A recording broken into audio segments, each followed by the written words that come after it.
It looks quite clear. So fingers crossed we have an uninterrupted day's play. We continue to be thankful for the wonderful weather. As I look at the surface, it still looks pretty good, but there are a few openings, a few fissures just starting to emerge, and in some critical lengths as well.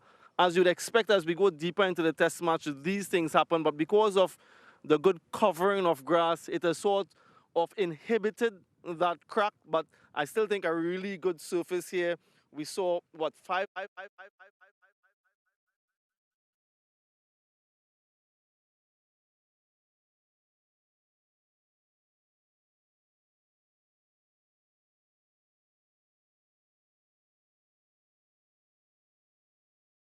Pitch. Speaking on back up pitch. Speaking on back up pitch. Okay.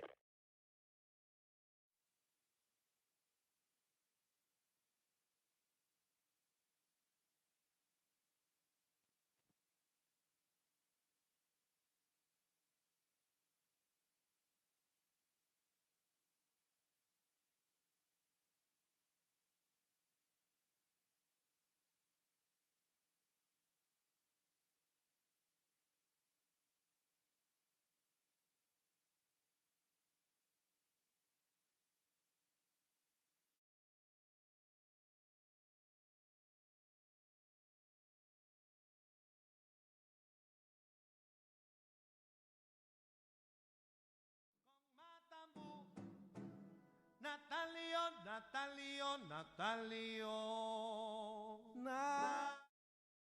By Envision, standby studio, standby studio, standby studio, standby studio.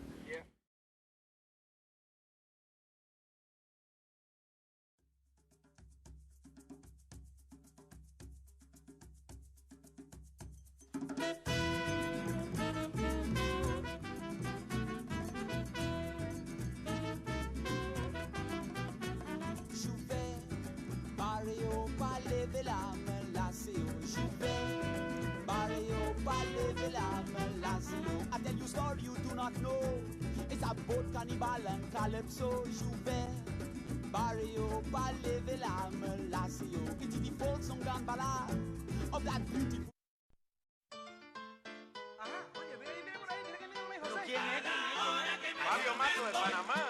María, mira, pero mira más Gómez, mira al mercado. Pero pajea ahí, Dios mío.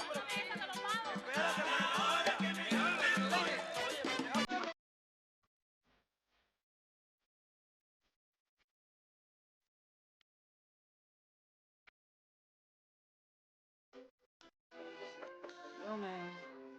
Yo. Open up, man. What do you want, man? My girl just caught me. You made her catch you? I don't know how I let this happen. With who? The girl next door, you know? I don't know what to do. So it wasn't you. Alright. Honey came in and she got me red-handed, creepy with the girl next door. Picture this, we were both butt naked, banging on the bathroom floor.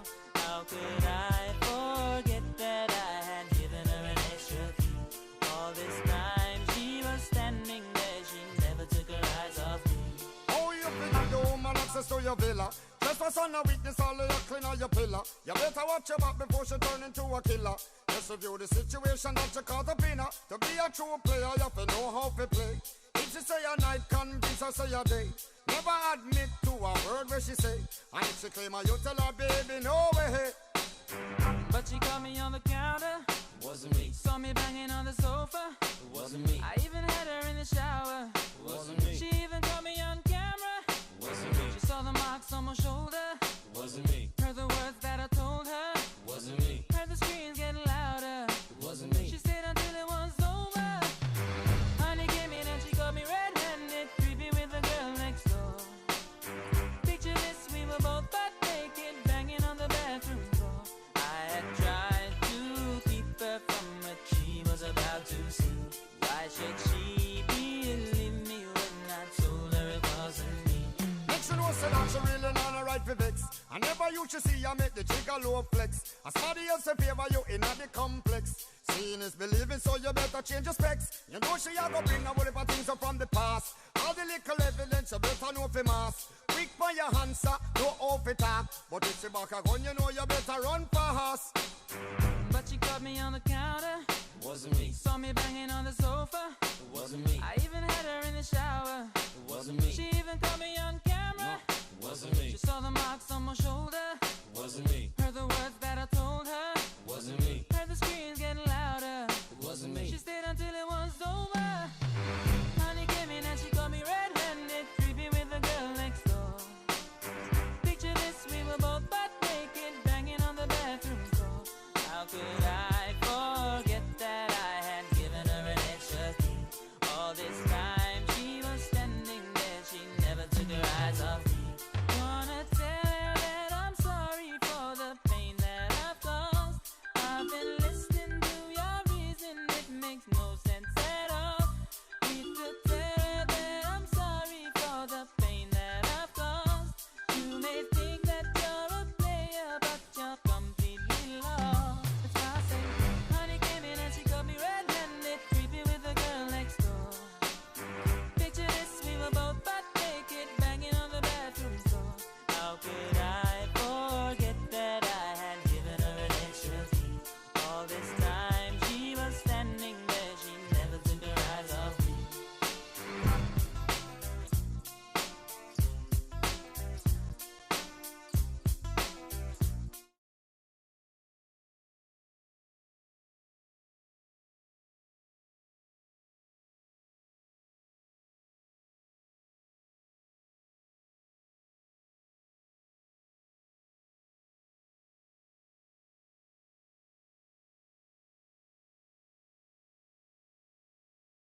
bring up a maiden half century for Amir Jango in Test match cricket.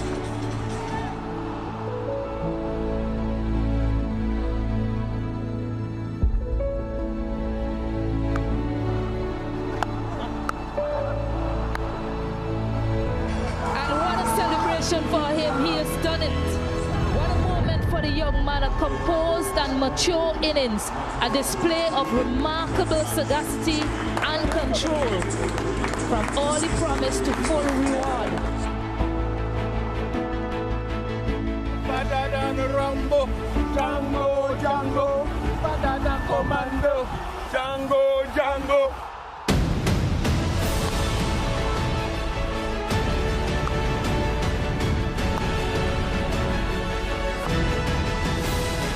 Double century for Amir Jango.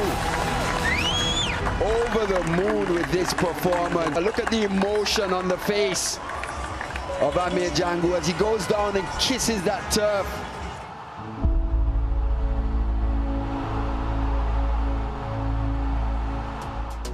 A new dawn, day 4 of the first test between the West Indies and Sri Lanka. It's been exciting, it's been eventful and record-breaking as well. We welcome you to Sir Vivian Richards Stadium here in Antigua as we continue this test match. Of course, that's the summary. Sri Lanka sent in to bat first at the start of the test. They were shot out for 308. The West Indies in response, they were tottering at one stage at 168 for 5, and then that partnership of 401 between skipper Chase and Amir Jango got them to 626. And at the moment, the lead is 303. Sri Lanka batting a second time around, trailing by 303, as was mentioned. It's been a day of records, and more so records for West Indies batting. And as you can see, a world record for that 6-wicket partnership in Test match cricket. 401 achieved by Amir Jango and Ruston Chase. And along the way, many significant milestones achieved. The West Indies posted a 500 total after 99 Test matches. That's significant. So maybe resurrection for West Indies in Test match batting and more inspiration for batters in this series. So many things to celebrate. Amir Jango's double century, 233, first player in first-class history to convert his first 3 centuries into double hundreds. Wow, is that a sign of great things to come from the Southpaw?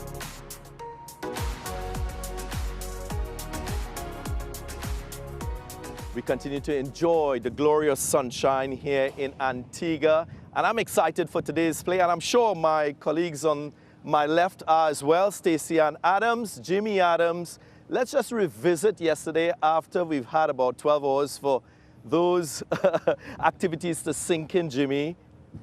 What's the mood in that West Indian dressing room at the moment? Oh, I think you have an elated group of lads, tempered a little bit with the fact that there's still work to be done here, Darren. But yesterday was one of the few days when everything went just according to plan.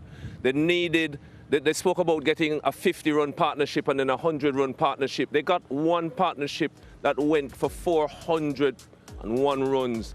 That is just unbelievable. So they come into today knowing that they have hard work to do to get 9 wickets, but they'll be carrying that elation, that vibe, that positiveness. So all in all, it was just everything that they could have wanted. Stacey Ann, Amir Jango batted for 373 deliveries. Out of that effort, what stood out the most for you? Absolutely special from Amir Jango. Once more, I think I like the way he built the foundation on defense. First of all, he left a lot of deliveries and allowed the bowlers to come to him, and then was able to accumulate thereafter. I thought it was absolutely special from him. Lots of drives through the covers, and I mean, you can't speak highly enough of someone who has to concentrate for so long, particularly after not being named initially in the squad and having to come in on the back of an injury. So again, I mean, you can't speak highly enough of someone who grabbed the opportunity because he wants that opportunity and wants to wear West Indies colours. Yeah, many would see the outcome of this innings and not take into consideration his preparation. We've been hearing that from the backroom staff. Jimmy, you've been there before. What should be his mindset for the next innings that he plays in Test match cricket? Oh, somehow he's going to have to find a way to come back down off the cloud. He must be on a cloud now. He's human. He's achieved what some people spend a lifetime trying to achieve. But he has gotten there in only his second Test match, and he's going to have to find a way, a mechanism to come back down and just remember that everything now starts all over again. Massive, massive achievement for him. Huge high that he'll be on, I think, for the rest of this game, maybe even for the rest of the series, but a Test match just around the corner again. So he'll have to find a way, but that's a good problem to have so early in your career. I wish I had that problem that early in my career. Yeah, I'm sure many West Indians, they'll wake up this morning on a Sunday and they'll smile. Big grin on their faces because of what they've seen yesterday from the West Indies with the bat. Stacey-Ann, the celebrations were expansive for Amir Django, but had a little more control from the West Indies skipper, Roston Chase, who scored 194. How you saw that innings? Yeah, first of all, thoroughly deserved 200, but 194, a massive effort from him. Again, an enormous concentration coming in under so much pressure, losing Justin Graves, knowing that he has to take his team to safety and then pile on thereafter. And just to say, coming in off the back of not scoring 100 in a long time and delivering, I just think it's been absolutely outstanding from the skipper. He's an intelligent cricketer and he showed it there yesterday. Jimmy, he too faced 300 plus balls, 324 to be exact. We had a chance to speak with him yesterday. Yes. He looked quite unfazed given the pressure that he was under, the fact that it took over 20 Test match innings for him to get past 50 in Test match cricket. What did you make about his demeanor and his response? I think he played it quite well. I was very impressed. To me, I said he was the epitome of self-control. I don't know if I would have been as staid as he was yesterday when we had him here for the interview. But in speaking to some of the players, he had spoken before the Test match about going big, and they had mentioned a 500 plus score. And the feedback from some of the players and the coaching staff was, it was so good to see the action that backed up the words. If you think about his first 50 runs, Darren, he was so circumspect. It was almost as if he was trying not to go too hard. He blossomed after that. But listen, to be captain, having that performance after such a drought for such a long time, it's been incredible for him and his team. And I am sure at some point, as laid back as he is, he will find a way to celebrate. You don't score 190 every day. Yeah, agreed. As we progress in this Test match, the pitch and conditions will continue to be critical. We caught up with Samuel Badji and Ravi Rampal a little bit earlier. Another wonderful day here in Antigua as we get set for day 4 of Test match cricket. There was a little bit of a sprinkle earlier on that required the covers to be brought on, but as I look towards that eastern side, the breeze is ever present and it looks quite clear. So fingers crossed we have an uninterrupted day's play. We continue to be thankful for the wonderful weather. As I look at the surface, it still looks pretty good, but there are a few openings, a few fissures just starting to emerge, and in some critical lengths as well. As you'd expect as we go deeper into the Test match, these things happen, but because of the good covering of grass, it has sort of inhibited that crack, but I still think a really good surface here. We saw, 5 wickets falling yesterday, and much of those were after the West Indian batters really wanted to push on. 1 wicket for West Indies when they bowl in just those 4 overs, but still very good batting conditions here. I'm very grateful as well to be joined by West Indian assistant coach with bowling responsibility, Ravi Rampal. Ravi, you just heard my assessment of this service. What do you think of what you see here? Definitely. Good morning. It's spot on from what you said. Even though yesterday we had that batting performance, there were quite a few deliveries that beat the bat and was challenging. And as you say, from what we saw on the pitch and in Caribbean conditions, once you challenge the stumps, you will get reward for it. And seeing that the crack is opening, and as you can see, as I set my markers as well, is on the same spot that we looking to aim at in this second inning. Without getting too specific in what your plans are, Ravi, what were some of the discussions when you guys met yesterday, and no doubt before the start of play today, what are some of the things that you'll be reinforcing with your bowling group? Definitely, we look back at our first inning, we give them too much width. They scored heavily at square of the wicket. So those are some of the things we are looking at improving, probably bowling a little bit fuller, a little bit straighter, especially in these conditions, to make the best use of it. And it must be a great joy for you, Ravi, having to work with this skillful bowling group. You talk about the two Josephs, you talk about Kemar Roach approaching a wonderful landmark, Jaden Seals himself on 96 test match wicket. How much of a pleasure is it for you to work with this group? Yeah, definitely is an honor for me for working with the skill set of all these bowlers, but more so important is managing each one of them. They are all strike bowlers and they all want to get wickets, but when you play in a team, there's a process you have to follow, and these guys understand it. They understand when they need to hold for their partner and when they need to attack. But they are a very enthusiastic bunch, very hardworking, and they follow all details. Yeah, I just wanted to touch on that a little bit. You mentioned all of them being strike bowlers. No doubt all of them want that new ball. How do you decide and how do you get that buy-in from this group as to who gets the new ball, who bowls when, and who does that holding role when that is required? Understanding their roles that we want them to play on the team, and I think everyone understands their role. The new ball set, obviously, the guys with the most skill set of swinging the balls and seaming the balls get the new ball, and then our faster bowlers come in the middle, and they understand their role on the team, and they played pretty well. 9 wickets to get, Ravi. Not necessarily today. We still have 2 days left in this test match. How do you go about getting those 9 wickets? Following the process, as we always say, we want to make full use of the new ball, put it in the right areas.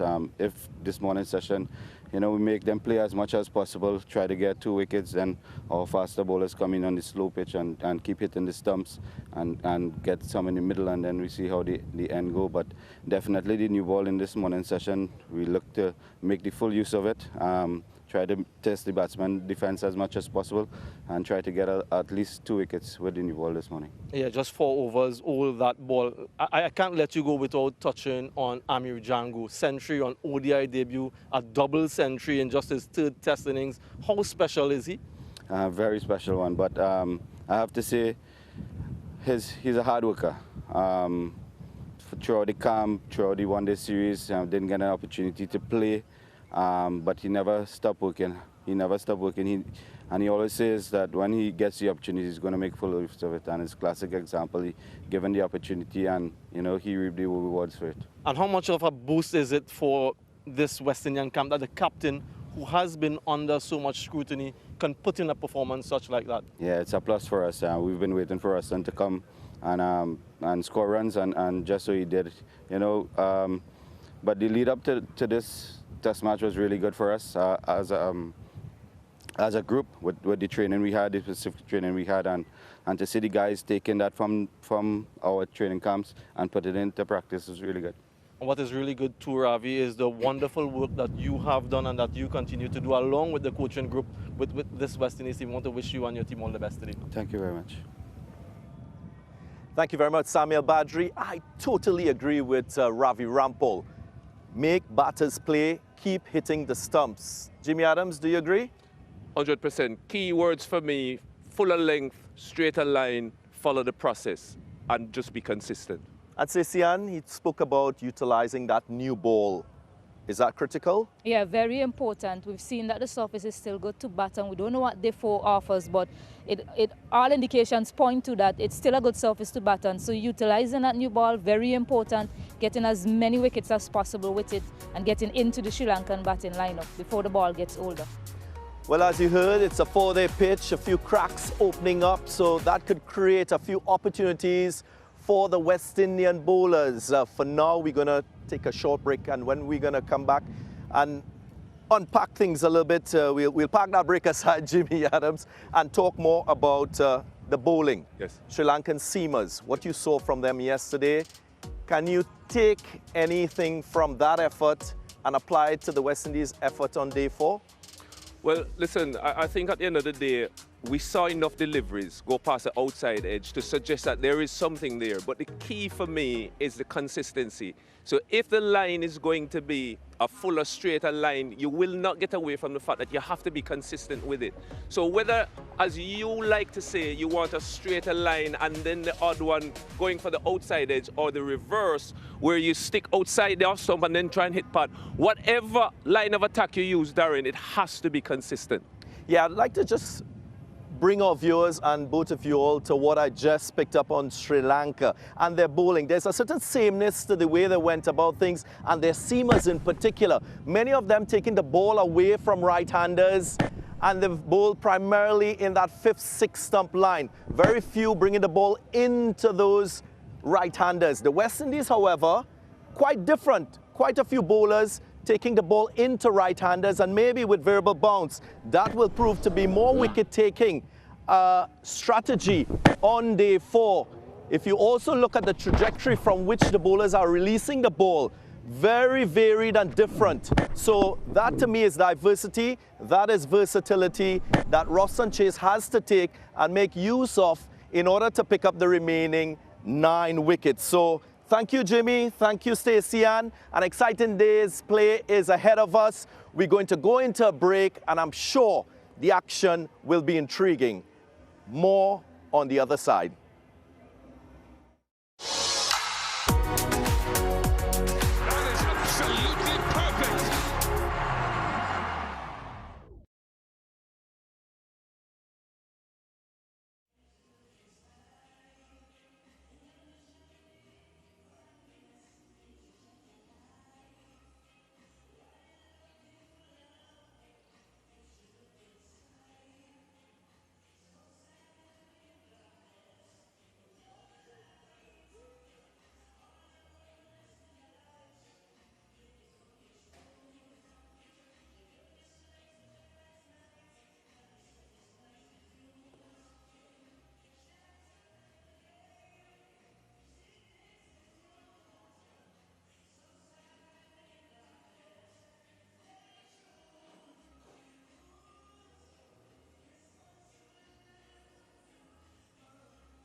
Welcome back to a somewhat overcast Sir Vivian Richards Stadium here for first test action, day 4 of this Sobers Tissera Trophy between the West Indies and Sri Lanka.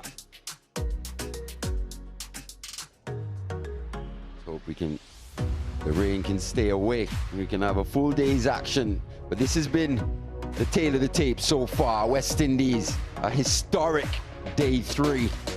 Fantastic performances from Amir Jangu, bringing up his maiden century, going on to finish on 233. And Roston Chase, welcome return to form for the skipper, 194.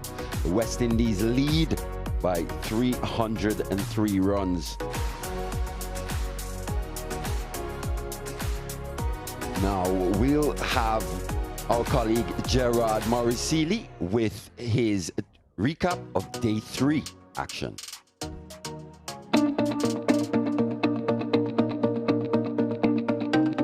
Wow, what a day.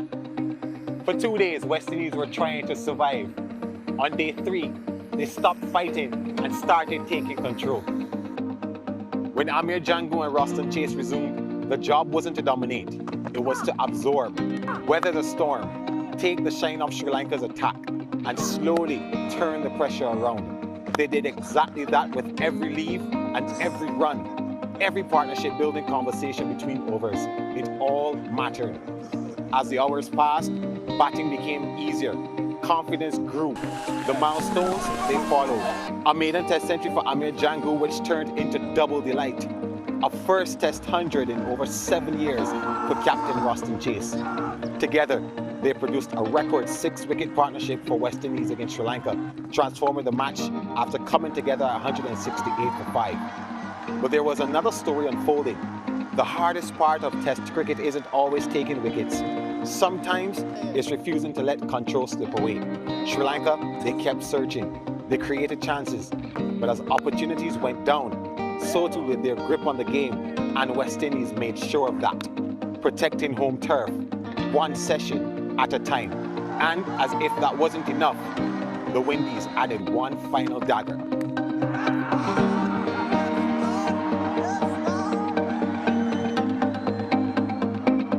Momentum has changed hands. West Indies now hold the advantage. But with Test cricket, momentum doesn't stay with anyone for too long. Day 4 is perfectly poised.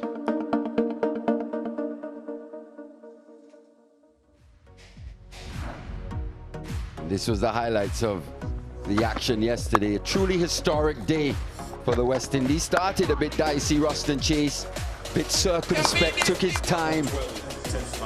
But then he brought up that half century and he continued to grow in confidence. Amir Jangu, a measure of calm. Great shot selection throughout.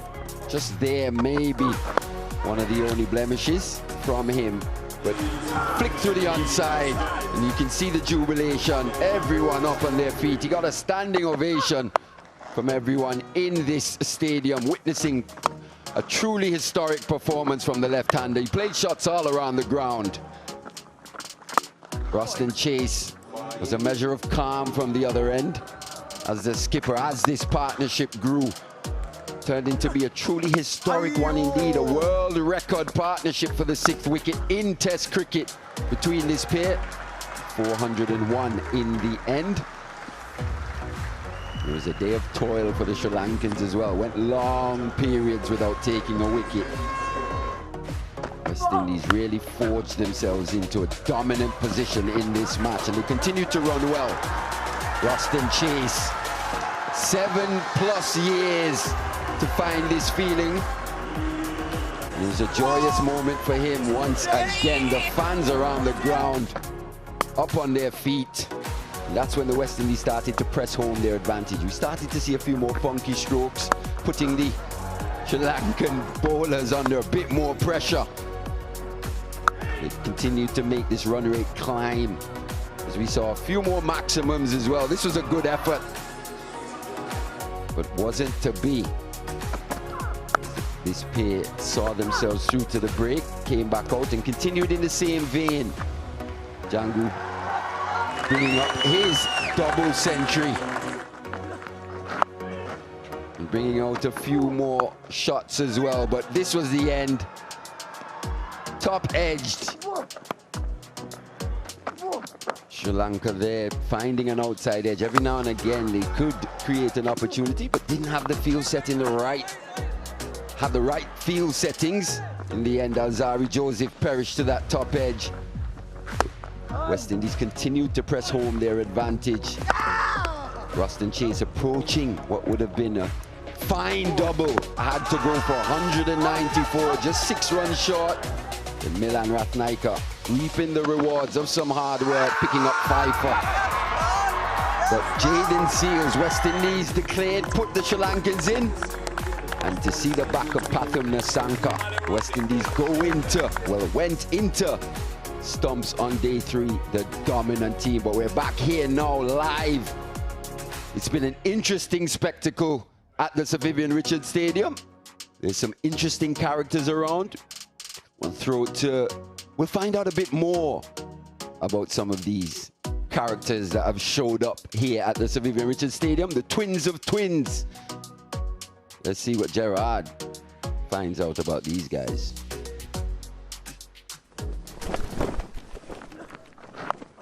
Double century for Amir Django. Badadana Rambo, Django, Django, Badadana Commando, Django, Django.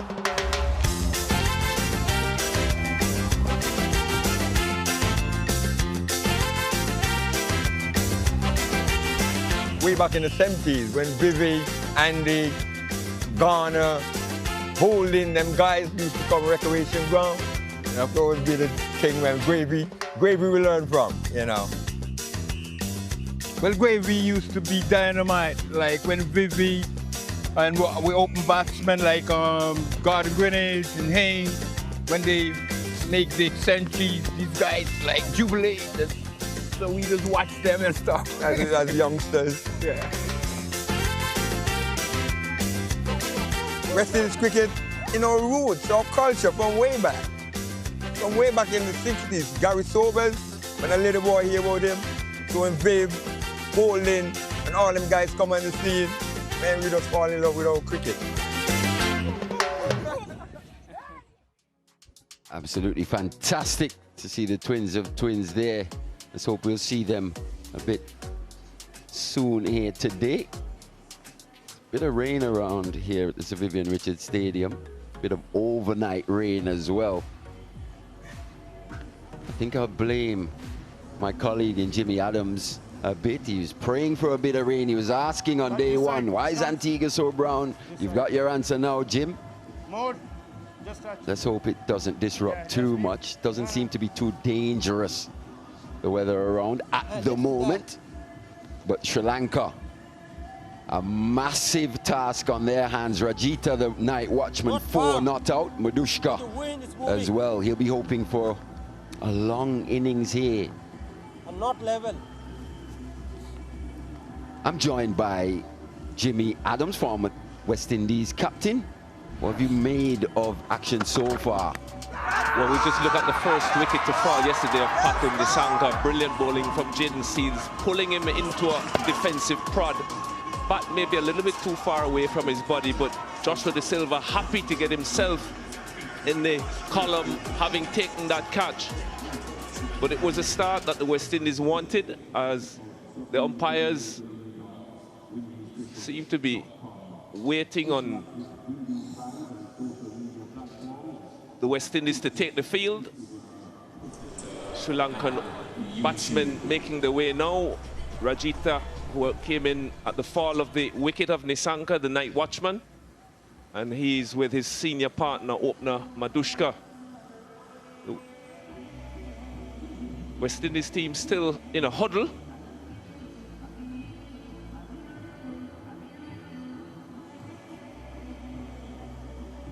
One would think, given their over rates, that they would be keen to make sure that they get started on time. But they've said what needs to be said and they're on their way. The challenge for them is to get 9 wickets as quickly as possible. Sri Lanka will be looking to bat out the day.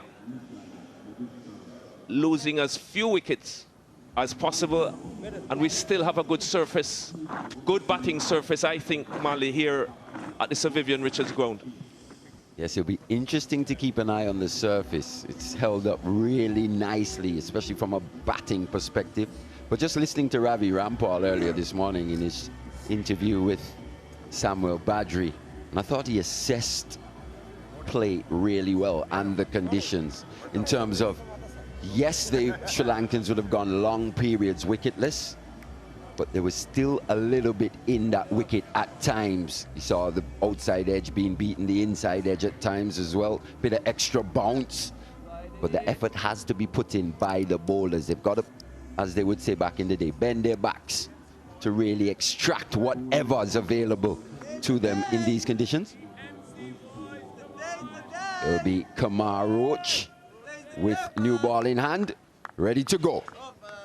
From this, the Sir Curtly Ambrose end, 4 wickets away from 300, from history.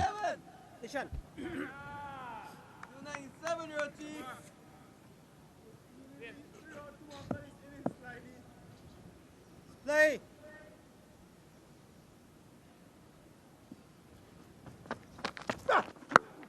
Bit of extra bounce, bit of bounce. From Roach, right on the money from ball one, and the Sri Lankans must be just thinking maybe the cricketing gods are against them slightly. For long periods yesterday, the sun was beating down, back of a length delivery, this extra bounce from Roach. Luckily for Madushi, didn't know too much about it. In the end, he survives.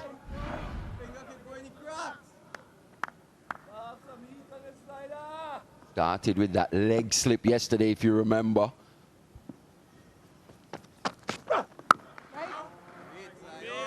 Once again, Jimmy, Roach looking to establish that inward movement early. Well, he naturally swings it into the right-hander, does Kamar Roach. I think the key is going to be finding that length as quickly as possible.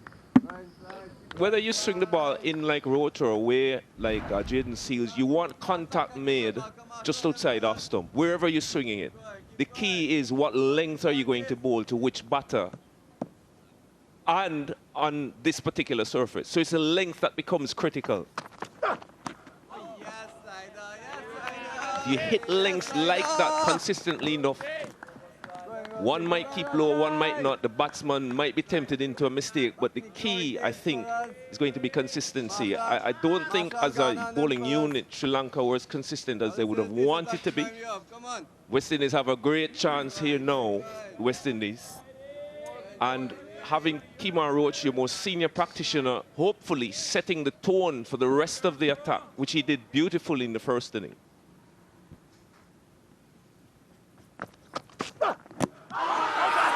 Two sounds. I think there were 2 sounds there. He's given though. He's taking a while. The timer goes. Will he review? I think he will. So they'll go upstairs.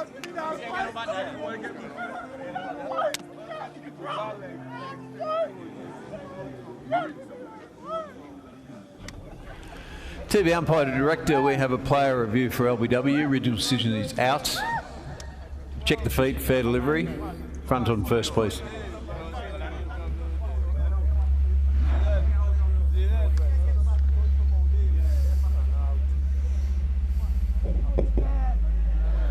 Yeah, I'm going to need ultra edge there. Goes near the bat.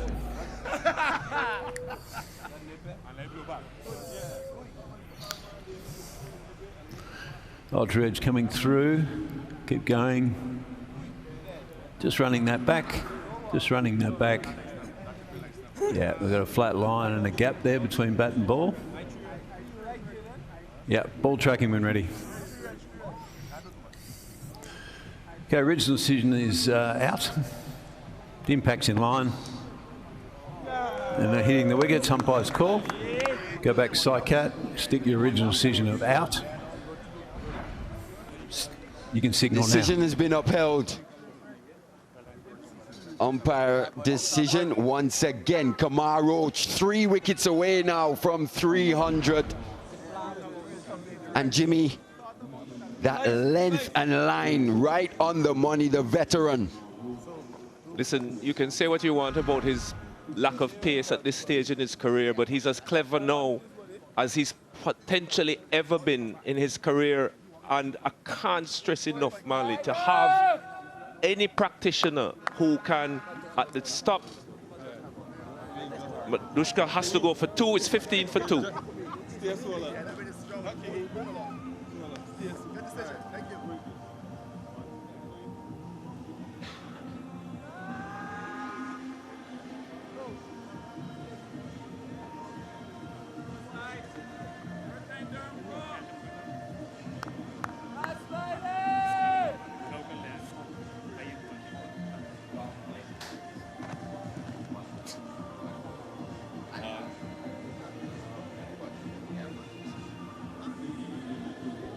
Dinesh Chandimal, a lot will be expected of him here in this innings. Sri Lanka under the cosh.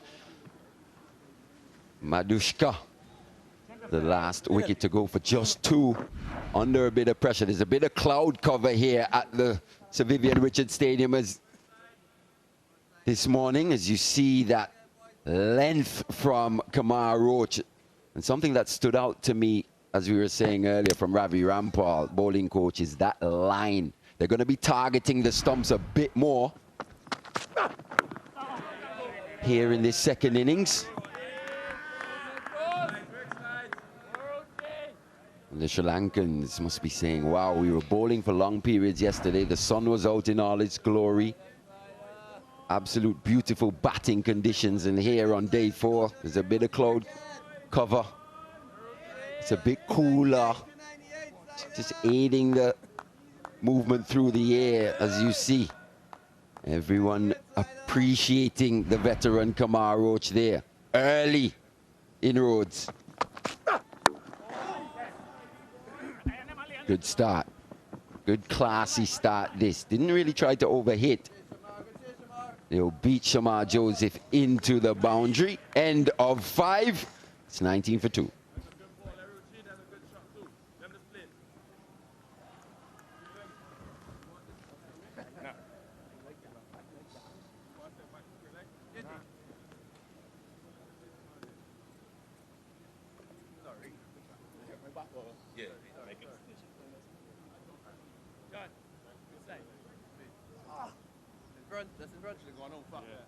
Social work, come. Yeah, come. 2 lions.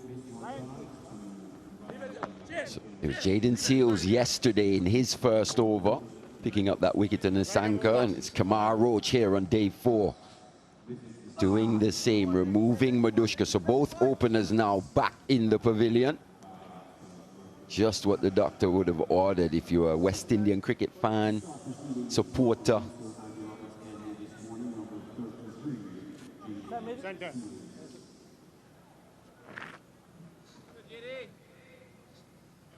Jaden Seals, he's also on the verge of a milestone.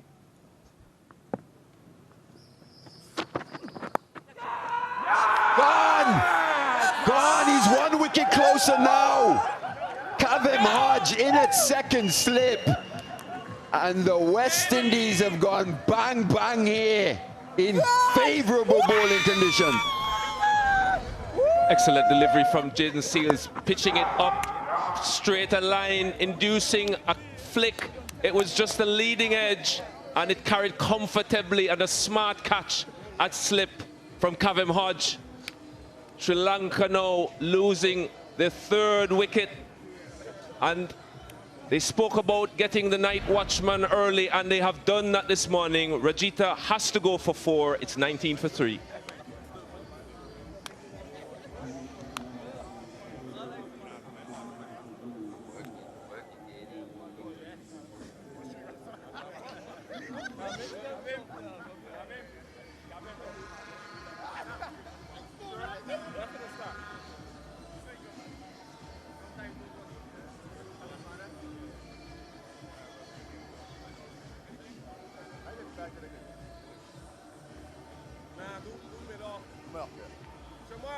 Double strike this for the West Indies.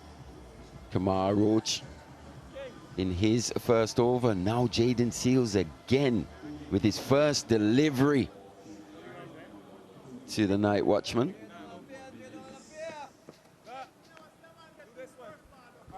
New batter is Kamindu Mendes under a bit of pressure, but have a look at that record. Just 24 innings so far. Averaging 62 at this level. Jaden Seals just 2 wickets away from 100 in Test cricket. Would be the fastest to do so as a West Indian bowler. So you see a sharp catch there at 4 slip by Kavem Hodge. It's been a strongly packed cordon. And he's opting to go around the wicket to the left-handed Mendes right away here.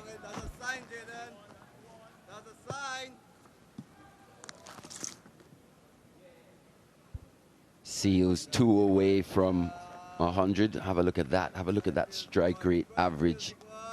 Only 27 matches. Kamar Roach from the other end. He's just 3 away from 300. The last bowler to pick up 300 wickets was his namesake, Sir Curtly Ambrose. Bowling from the Sir Curtly Ambrose end in Kamar Roach.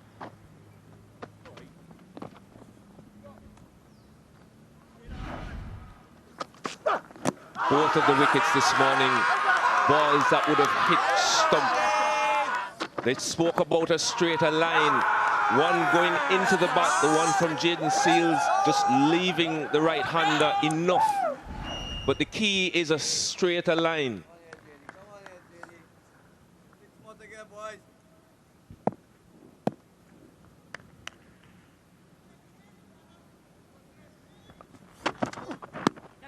In the air! Oh, sorry, I was getting a bit excited myself. Bit of extra bounce. I made Django in there. Short leg. Oh, look at this again. A bit of extra bounce. Just taking the thigh pad on the way through. We saw Django this morning in doing his practice. Short leg catching practice. Looked very sharp indeed.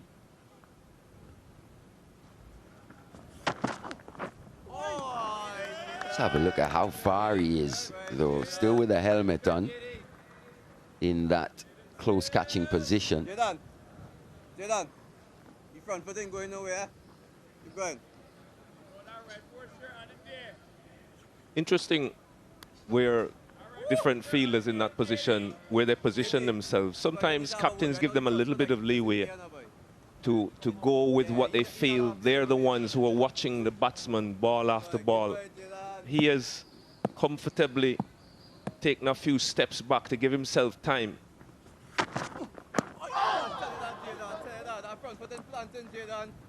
Jaden Seals swinging, as you'd expect, into the left-handed Kamindu Mendes.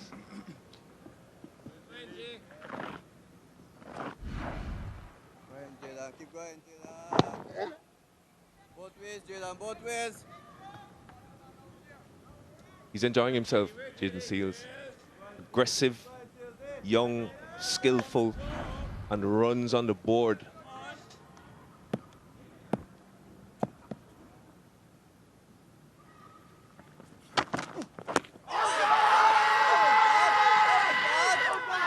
Maybe a bit of an inside edge, 2 sounds there again.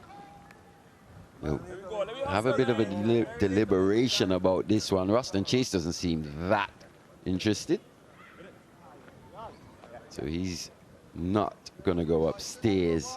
But good testing stuff once again from the West Indies, threatening the stumps. It's 21 for 3.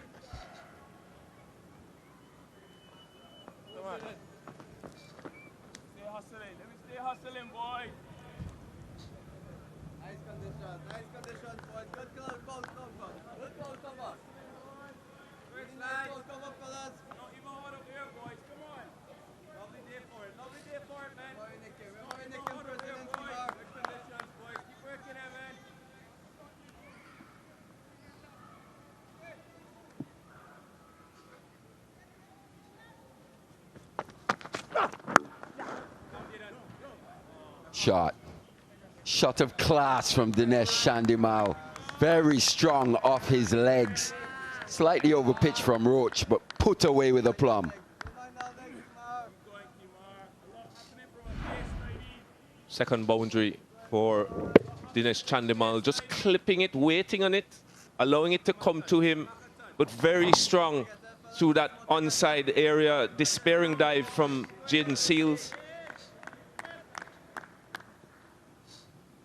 Shot of a man who is in pretty good nick, having gotten some runs in the warm-up game prior to the test match.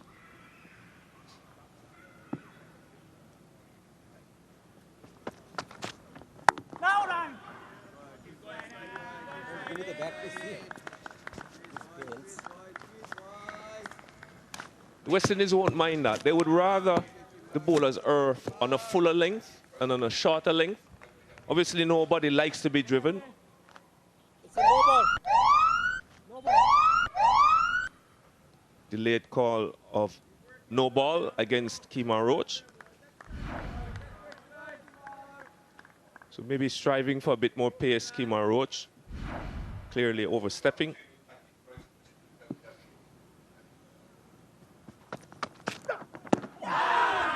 It's close again. Late inward movement. Bit of extra bounce. Let's go, Roach. Maybe just hustle Dinesh Chandimal slightly. Once again, starting from outside that off stump. Puff of dust as well out of this pitch. So it's a thorough examination here for the Sri Lankan batters.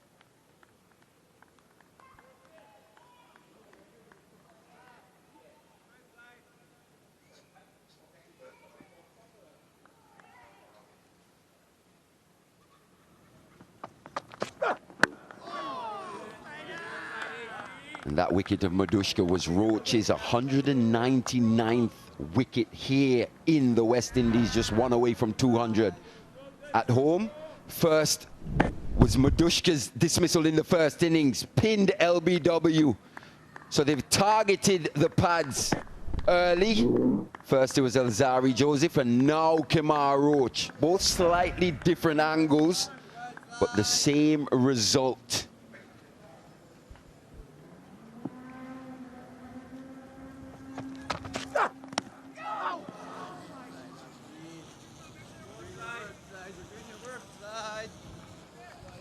We're getting a masterclass here in swing bowling from Kemar Roach. This is exactly what you want your senior bowler to be doing, setting the tone. Really big in-swingers here, but you still have to pitch them. You still have to be consistent with your lengths, and this is what Roach is doing. He's putting on an absolute masterclass in swing bowling here.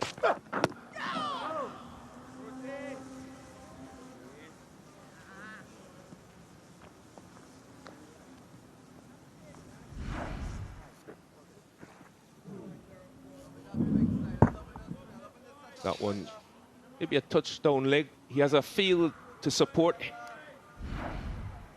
Swing on the leg side. He's got a man catching under the helmet. Amir Jangu, he's got a leg gully.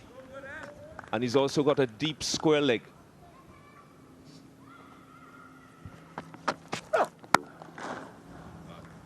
Overpitched and put away his second boundary. He's looking very assured, Dinesh Chandimal. Good finish for the Sri Lankans. It's 30 for 3.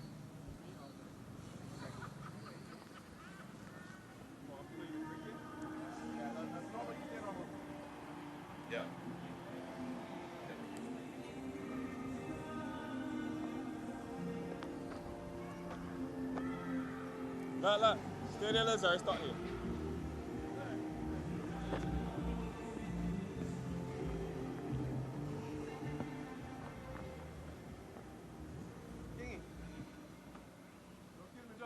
Not the best of starts here for the Sri Lankans on day 4. Hit here early on day 4. Still that stiff breeze as you see the flags blowing here at the Sir Vivian Richards Stadium.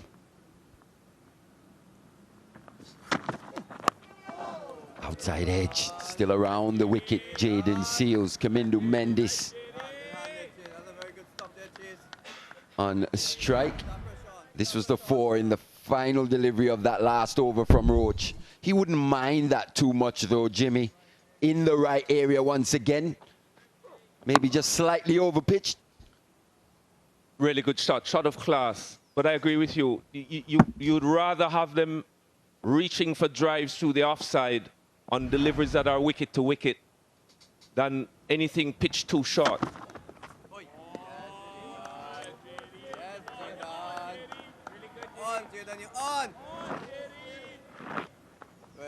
And even though they've gotten a night of rest and recuperation, you're still going to have tired minds coming to the crease, Marley. It was a long, long session for them, chasing 600 plus over a couple of days. And they might not admit to it, but there's some tired minds that are both at the wicket and waiting to come into bat this morning.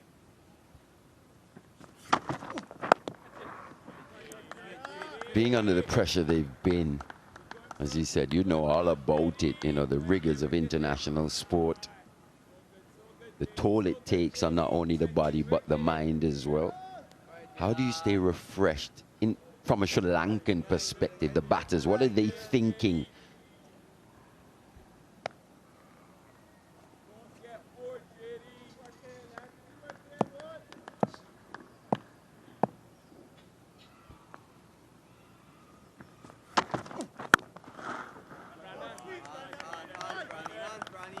I think different players have different methods of recuperation. Some like to just switch off completely. You'll have your badgers who will keep replaying in their mind what has gone, what is to come. So it varies, but you can't get away from the fact that their mental gas tank, so to speak, would have been depleted for having chased a cricket ball for so many sessions in the hot sun.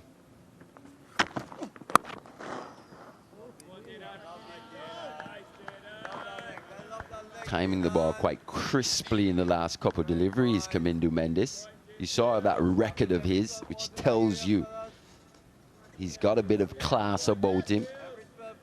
He'll probably have to start developing his game more outside of Sri Lanka in, you know, overseas conditions as well. The more he gets experienced at this level.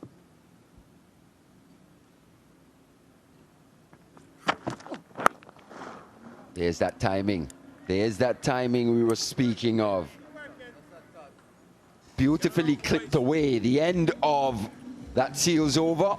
34 for 3.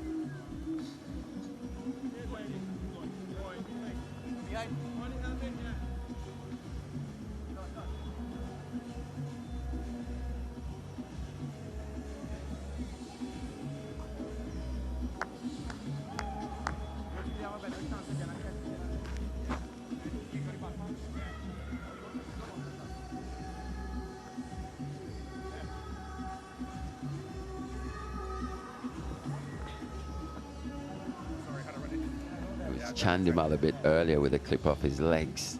Now Kamindu Mendes. Quite a sweet, wristy stroke. Something you become accustomed to seeing from these subcontinent players. Very wristy indeed. Have a look at that. That one swung right into the middle of the bat. Kamindu Mendes' bat. Remains to be seen. Can Jaden Seals now just get one to hold outside that off stump? Will be Roach to continue from the Sir Curtly Ambrose end.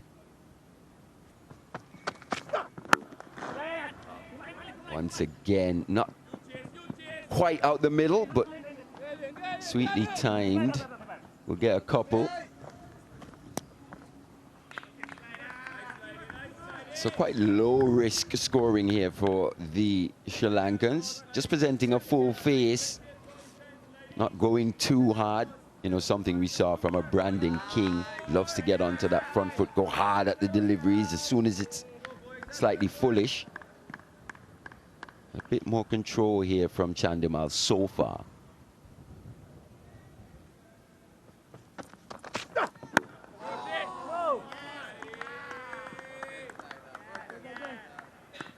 Once again, another delivery, honing in on the pads. Movement through the air for Kamar Roach. These are the degrees of swing available to him so far.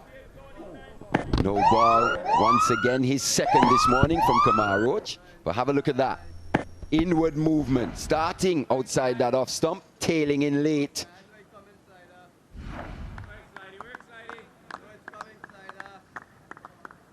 Overstriding once again, Kamar Roach.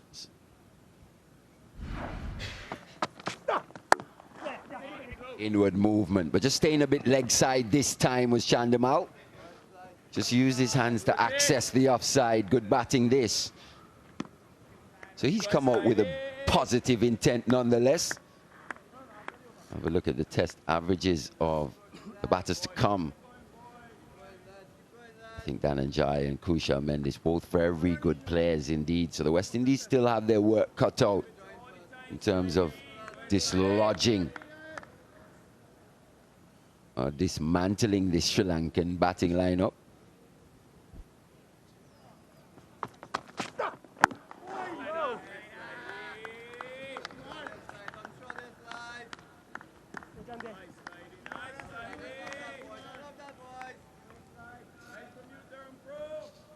But with a slightly open stance, does Chandimal. And we saw that delivery going between bat and pad in the first innings, bowling him. And it could be an area that the West Indies will be happy to target, especially with a game plan that speaks to bowling a little straighter, probably, than they did in the first innings. Just a good take from Joshua De Silva, covering a lot of ground down the leg side. And we saw the graphic previously, the amount of swing, inward movement to the right-hander from Kamar Roach. He's got 3 slips, a heavily packed onside field. As you said, short leg in Django, deep backward, deep square in Brandon King, and he's got mid-on as well.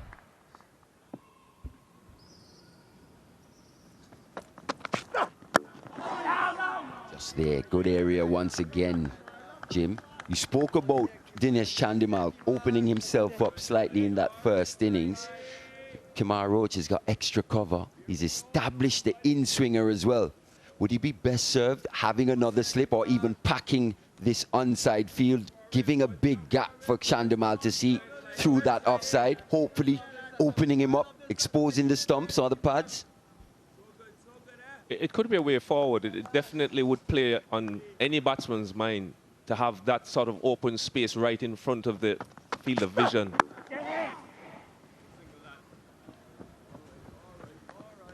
Single to finish in 9th, 40 for 3.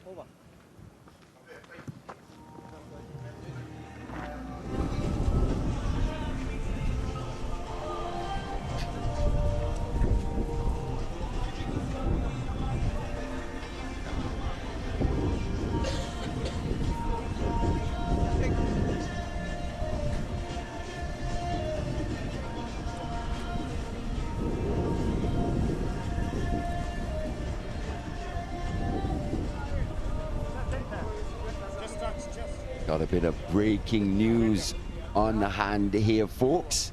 Word out of the UK is that Ben Stokes will retire from international cricket at the conclusion of this test series. He's stepping down not only from captaincy but from international cricket as a whole. Breaking news here.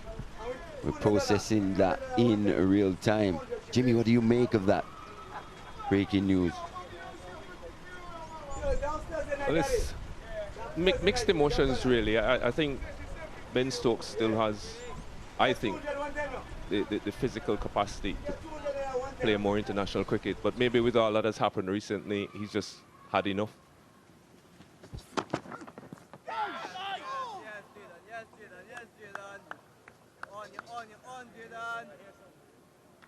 Excellent delivery from Jaden Seals, starting a tighter line, a straighter line, forcing Chandimal to play, has to play, and then with his customary away swing,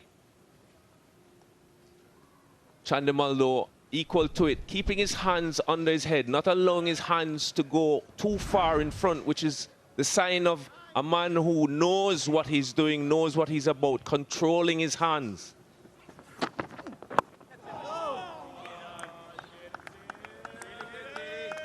Key here is just consistency. The West Indies keep putting enough balls in these areas on these lengths, the wickets will come.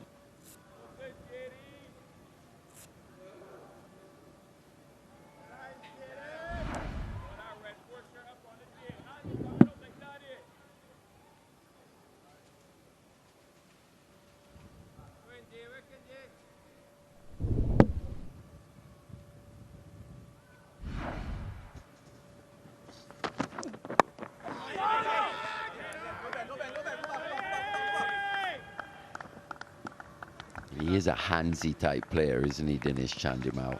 Oh, hands. Doesn't possess the biggest stride, but good head position, good eye as well, hand-eye coordination.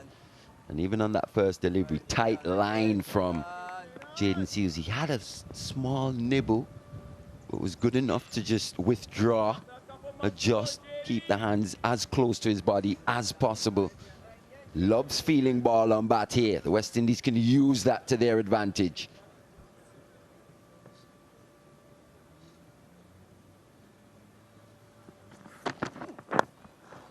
Whipped, strong off the legs. It's Chandimal.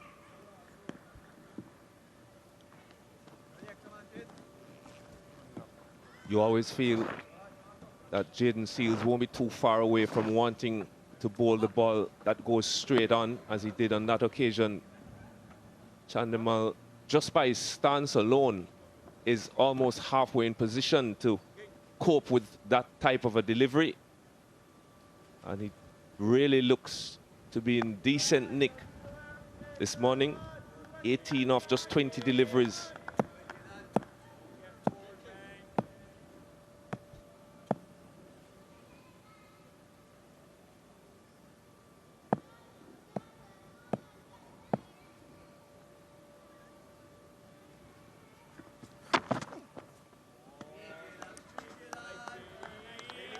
Even with the few shots that we've seen off the legs, Chandimal, Kamindu Mendes as well, still suggests that this pitch here at the Sir Vivian Richards Stadium for a day 4 test wicket, still very good for batting. Totally agree with you, and I think both batsmen would be believing that if they get in, there are runs to be scored here in this test match. Enough time to get a big score if they do get in.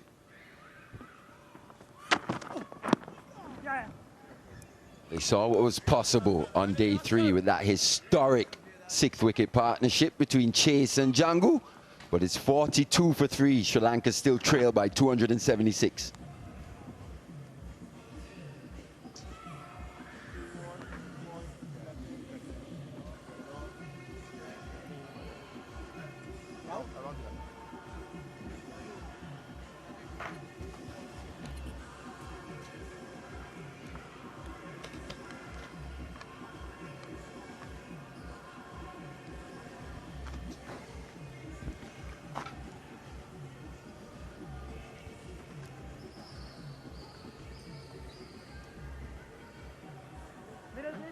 Fraction. Middle. That's off. 2, yeah. 2 wickets early in this morning's session for the West Indies. Some resistance with this partnership between Kamindu Mendes and Dinesh Chandimal.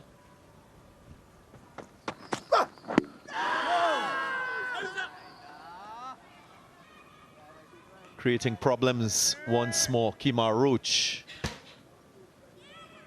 He understands situations well in Test match cricket. He's got the skill set as a fast bowler to exploit conditions. and more so for the conditions. And he'll know the adjustments required with his lengths, his lines.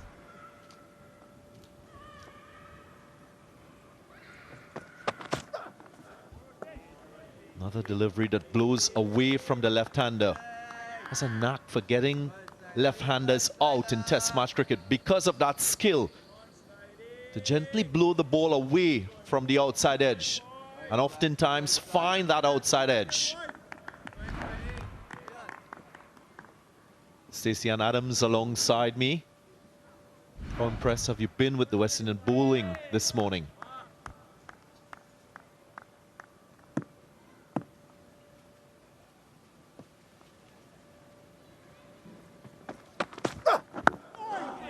Hello to you, Darren. Hello, everyone. Thoroughly impressed. Particularly, they've kept the stumps in play. It's something that Ravi Rampal spoke about in that interview with Samuel, about keeping the stumps in play and utilizing the new ball. And you saw that from Roach and Seals so far this morning. Yes, Sri Lanka, this pair have been patient in waiting for deliveries to come to them and scoring when the opportunity has been presented to them. But so far, plans good from West Indies.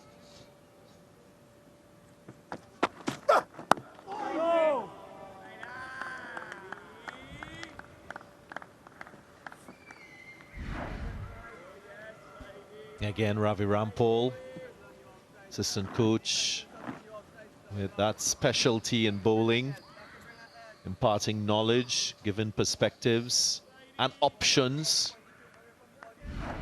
And it's a very fast bowling attack playing in this first test of the series.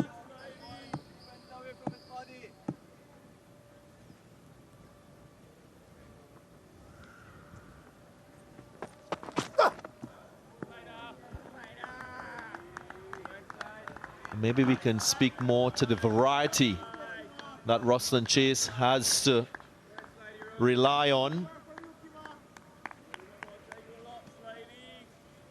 We've seen a lot of swing with that new ball. First innings 3.5, second innings 1.6, third innings 2.7. Part of that has to do with the strong wind that blows across this facility too.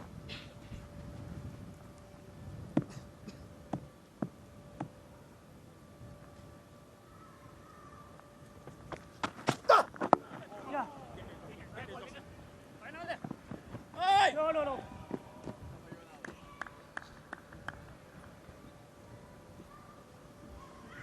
43 for 3.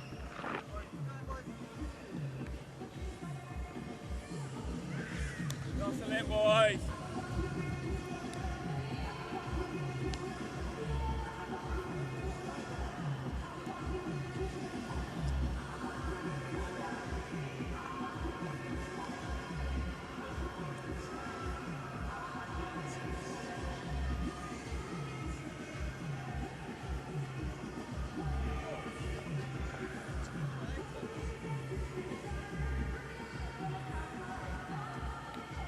.43 for 3, Sri Lanka. They still trail by 275.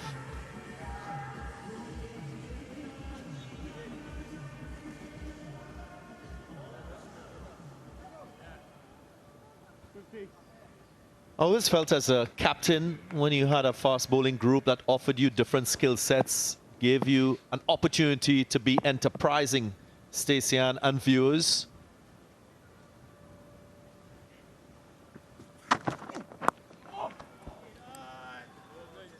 And we see this with the West Indian complement of fast bowlers. Right now, Jaden Seals operating. Generally swings the ball away from right-handers. But have a look at this. Kemar Roach generally brings the ball into right-handers from very wide. Jaden Seals a little bit closer to the stump. His release and going away from righties. More bounce from Alzari Joseph. An extra pace, an excess pace from Shamar Joseph. And Justin Graves, a little bit slower, but more accurate with his lengths and lines. That circle showing the release points, quite varied and different for each bowler.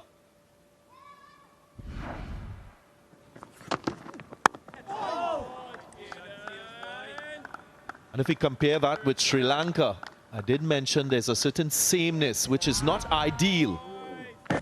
With all due respect to all the bowlers, Milan, Rajitha, you can see the release points. And all the bowlers taking the ball away from right-handers. Very few bringing the ball in as their stock delivery.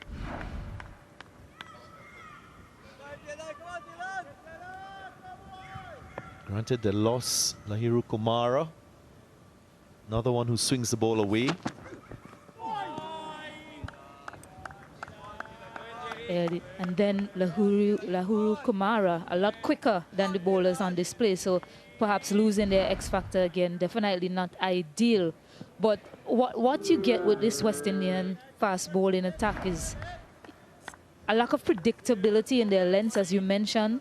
And it's hard for batters to keep adjusting to something different all the time that's coming to you. I think the West Indians, they had it a lot easier because it was easy to predict the length.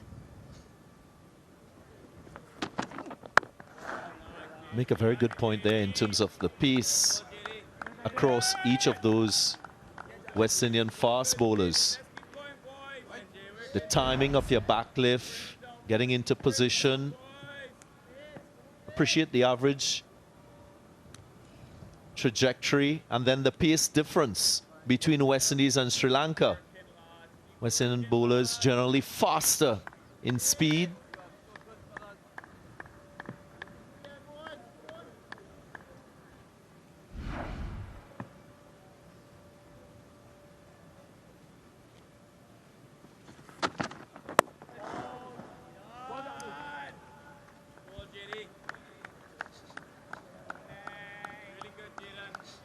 And did mention this being a significant contributor to the ball swinging when playing at this venue.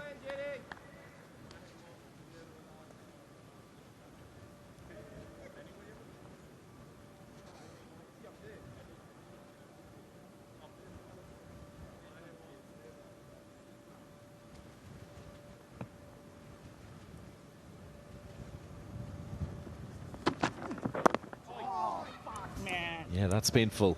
Extra bounce onto the glove. Chandimal. Just one from the over, 44 for 3.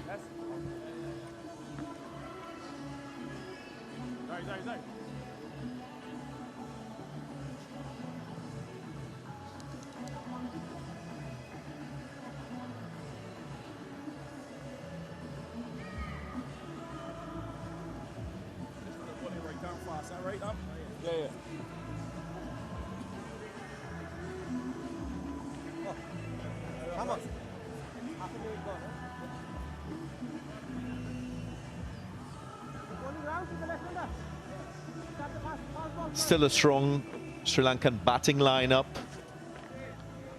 yet to come in this test. Sri Lankans by nature quite resilient.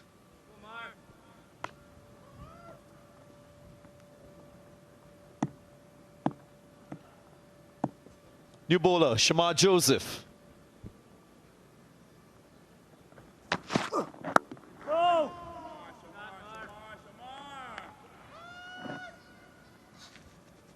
And it's also, speak about the difference, the West Indian bowlers and what they each present. The difference is, we already know that Jaden Seal swings the ball away. Yeah, that looked pretty painful for Chandimal.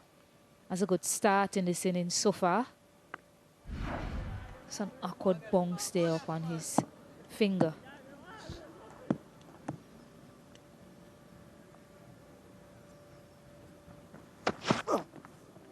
And it's the way they utilize the bowlers as well. Kimar Roach in swings the ball, Jaden Seals outswing. So they use those two up front. Yeah, look at TV. Not as quick as Shamar Joseph and Alzari Joseph, who will feature later, no doubt. But they want Jaden Seals and Kimar Roach to just maximize the swing as much as possible, if there's any out there. Then you have the more expeditious Shamar Joseph and Alzari Joseph to come later.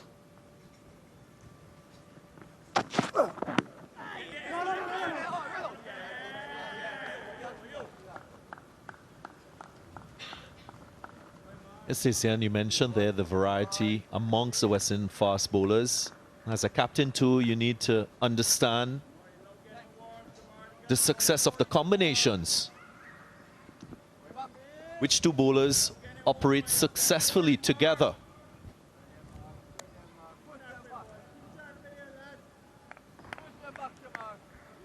Maybe the best bowling pair in Test match cricket for the West Indies. Sir Curtly Ambrose, Courtney Walsh. Between them, they picked up 421 Test wickets. That's impressive.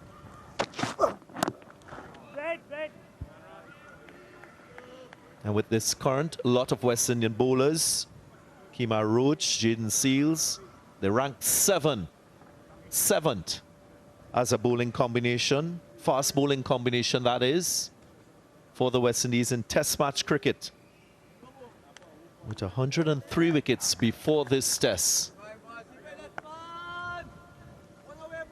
You had Joel Garner, Malcolm Marshall with 231, Michael Holding, Andy Roberts, 209.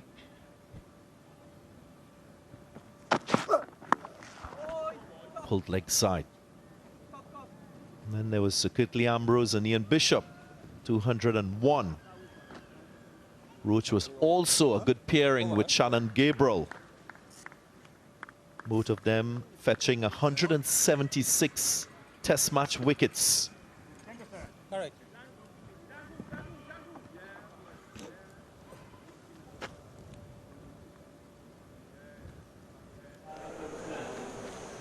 Early lunch here at Sir Vivian Richards Stadium.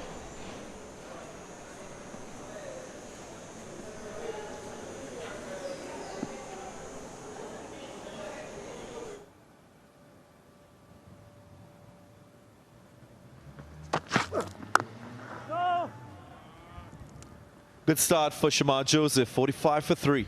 Over.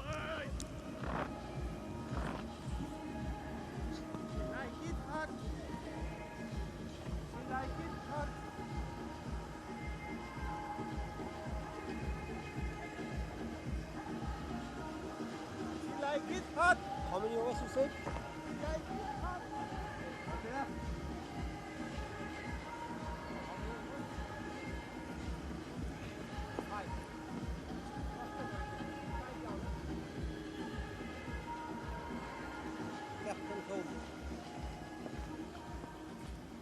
Brilliant sunshine. Blue sky with a few clouds around.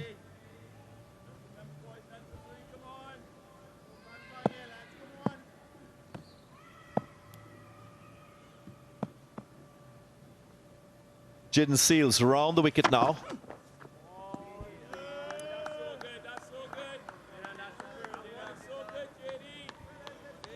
Haven't seen a bouncer in this session. At times that can be an effective option.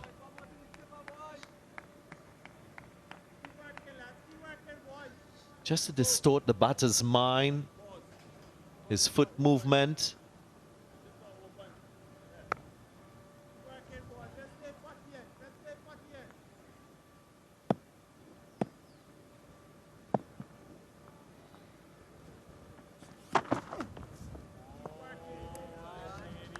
Yeah, perhaps just concentrating on the plans that they have set out for each batters. They've picked up those 2 early wickets this morning. You heard of Ravi Rampal speaking about keeping the stumps in play, letting them play a lot more. I'm with you. Yeah, a bouncer could definitely distort decision-making for the batters. But for now, Seals just looking to utilize the new ball as much as possible. And then perhaps, if they need to, they'll change plans.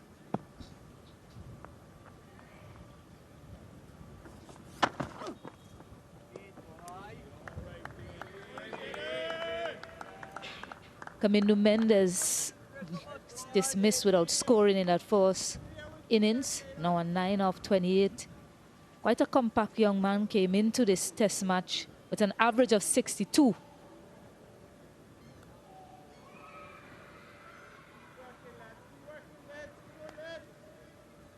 Equal Don Bradman record of reaching 1,000 test runs by the 13th innings.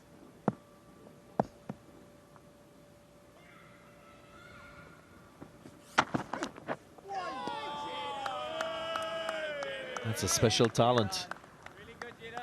Little smile from him. He recognizes the challenge from Jaden Seals.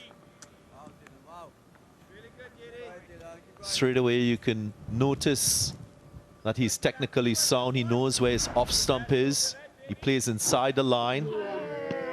Then follow the ball. It's an important part of a top order batter's setup and approach. That is a superb delivery, a good leave also. But with a record like that, what it also tells me is perhaps he loves to feel bat on ball or ball on bat, whichever way you want to put it, Darren. You know, he scores a lot of runs quickly. He's the first ever to secure 8 half centuries in all of his first 8 test matches. So loves to score, loves to feel bat on ball. So Jaden Seals perhaps just playing on his patience a bit, hanging it outside the off stump. And maybe then you see that one getting a bit straighter, asking him to play at it. He's only 27 years of age and he hails from Galle in Sri Lanka. And there's a beautiful ground in that part of the country. A maiden over, 45 for 3.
Yeah, the umpire just ensuring that the field on the perimeter of the field is down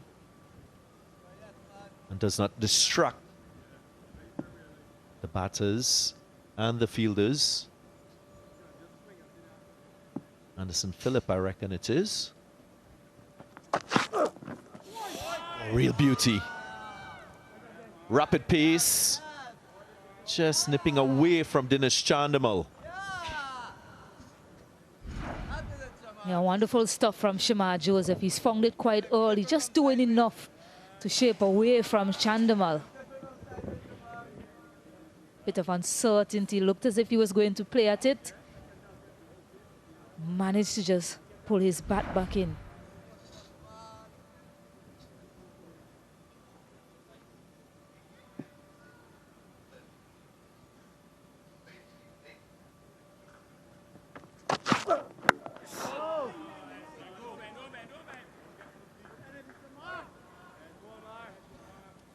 Shamar Joseph has distinguished himself as a test fast bowler.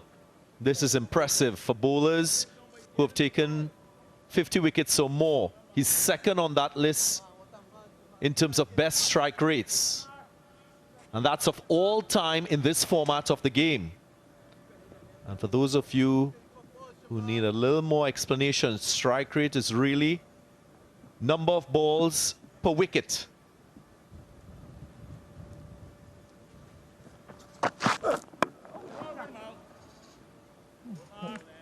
Wonderful record there from Shamar Joseph.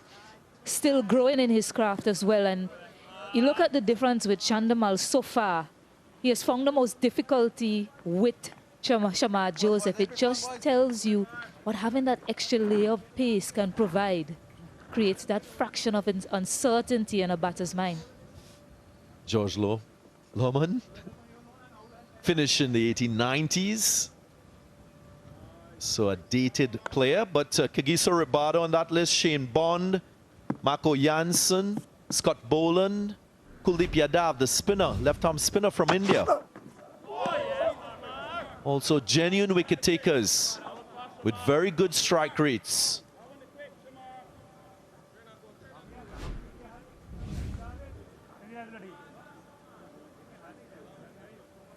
Yeah, significantly, Kuldeep Yadav, the only spinner on that list. Of course, he benefits a bit from the conditions in India. Now that has changed, become a little more neutral. Gus Atkinson with a strike rate of 38, international player from England.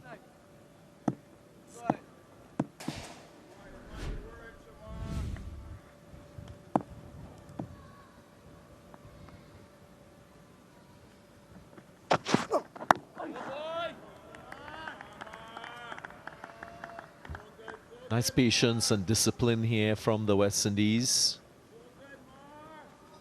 Getting 2 early wickets in a session can just make you anxious as a team, push you to go searching with your lines, your lengths. They've held their composure though.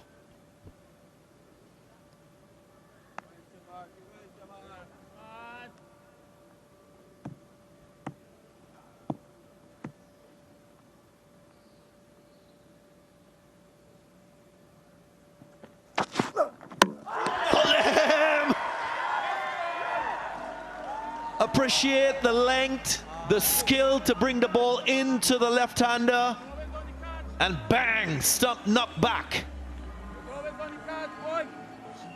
And that is what we were just discussing, having that extra fraction of pace that creates that uncertainty in a batter's mind. Kamindu Mendes leaving so well all day, but look at that one, just coming back in sharply. Looking to leave. Shamar Joseph picking up one very early. And that is the consistency and patience from the West Indians this morning. Kamindu Mendes has to go back for 9. West Indies for Sri Lanka, I beg your pardon, 46 for 4. And with that as well, a timely wicket. We'll also have a drinks break.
Sri Lanka in trouble, 46 for 4. West Indies with their tails up. All bowlers amongst the wickets. And if you missed it, well, wicket taking started for the West Indies yesterday, late in that third session. It was Jaden Seals who got Nisanka. Then Madushka was a judge LBW. He reviewed and it was confirmed. Rajita, the night watchman, was dismissed. Jaden Seals finding the outside edge, and then Shamar Joseph with a beauty that came back. Time now for the Sri Lankan skipper, Dhananjaya De Silva. Hot off a century in the first innings. In very good form, and he'll understand the conditions.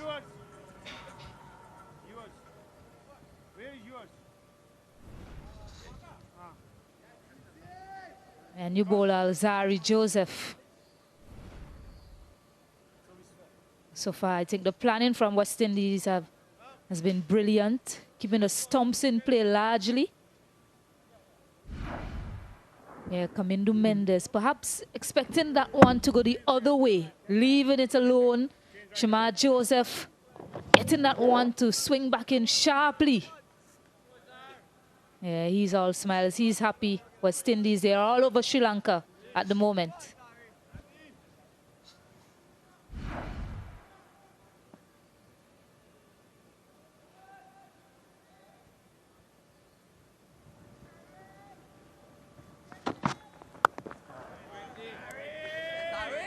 Starts with a back of a link delivery.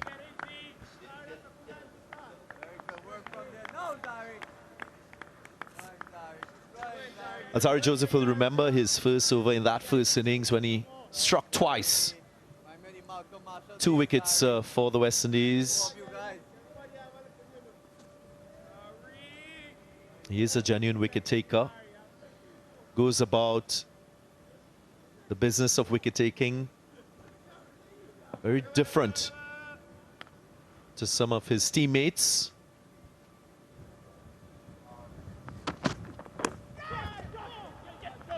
Good hand from Joshua De Silva, saving a few runs. Well, Shamar Joseph is shorter in height. His length's a little bit fuller. He's skiddier in terms of his output as a fast bowler. Doesn't extract a lot of bounce. That's why more often than not he hits the top of the stump when the ball finishes in that area. And there's evidence of his uniqueness.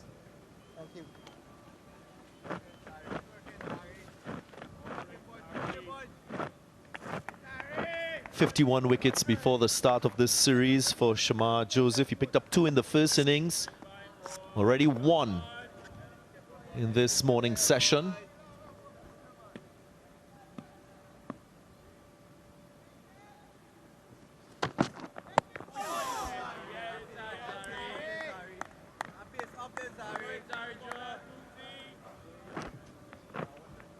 Yeah, throughout the test match we've been tracking bowlers and sessions and the percentage of deliveries hitting the stumps. Day 1, 6%. Day 3, 8%. Day 4, again showing the tactical difference from the West Indies.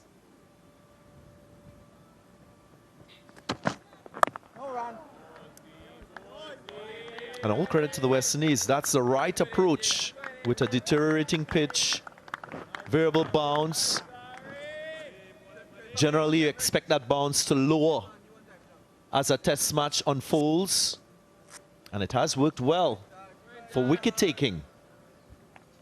Yeah, and it speaks to just applying the knowledge that they gathered from previous innings, from their first bowling innings. They spoke at length about it, not being consistent enough in their plans.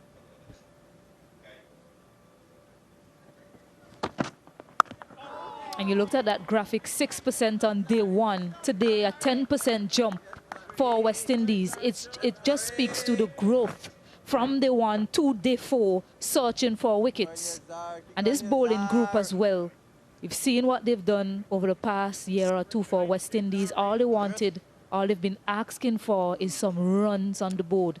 They have that, so a perfect opportunity for them to display their fast bowling mettle.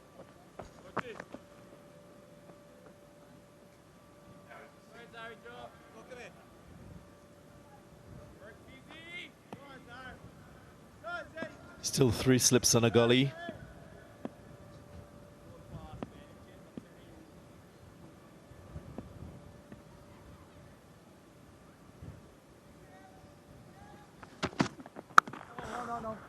Well defended.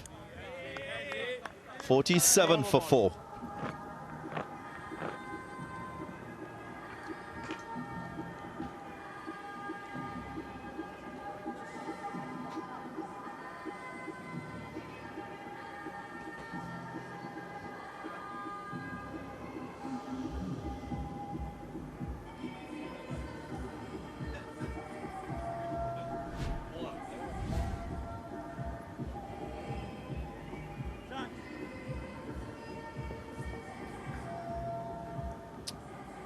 .47 for 4. Sri Lanka, a repair job being attempted with the two batsmen at the wicket, the two most senior batsmen, Dhananjaya De Silva, the captain, who's still to get off the mark, and Dinesh Chandimal, who's on 19, and facing up to Shamar Joseph.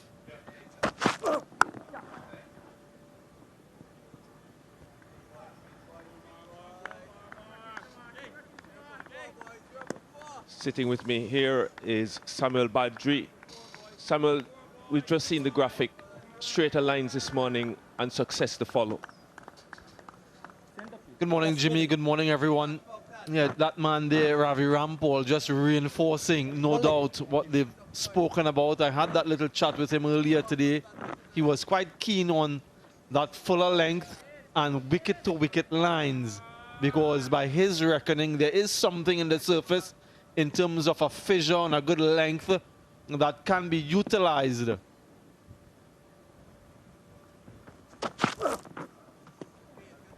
So the Sri Lankans bowl for a couple of days, Jimmy, on day 2 and day 3, and nothing much happened when they were in operation. But when the West Indian fast bowlers are bowling, it seems as though something is about to happen almost every over.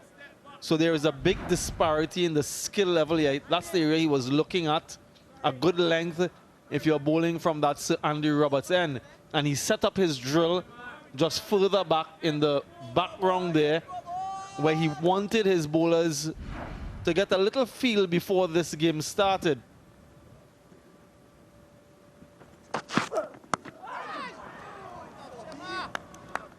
And that's sort of the length and certainly the line that they're searching for. But yeah, that disparity in the skill level of the bowlers quite evident. I was quite intrigued to see what's going to happen today when the West Indians bowl. We see the difference in the average swing across the first and second innings, and now the third innings.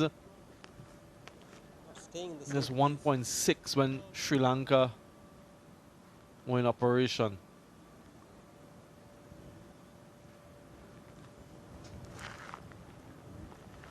I wanted to see, Jimmy, exactly how placid this surface was. If the West Indians come to bowl and the Sri Lankans can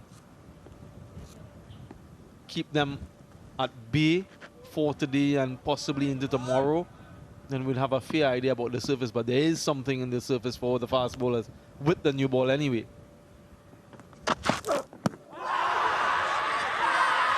Big shout from Shamar Joseph, and the umpire responds positively. Full and straight. And the batsman on this occasion, Dhananjaya, deciding not to review. Full and straight and fast. Success for the West Indies. Pacey delivery from Shamar Joseph, exactly what they have spoken about. Challenge the stumps. A little bit of movement inward and a simple enough decision for the umpire. Look at what that means to Ruston Chase, searching for his first win as Test captain. Pure joy for Joseph and the West Indies. No heroics this time around for Dhananjaya De Silva. A naught, half the side down for 48.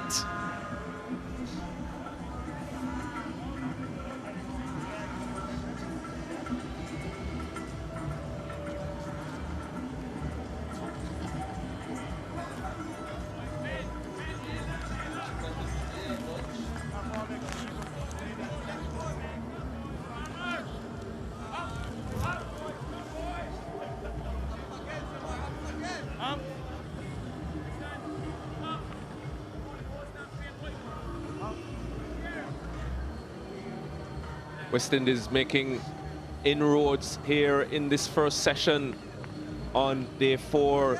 The new batter, Kusal Mendes, another of the senior players in this team with over 4,000 test runs. And this is what brought him to the wicket.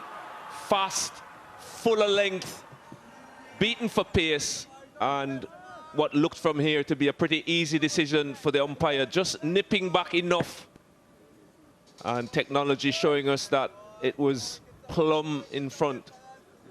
So everything going the West Indies' way this morning. They had a perfect day batting yesterday. It's been a perfect day bowling so far today. Oh, no. Yeah, Sri Lanka struggled session after session after session to get a wicket. West Indians got one inside 4 overs yesterday. In fact, the second over, first ball that Jaden Seals bowled, and then today picking up a further 4.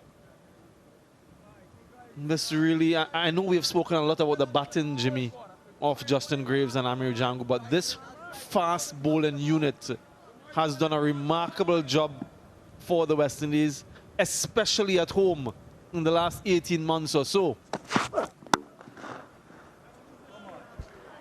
Brilliant, brilliant from Kusal Mendes to finish the 17th over.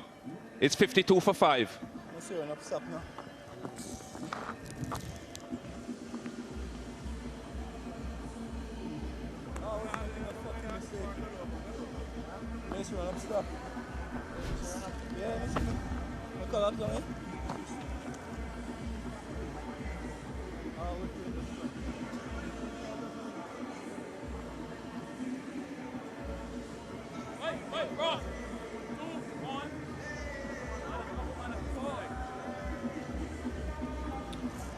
Sri Lanka needing a partnership desperately.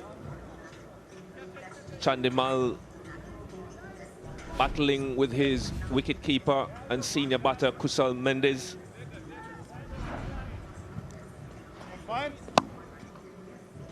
Mendes off the mark there with a delightful off drive. So still looking to score. Still quick onto anything too full, but it was a brilliant over from Shamar Joseph.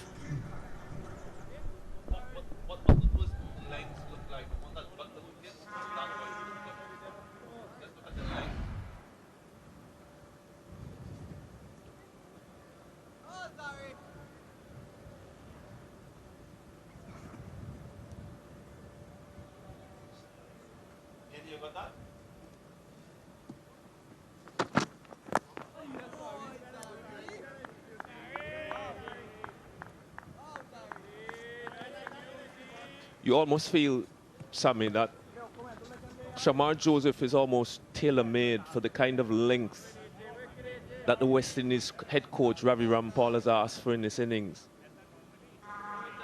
Short, yes, skiddy, good pace, but that length is just full enough where you have to engage, but if you miss, and on a 4th-day wicket that isn't bouncing too much, just consistent pressure.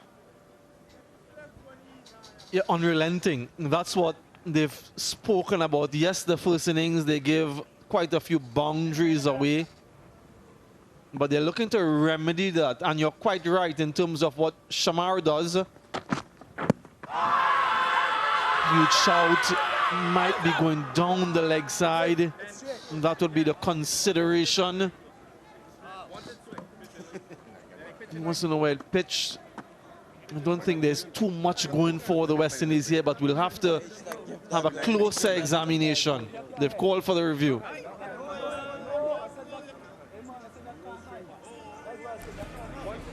TV umpire director, we have a player review for LBW. Original decision is not out. Check the feet, fair delivery.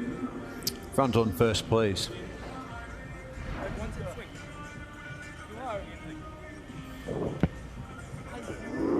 Yeah, I'm just going to confirm no bat with Altridge, please.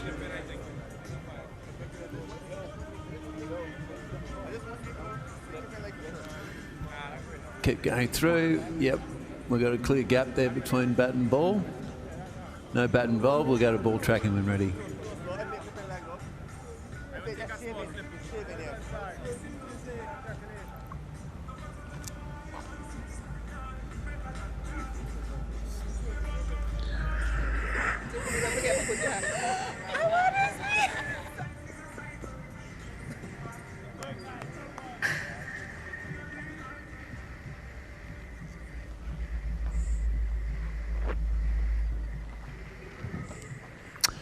Original decision is not out. Impact is umpire's call. A wicket's missing. Go back on field to Hassan. You can stick your original decision of not out. Signal now. So confirmation. Ball missing, as you predicted, Samuel. Maybe a bit of over-exuberance from Alzari Joseph and the rest of the West Indies team. But the pressure's still on.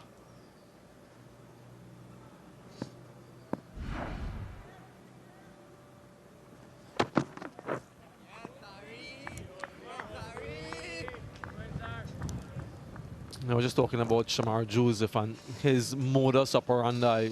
You mentioned short and skiddy. But the lines that he targets, he tries to keep the stumps into play as much as possible. We just saw a graphic about his strike rate, and that's one of the reasons. Trying to bring all modes of dismissals into play.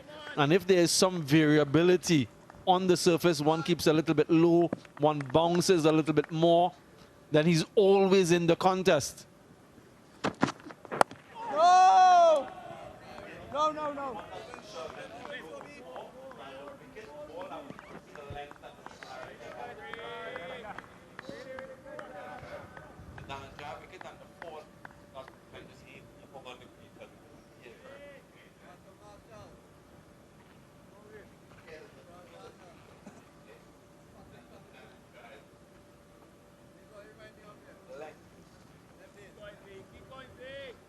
Both these Sri Lankan players always on the lookout for opportunities to score. With really good contest setup.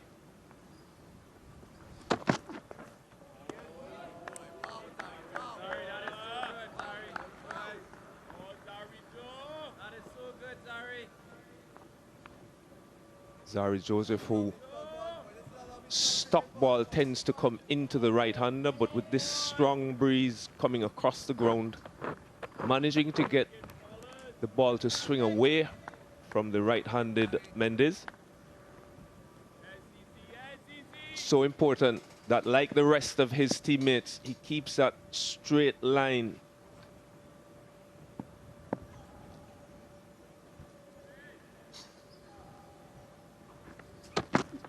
No! Good length to finish the 18th. It's 53 for 5.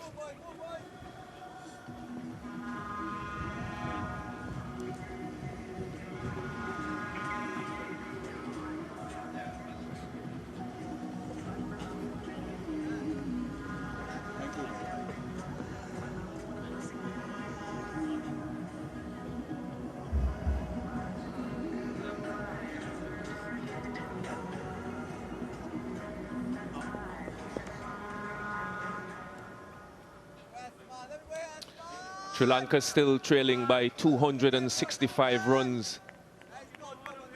Real pressure on these two senior batters, Chandimal, who is facing up, and Kusal Mendes, to build a partnership if they are to make the West Indies team bat again. Shamar Joseph to continue.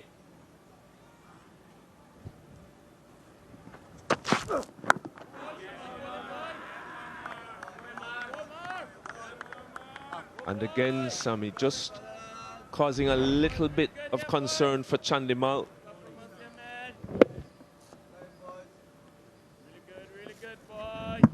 Bouncing 4 or 5 inches higher than he thought. So there's something there for the bowlers. And Shamar's lines means that he's engaging the right-handers almost every single ball, forcing them to play, forcing them to make decisions.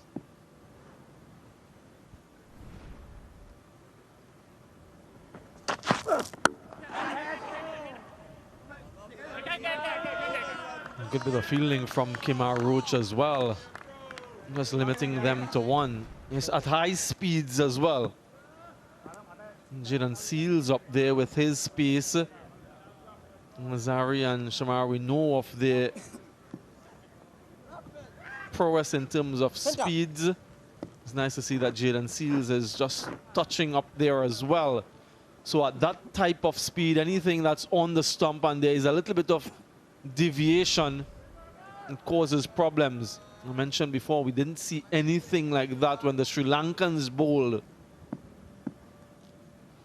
Skillful battery of bowlers here.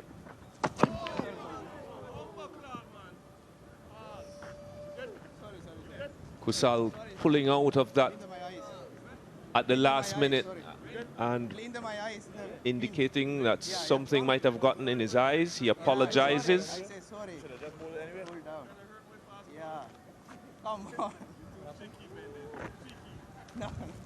Ruston Chase, I think, making the point that Kusal's actions could cause injury to his current in-form fast bowler. He had to abort at the very last moment. Ruston Chase said to him at the very end of that exchange, "You're going to be dismissed in this ball." So he left that with him to think about.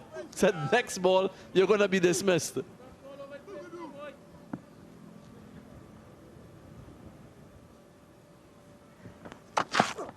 Well, he wasn't dismissed, but he's still maintaining a lot of pressure. The other thing about the West Indian fast bowlers, maybe with the exception of Kimar Roach, and this is not to be disrespectful to Kimar, but they're hitting the wicket very, very hard. There's nobody who is just going through the motions here, kissing the wicket. Shamar, Alzari, and earlier Jaden Seals really hitting the deck hard, as you would expect, given the situation of the game and the amount of runs that they have behind them.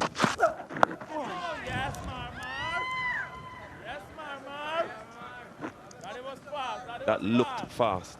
Back away to leg, back away to leg. That is new trigger. Back to leg, Shamar.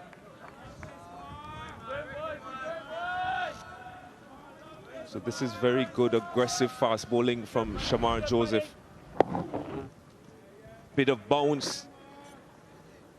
Turned Kusal Mendes around, squared him up completely, hit high on the handle of the bat. Didn't know much about that, Kusal Mendes. Negotiated it well in the end. But this is superb fast bowling from Shamar Joseph.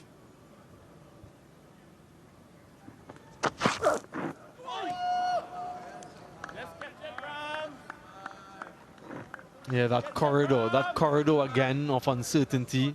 And then you have a split second to make a decision whether to play or to leave.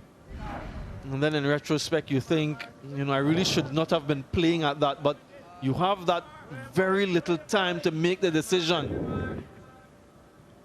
You're pulling his bat away maybe just after the ball passed.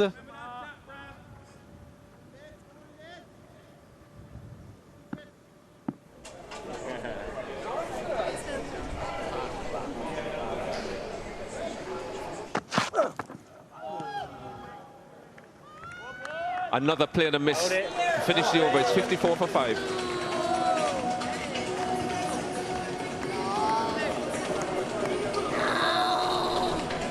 Don't get annoyed.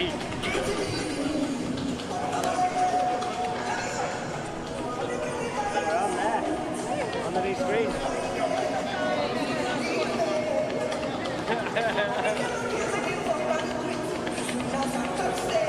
On the big screen there.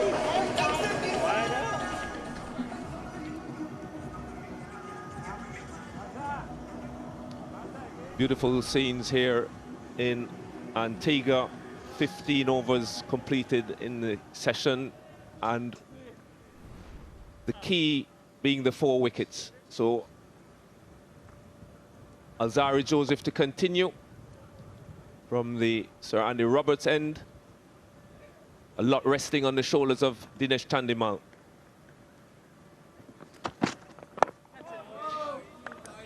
Interestingly, pressure on Sammy. 5 wickets already taken by the West Indies.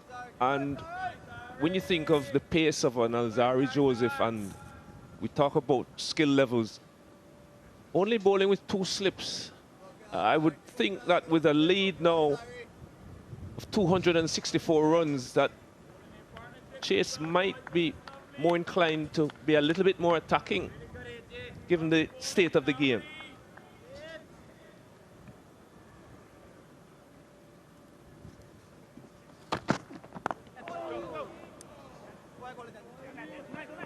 Will dribble away for 4. Outside edge. Didn't carry to anyone in that cordon.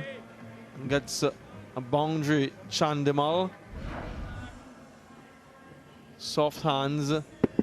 So went down immediately. But yeah, I agree with you. In terms of that slip cordon, 45 that. The ball is still hard, relatively hard. Into the 20th over now.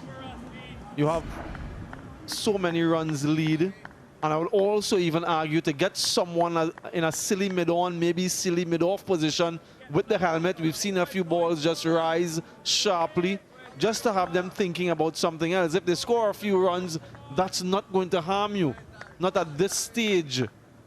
So be a little bit more attacking, search for another.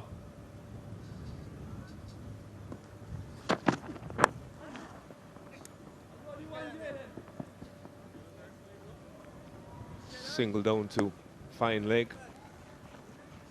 Key here has to be wickets. Has to be wickets, Sam. Kusal Mendes hasn't looked particularly comfortable against the faster bowlers since coming to the wicket. Still trying to get a start, attempting to get in. The wind also is helping Alzarri Joseph. We've seen a few deliveries swing from leg to off.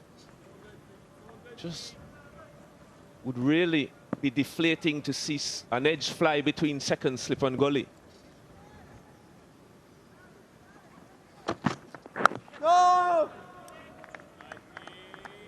You just have to read the moment and ride the wave. The wave is with you. Yes, the yes, moment is with you. Just try to get a couple more attacking feelers, maybe for the entirety of this first session. Yeah, that wind has picked up significantly. Like I mentioned, runs aren't an issue. And when the batter scores, as you would know, Jimmy, you feel a little bit free, and sometimes that opens up even more opportunities. So you get another couple fielders in a catching position.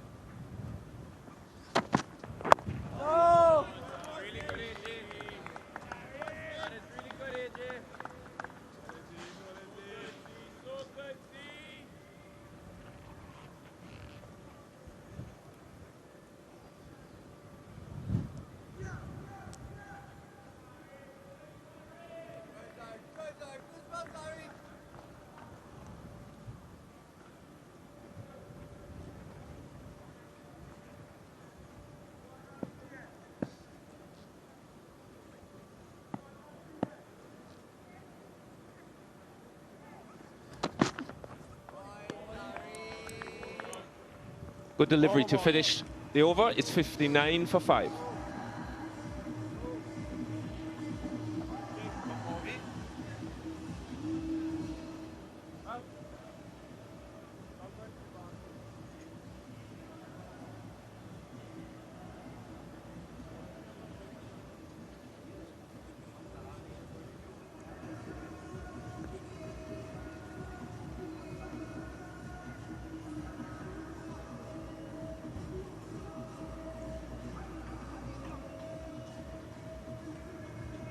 Currently excellent cricket weather here in Antigua with this first test match between the West Indies and Sri Lanka.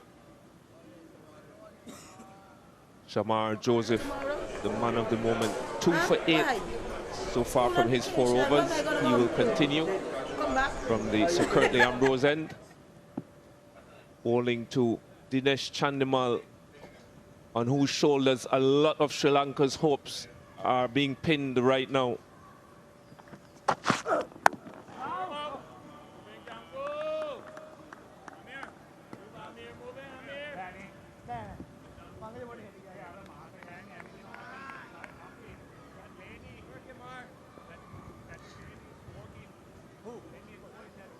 There's Chandimal is talking about a spectator who's sort of in his eye line.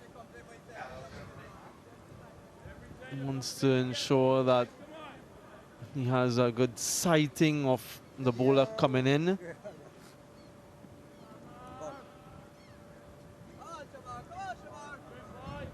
They haven't moved, so clearly not them.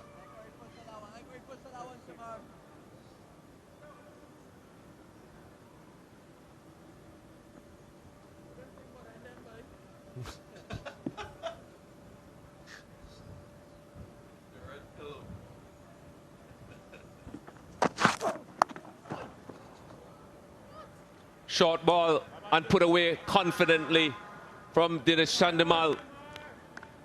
We haven't seen hardly any short stuff from the West Indies. Deliberately bowled into the wicket by Shamar Joseph and quick on it. Just swiveling and rolling his wrists, keeping it down, using the pace. And 4 more for Chandimal. His 5th boundary of the innings.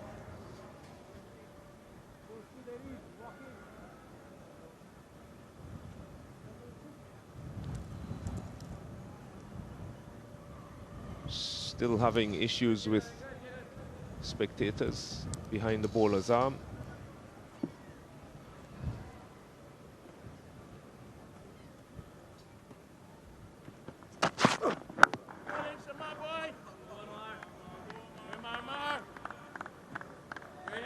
Chandimal has been very quick to pounce on anything loose from the minute he came to the wicket.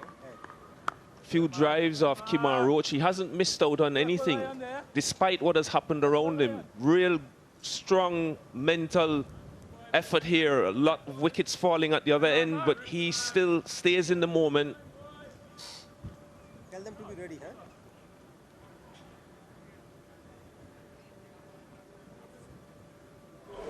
Shamar Joseph now electing to put a deep backward square in response to the previous boundary. Quick single and an appeal.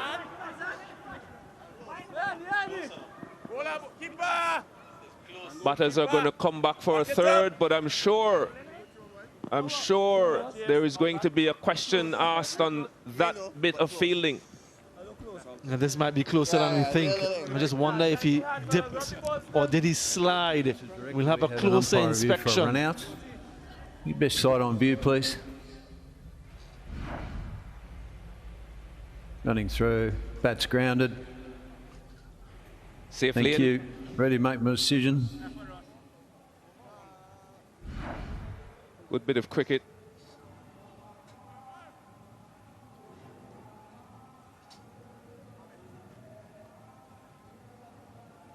Skipper Ruston Chase quickly on it.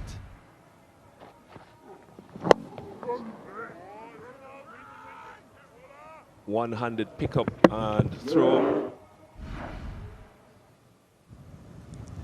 Sharp bit of fielding from the West Indies captain.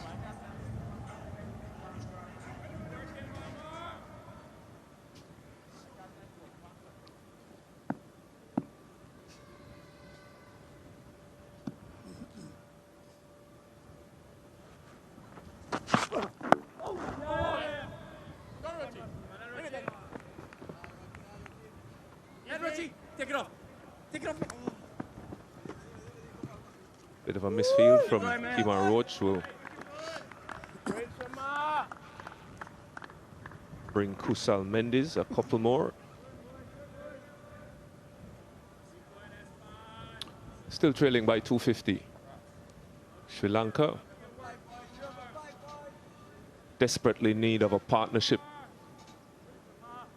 West Indies hunting for that wicket number 6.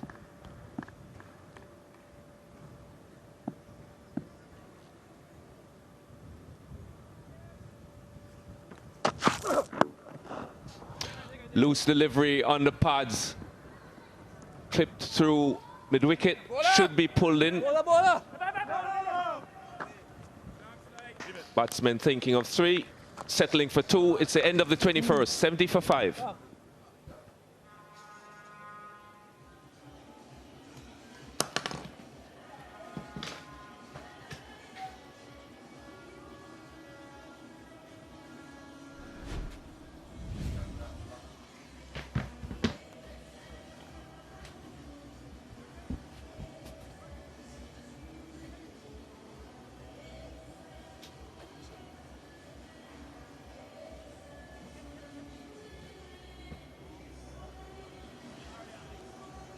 Sri Lanka dismissed for 308 on day 1. West Indies in reply with that massive 626. Sri Lanka still trailed by 248 runs and just 5 wickets to play with. West Indies, I think, have seized the initiative quite early in this contest. It has been a fantastic reply from the bowlers. They have asked a number of questions of the Sri Lankan batters who have struggled to find rhythm.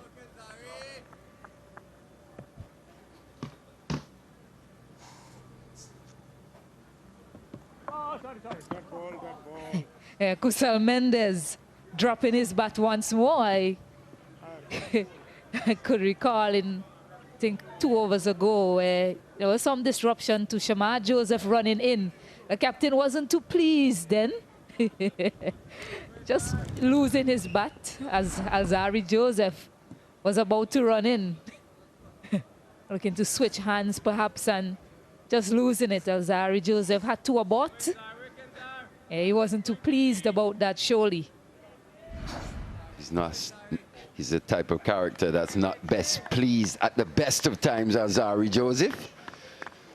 He'll be looking to pick up a wicket here, maybe going to lunch. Bit more happy.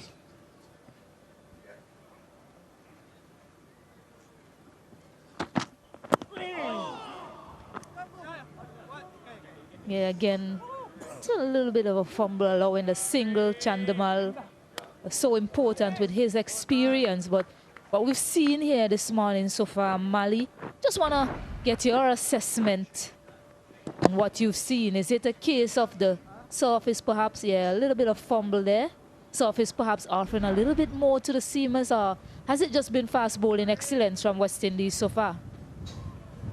Well, what it's been mainly has been consistency, a change in tact in terms of line and length from the West Indies, just opting to go a bit fuller, a bit straighter as well, target the stumps and the pads a bit more.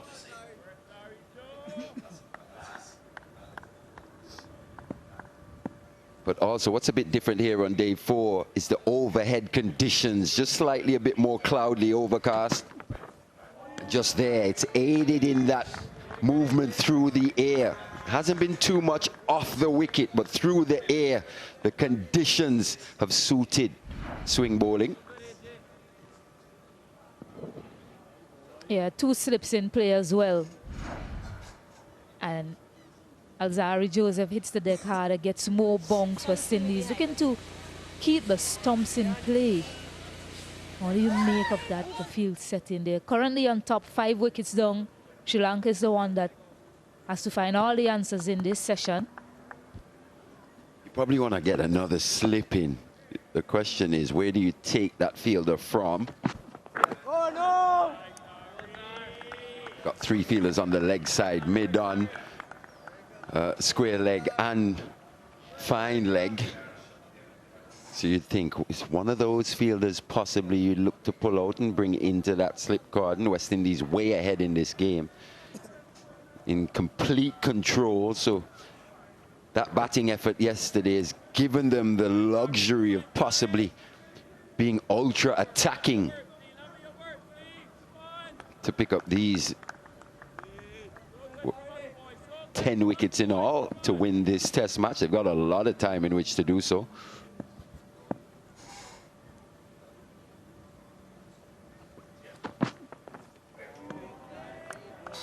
Once again, pace, bounce, Lovely carry through. There's a lot made of the versatility, the diversity in this West Indian bowling lineup. All offering something just slightly different. Alzarri maybe delivering from a slightly higher trajectory. Gets a bit more bounce and pace.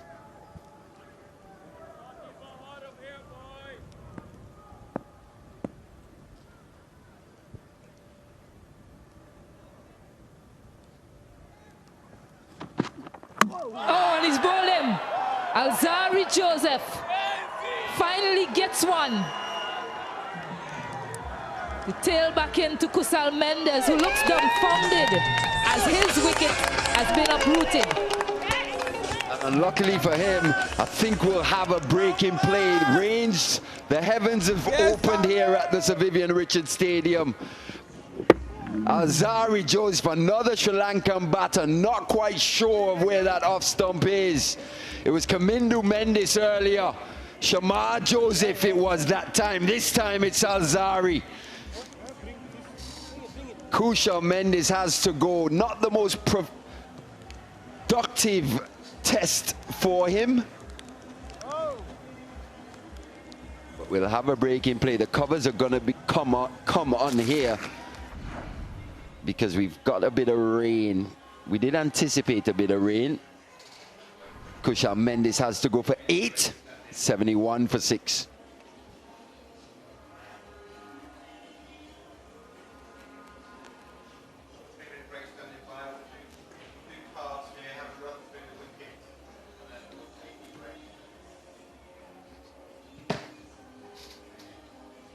Yeah, Kusal Mendes, not the ideal time to get dismissed.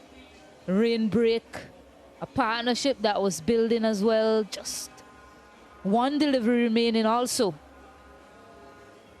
But Alzarri Joseph just kept plugging away at that line and length. Finally got one to swing back into the right-handed batter. So Chandamal there with 35, the only batter in double figures. Sri Lanka struggling at 71 for 6 here on day 4. Yeah, wickets shared by the fast bowlers for West Indies. Seals and Shamar Joseph with 2 apiece, and support by Roach and Alzarri Joseph.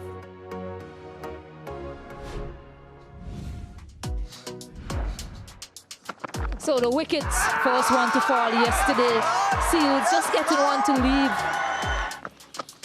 slightly, and that one, Kumar Roach very early this morning, LBW Madushka, second time in this match.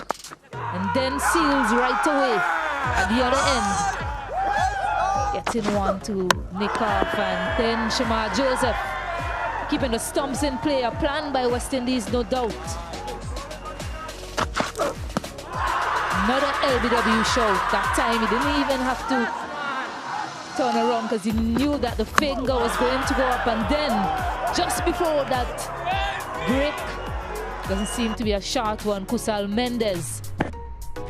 Yeah, a little bit of deviation, well, delivery just swinging back in, perhaps expecting it to leave him slightly, just crashing into that off stump. Yeah, the rain came down just then. Kusal Mendes, lots to think about for Sri Lanka. 71 for 6. A little bit of a break here, but the sun is back out as we speak. So Sri Lanka still trailing by 247. Just 4 wickets now in hand. Dinesh Chandamal still there, loads of experience from him. Not a lot to play with though. Yeah, so I did mention that it shouldn't be a long break. Just a little sprinkling of rain that Jimmy Adams has been asking for.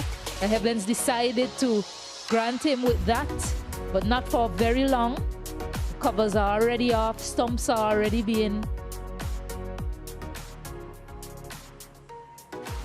Yeah, umpires are quick to come out as well. So I like that. Mali, not hanging around bright skies here. The game is moving along quickly. West Indies, they'll be an elated bunch, sticking to their plans, listening to what Ravi Rampal has instructions that he has given them this morning about keeping the stumps in play, making that new ball talk. The fans, they're enjoying this, Mali. Yeah, I won't call it a rain delay. I'll call it a hydration break. Small hydration break following the theme of the Football World Cup in America. Just a small break, just a few minutes, a little sprinkle here at the Sir Vivian Richards Stadium. And dicey 15-20 minute period before lunch here for the Sri Lankans to negotiate. Once again, bit of cloud cover here. As you said, Stacey, and the sun's out in all its glory. New batter coming to the crease. Sonal Danusha, the left-handed bowling all-rounder, coming in at number 7. I thought he was pretty good with the bat in that first innings, Stacey, and shared a 99-run partnership with his skipper. 6-wicket run partnership, 6-wicket partnership with skipper Dhananjaya De Silva. Scored 43. So he'll have to put in a long batted performance here if Sri Lanka are going to at least try and save this game. A lot of time remaining. Yeah, and it's an important partnership. If you look at the context of how this game has gone so far, 6-wicket partnership broken. Yeah, Alzari Joseph getting that one to come back in. Kusal Mendes expecting it to leave him. Yeah, he enjoyed that, Alzari Joseph. Brilliant. Brilliant from him. You look at Kusal Mendes' face. He looked completely dumbfounded, like what just happened there? Unbelievable. Really was expecting that one to leave him.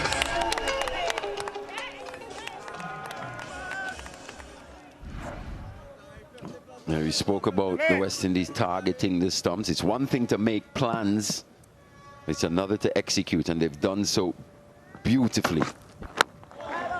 Still attacking the stumps. A bit of swing there as well. West Indies are all over Sri Lanka, who are 71 for 6.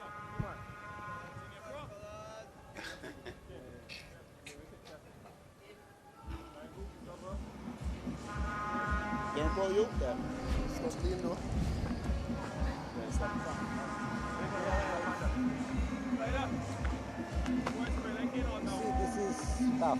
The middle stump is too high. No, not farm, yeah. Just because of this piece. Yeah. Kimar said over for the left. Yeah.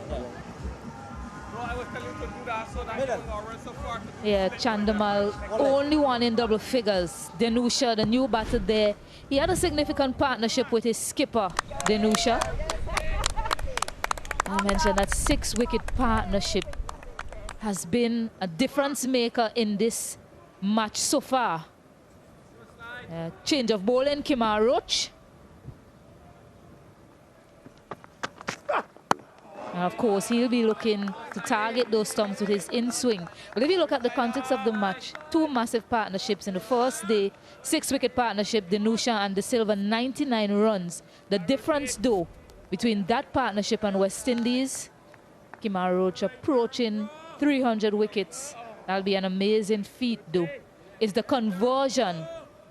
Sri Lanka, with that partnership, getting enough to give something for their bowlers to bowl at. But West Indies converting massively, giving them this massive lead that these bowlers are able to come out and showcase their skills. It's the most productive, it's been the most productive partnership in the match so far. The 6-wicket partnerships, 500 runs being scored between both teams. Yesterday, a historic partnership between Chase and Amir Jangu. This one's cut away short, wide. work for Amir Jangu to do. 2 runs. Chandimal continues just staying in his bubble, picking up another 2. Yeah, Kusal Mendes just looked a bit unsettled today. We saw him pulling away when Shamar Joseph was coming in, perhaps saying something in his eye. Kimar Roach telling him. Ruston Chase just letting him know, but a lot of deliveries just leaving him. There he drops his bat in that same over. Chandimal was able to get a single. He comes on strike. I think just facing about 2 balls or so. Bold. Looked unsettled largely, resulting in his wicket, you'll say. But Ruston Chase did tell him that he's going to lose this wicket, though. Perhaps all of that playing in his mind, a lot to think about. They had a long day in the field, Sri Lanka. Yeah, a lot happening out there. So the ball before the wicket, you got Alzari Joseph here just outside the off stump, and look at where he's delivering from. That one just clipping the top of off.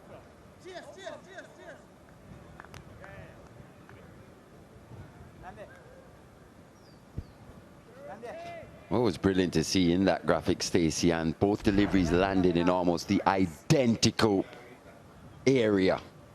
And the fact that they both did something slightly different proves just how difficult a proposition bowling such as that can be in these conditions, especially with Azari tall, delivering from high, some just bouncing a little bit extra. Have a look again.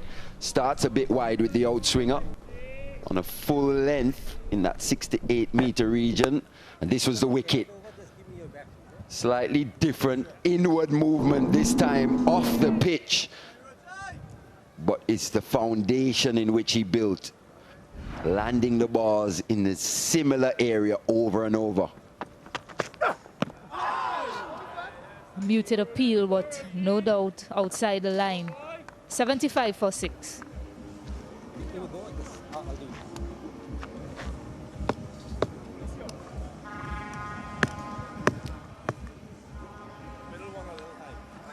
But I cannot. I got hit to do plastic.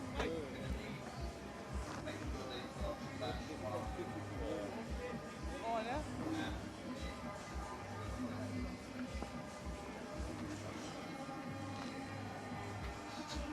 60 runs in the session, but significantly for West Indies, 5 wickets.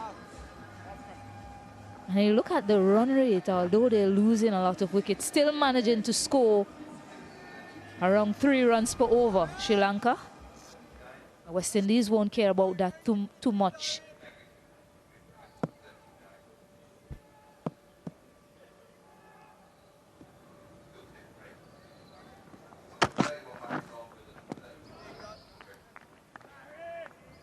Danusha 43 runs in that first innings, but only his second test match.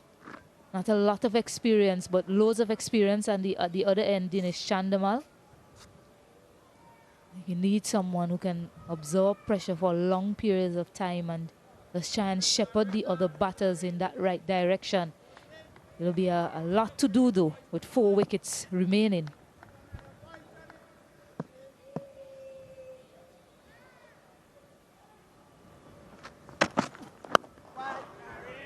You mentioned his lack of experience so far at this level, but vastly experienced at the first class level. Sonal Dinusha. You have a look at his batting record. He scored 1100s at the first class level with an average above 40. In this team as the bowling all-rounder, have a look at that. Just 1850s, 1100s, a best of 145. Have a look at that average.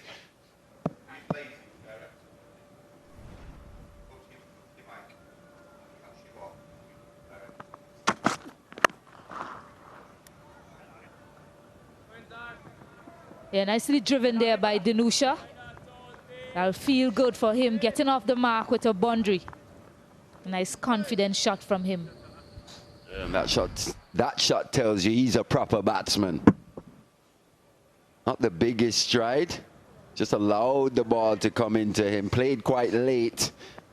Good timing. It races away to that cover boundary.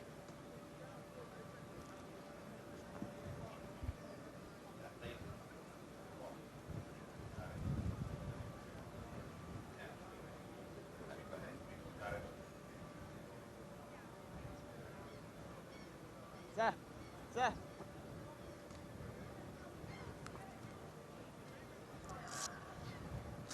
Leg slip.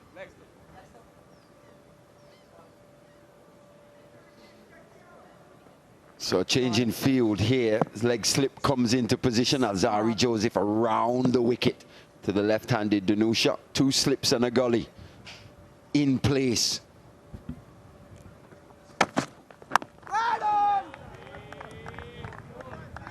Yeah, I just want to highlight something here. We've seen 6 wickets so far. I think 5 of them bowled and LBW. West Indies looking to keep the stumps in play. And we're speaking about Danusha. Inexperience. Look at what he does here. He understands what West Indies are trying to do. They're keeping the stumps in play, utilizing any seam or swing on offer. So he's trying to negate that. Inexperience, yes. But that shows someone with quality and understanding of a situation. Very small, but so significant in surviving. But there, just there, what's proven to be a bit of an Achilles heel has been that extra bounce at times. He's looked to come down to counter the swing. But when that ball just bounces a little bit more than these Sri Lankan batters expect, it poses yet another problem. Have a look at that. Look at where De Silva takes that chest height. Yeah, and it brings it all into context what we've spoken about in terms of the difference between the Sri Lankans and the West Indian batters. Bowlers, I beg your pardon.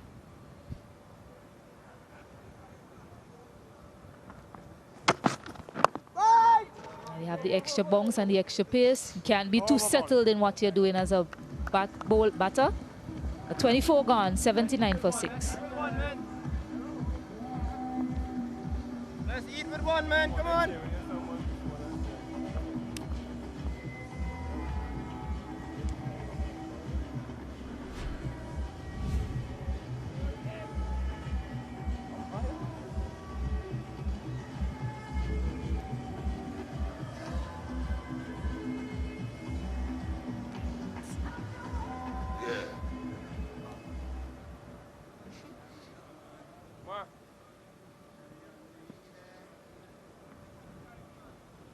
West Indies searching for a first victory on the Ruston chase.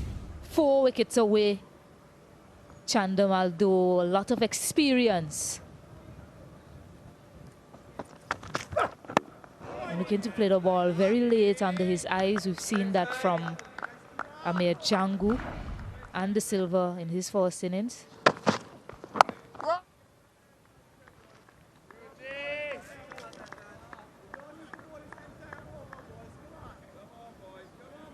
Alzari Joseph ran a little close to that straight down the pitch rather, and Chandamal just perhaps pointing it out to the umpire as well.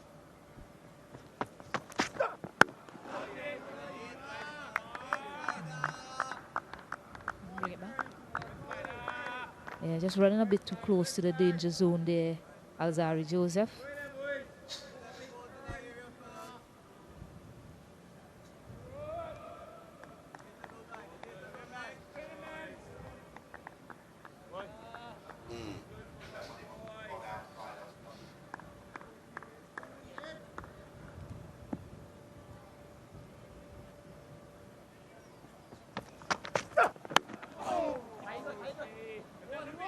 Ruston chase right in the eye line of Dinesh Chandamal. I like that sort of aggressive thinking from West Indies. A number of deliveries I can recall in that first innings.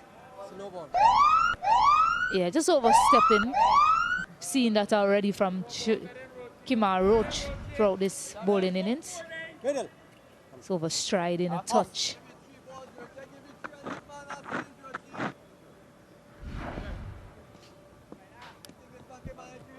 Yeah, I think the third no ball for Kamara Roach here this morning from the Sir Curtly Ambrose end. Maybe just struggling with the breeze slightly. Just struggling with for a little bit of rhythm.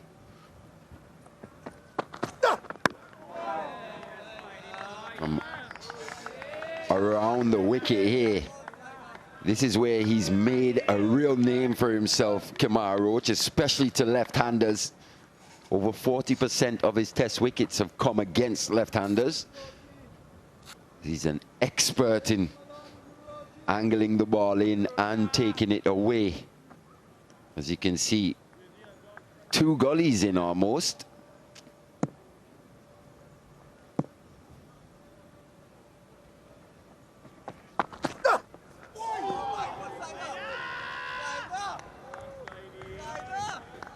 Loving every bit of the fast bowling on display by West Indies so far.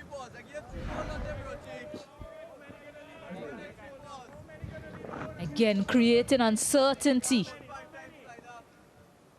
Batter unsure whether to leave or play at that one. Luckily, he just pulled out at the last second.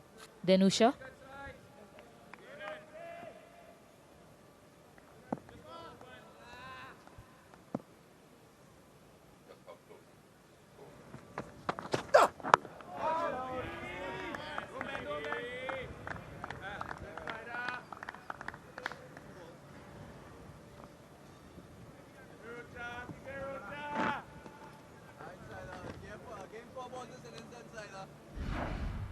Have a look here. You've got to be decisive when leaving.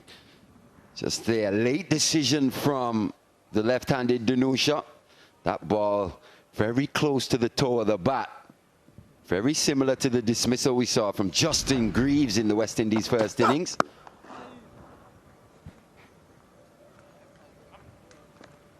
Over. And time for lunch. Yeah, last delivery before lunch. Yeah, I think West Indies certainly on top in this session. 6 wickets they've picked up. Chandamal still there though. Denusha. 66 runs for 5 in this session. Sri Lanka still trailing by 237. No fast bowling display. Jaden Seals and Shamal Joseph on screen there. And a lot of heavy lifting, picking up 2 apiece so far in this innings.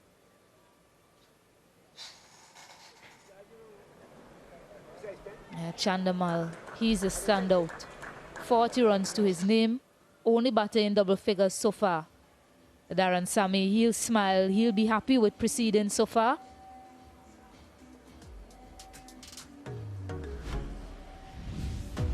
So, Sri Lanka struggling for rhythm in this 4th display. Chandamal with 40. No other batter getting to double figure. West Indies just 11 extras bowled. 81 for 6 right now, Sri Lanka.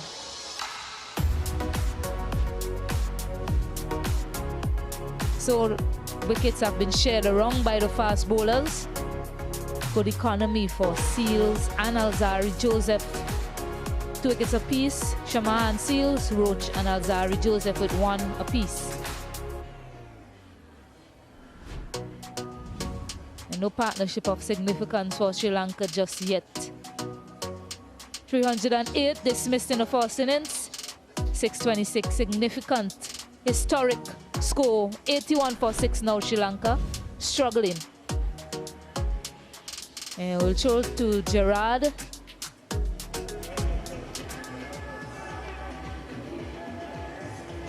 Yeah, Shamar, thanks for joining me here. You have 2 wickets so far. How do you think the bowlers went this morning? I think we started pretty well. You know, we had a discussion on the first innings and how we went about it. And, you know, we just adjust from there and, you know, we see what the Sri Lankan bowler did even do. You know, it take a period, but the length remain the same. They'll be getting the wickets. What changed in the conditions and how are you making use of them? Well, I just think it's important that we stick to the basic. You know, the conditions, the wicket is a bit lower. it's the 4th day of the pitch. So we stick bowling straight, wicket to wicket, and try utilizing new ball. Yeah, well, we've seen that each bowler has taken a different approach to getting wickets. Is a plan built around your strengths more than the batsman's weaknesses? Yeah, I just think it's my strength. I know, as I mentioned in the first innings, we went away from our strength. Coming back into the second innings, sticking to the basic and bowling to our strength. It showed us, what we could get out of the wicket and from our strength. All right, well, thank you, Shamar. All the best for the rest of the day. Thank you, man.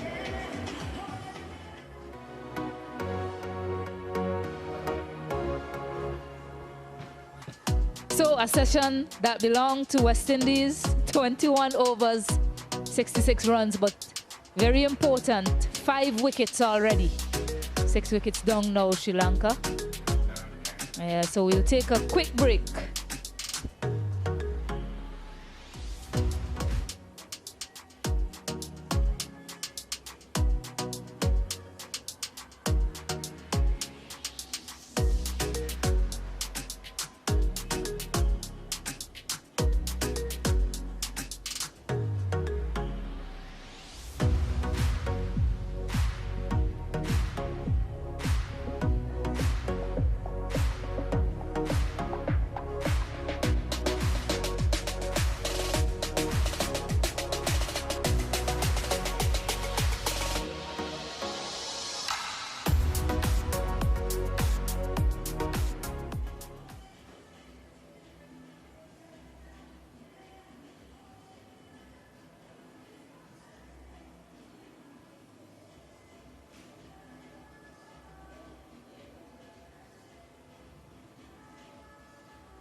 Wow, what a day. For 2 days, West Indies were trying to survive. On day 3, they stopped fighting and started taking control.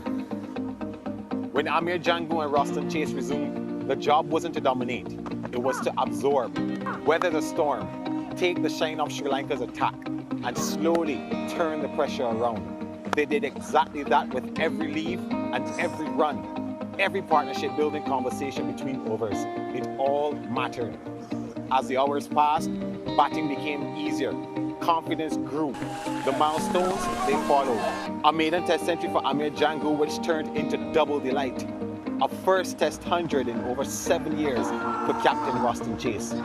Together, they produced a record 6-wicket partnership for West Indies against Sri Lanka, transforming the match after coming together at 168 for 5. But there was another story unfolding.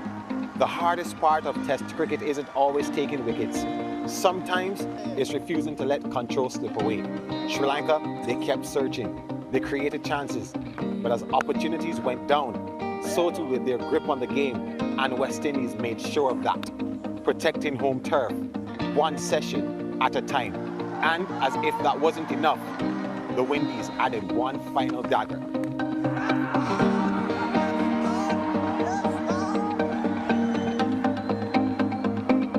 Momentum has changed hands. West Indies now hold the advantage. But with Test cricket, momentum doesn't stay with anyone for too long. Therefore, it's perfectly poised.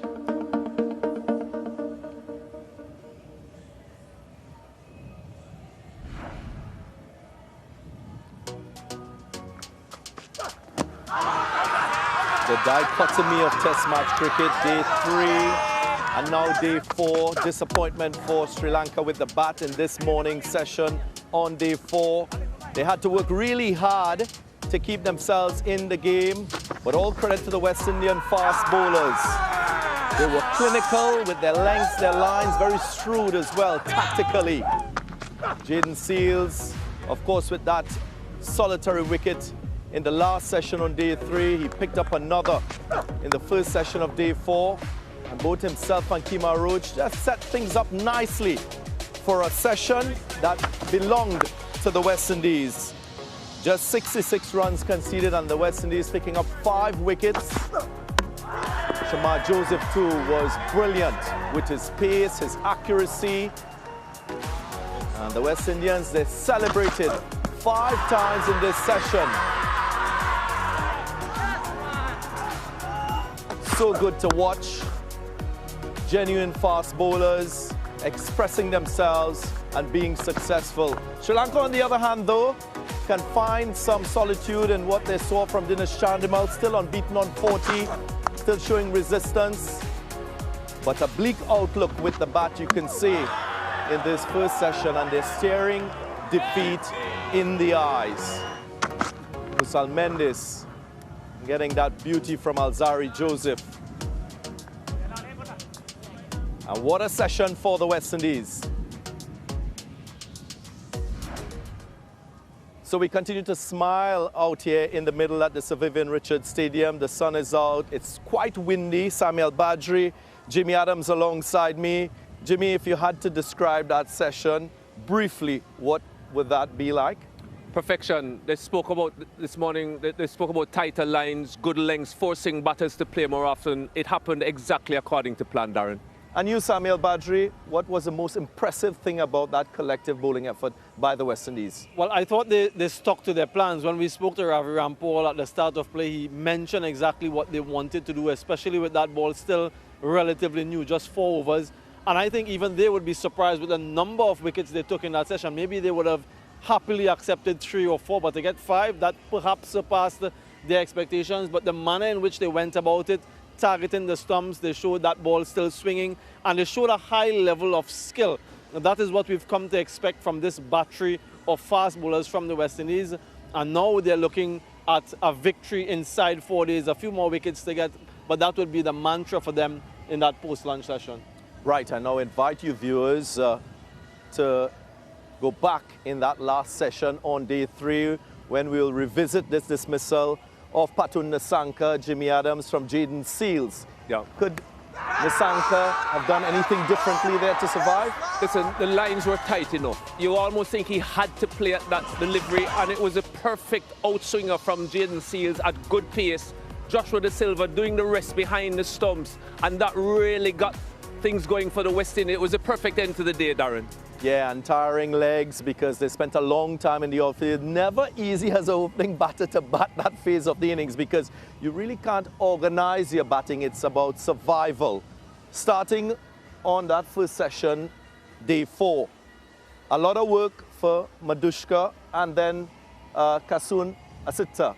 Both of them had to basically navigate things, that spell of bowling from Kemar Roach. Yeah, obviously they sent the night watchman. They wanted him to spend time out in the middle. He did what he had to do yesterday. But then today, Kemar Roach, as we've seen from him so often in Test match cricket, and particularly at this venue, bowling from this circuit, the Ambrose end, with that win factor, getting that ball to duck into the right-hander, it was the ideal start for him.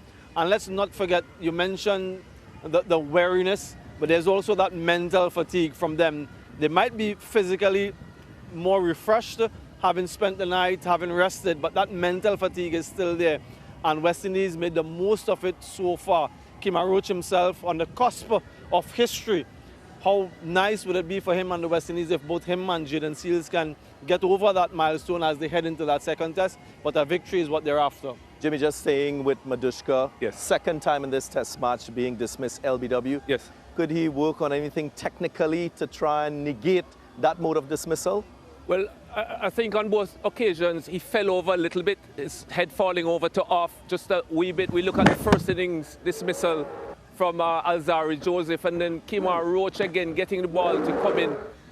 Listen, at the end of the day, it could be, as Samuel said, just mental fatigue, certainly in the second innings. But if I were to get overly technical, I'd say, listen, at the end of the day, make sure you get your weight coming down the wicket towards the ball. But good bowling from the West Indies.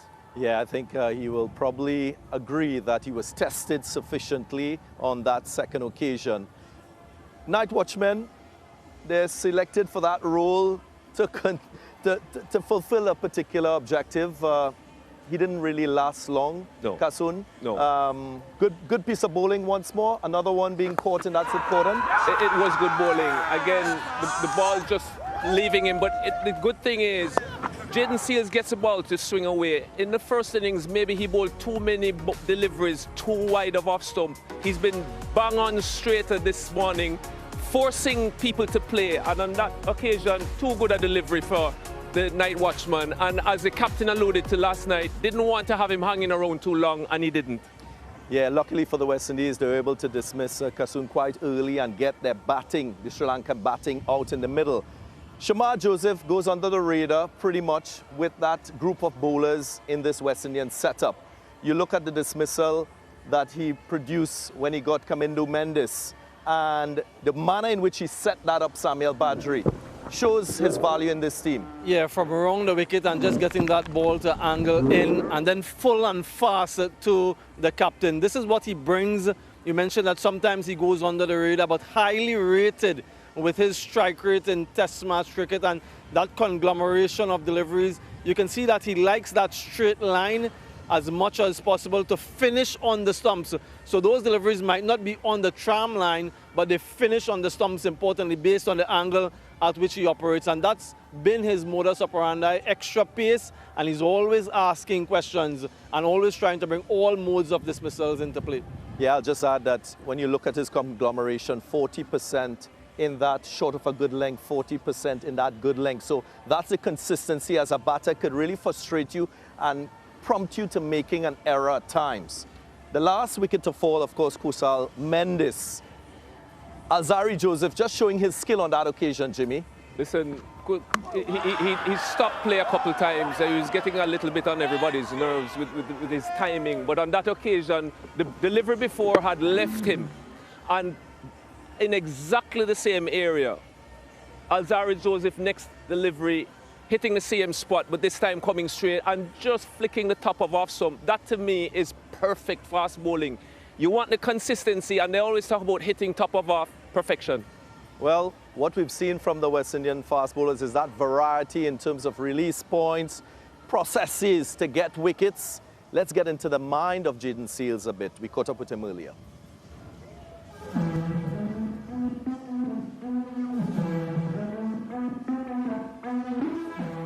I like to train if I'm going into the game, so I'll train with the same intensity that I'll play in the match, or at least try to emulate that same sort of match intensity. Getting a good warm-up done, making sure my body's ready to go, and being able to be on a good line and length or bowling at full intensity from ball one, because that's what you need to do in a test match to start. So I try to emulate the same kind of intensity or the same scenario for myself. Come on! Yeah, I think it would be a good challenge. They all have good batsmen.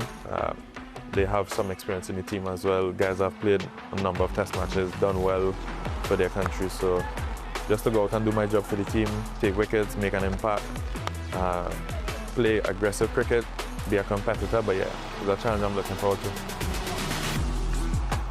I would love to be up there in West Indies numbers in terms of number 3, number 4, getting the most amount of wickets for West Indies, the most successful bowler. But it's not something that I go to sleep and think about entirely. I just play the game, enjoy every game as it comes by, enjoy every session, because it's a privilege to play for West Indies, so take it step by step.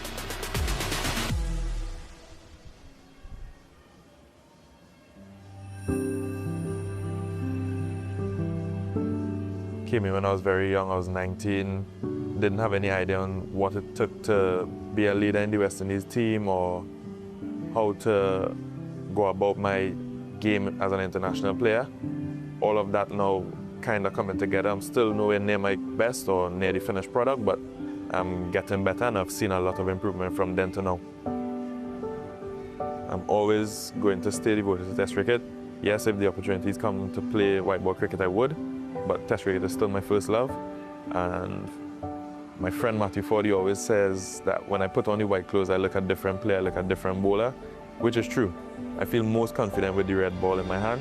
I feel like I am at my best. I feel like I'm in full control of what I want to do, and I'm untouchable. That's how I feel when I have a red ball in my hand. I'm not saying I'm not going to have bad days. I'm not going to have the games where batsmen get the better of me, but I still believe that I'm at my best with a red ball in my hand. Such a wonderful attitude for Test match cricket from Jayden Seales. Great to hear from him. Jimmy, Dinesh Chandimal, 54 in the first innings, unbeaten on 40. What has he done differently to his teammates?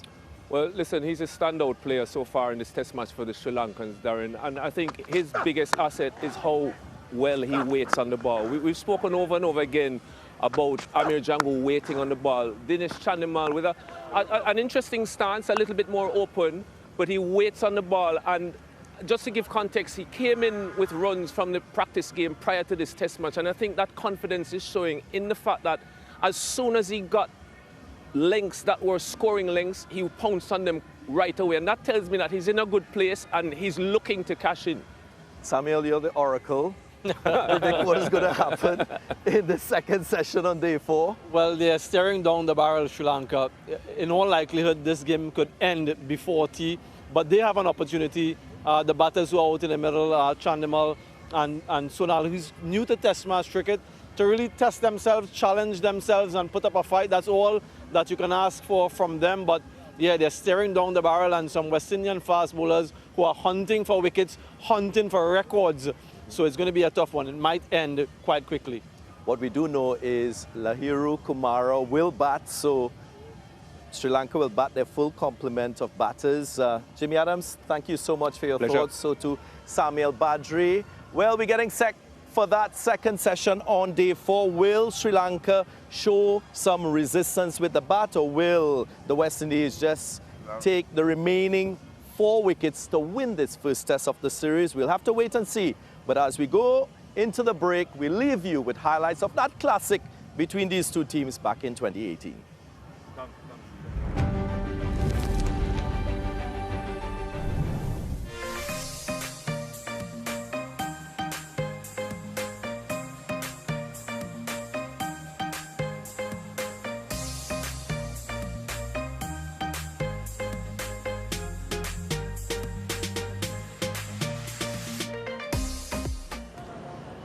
First ball of the day. Straight away looking for that swing, looking to pitch the ball up, which is a good thing. Too short. And punched off the back foot. That's not a good start. Oh, that's a good one. That is really a good one. That's what we are talking about. Oh, that's close. That is close. That stayed down. Gone for the big one. Clearly, the West Indian captain has decided that he's going to go for the big shots now. Gets that reverse sweep to the left of the backward point for 400. Not anymore. I guess he heard me. Jason Holder gets a 6. Nice sweep shot. Jason Holder.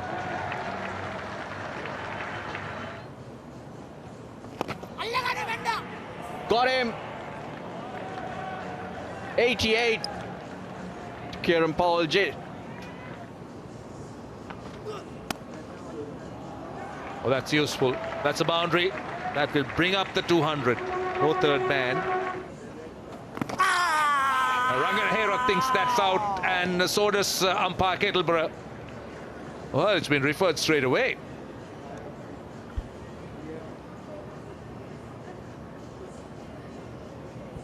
Pitching in line, impact in line, and hitting the wickets. That's gone fine. Will run away to the boundary. Useful runs for the West Indies.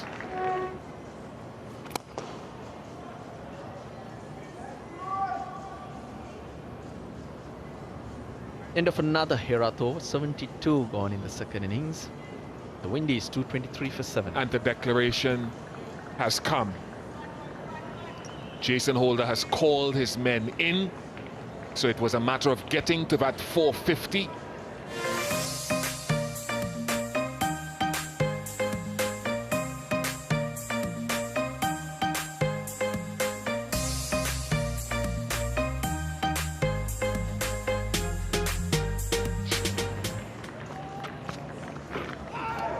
Good start in terms of the carry.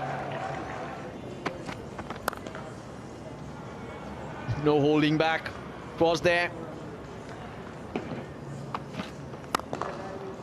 Oh, lovely. 3 balls, he's off to 10. Living the moment, and at the moment, 2 Sri Lankan openers are finding the middle of the bat. And he's gone. What a beauty of a delivery from Shannon Gabriel. What a beauty. Not for the first time we've seen a bowler start short and wide and put away for 4 quite competently.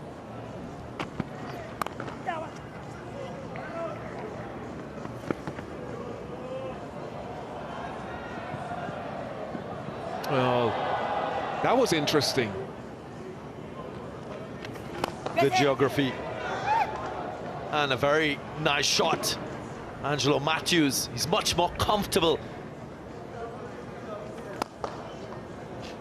Another boundary for Angelo Matthews to end the over. Very nice. Classical. Extra cover drive. You'll get a boundary. Squeezed away for 4 of the last ball of the over. Oh, a soft one down the leg side, just talking about whether they can last out the day. And Jason Holder's change of end has snaffled Angelo Matthews. Very nice. Through the gap, and the timing was very good. Pulled away. It's got the distance. The timing was good. Very good shot.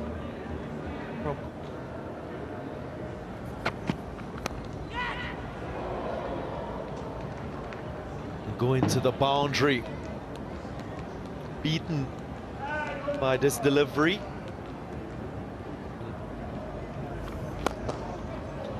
Take it on the full, and that's threw it off. That's a boundary. Short. That's a poor delivery. Banged away. I think Bishop should be looking at coming over the wicket. Oh, that is a soft dismissal. Roshan Silva goes for 14. Sri Lanka could have ill afforded that. That looks tells you the story, but did that ball stop on the batsman?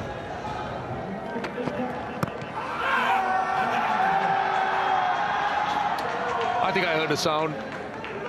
Not sure whether that was on the pad. Could be inside edge. They're talking about it, thinking about it. 10 seconds, they say. I think there were definite two sounds, but let's see whether there was an inside edge or pad bat.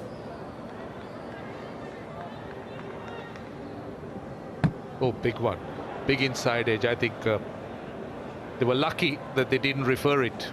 They would have lost it straight away. Well played. Well played. He's watching the ball carefully. It's a very determined effort by Gamage. He's looking to be defensive. He's just making sure that he protects his wicket. Now the umpires are going to confer. Well, they're going off. Sri Lanka will be kicking themselves. That last delivery, 150 Ks, so Shannon Gabriel has worked up a good head of steam, but Sri Lanka will be kicking themselves with that wicket of Roshan Silva.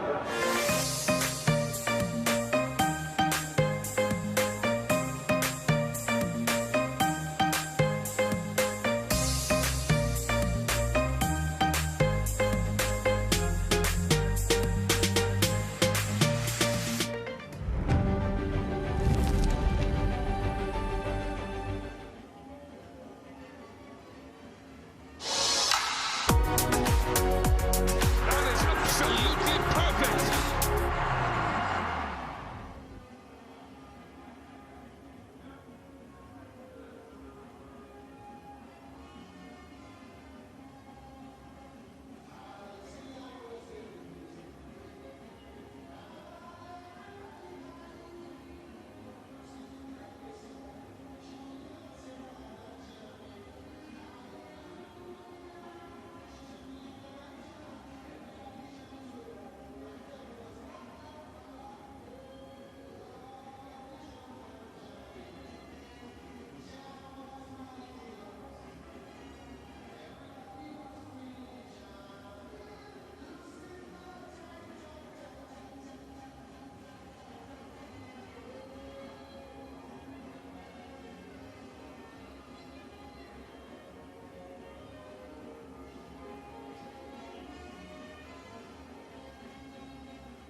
when I woke up this morning, I know I was going to have an amazing day.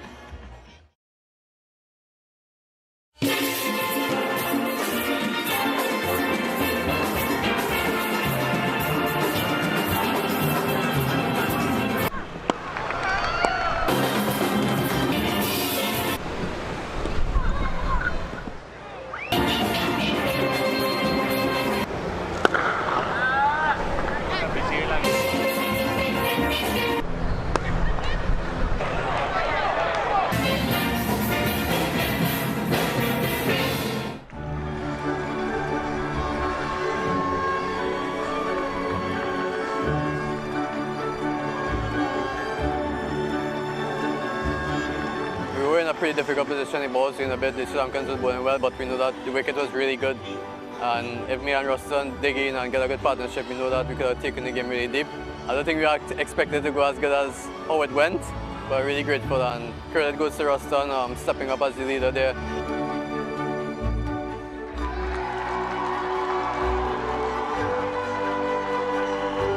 I think I always tell myself, I pride myself on my starts. I normally say if I get to 25 runs as a starter and I have to cash in, because we all know how difficult it is as batsmen when you're not able to get a start. So for me, it's all about trying to make it count, and from there I tried to kick on, and luckily I did.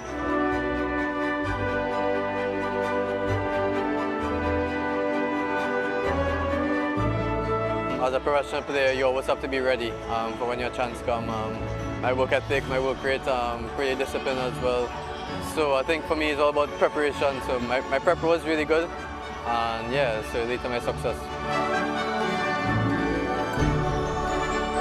In the back of my mind, even though I was on a base throw, we talked about carrying the game really deep because the wicket is such a good one. So it wasn't all about just getting 100 and outing, it's more about pushing on and getting a really big score. So I think that's what we had to do. We had our plans.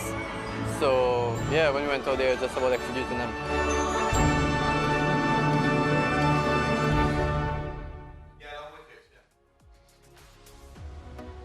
Yeah, Amir Janggu, a big part of the success for West Indies so far. We're here still at North Sound, Antigua. West Indies versus Sri Lanka in this first test, day 4 at the Sir Vivian Richards Stadium.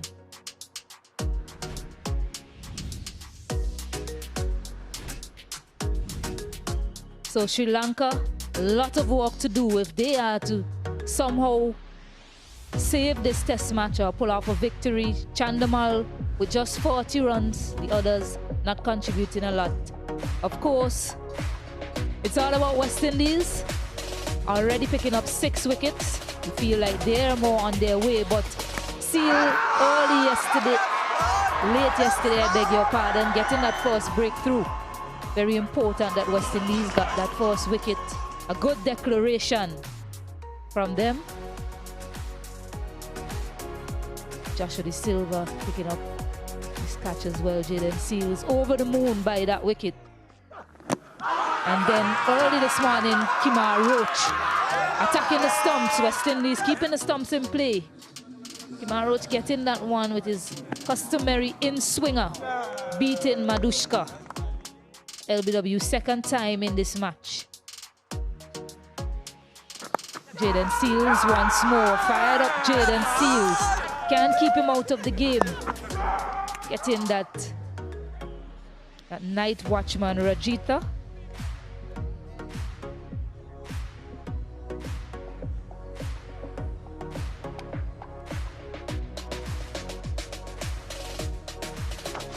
Shamar Joseph into the action. Skiddy nature of his. Nice one, just shaping back into Kamindu Mendes, who looks solid for about 40 balls or so, but Shamar Joseph just too good.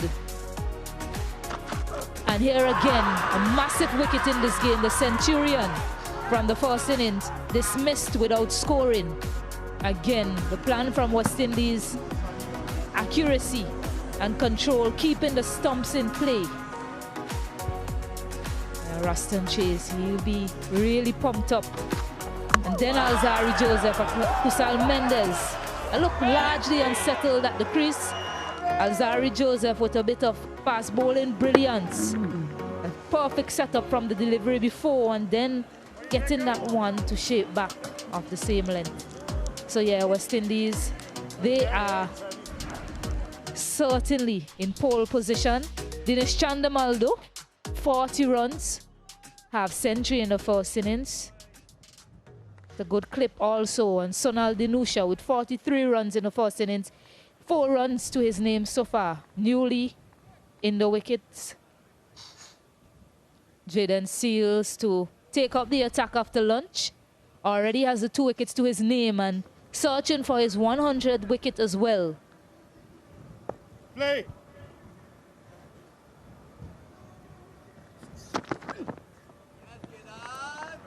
Yeah, Jimmy Adams alongside me. It's such a wonderful sight to see that young fast bowler get into his 100th.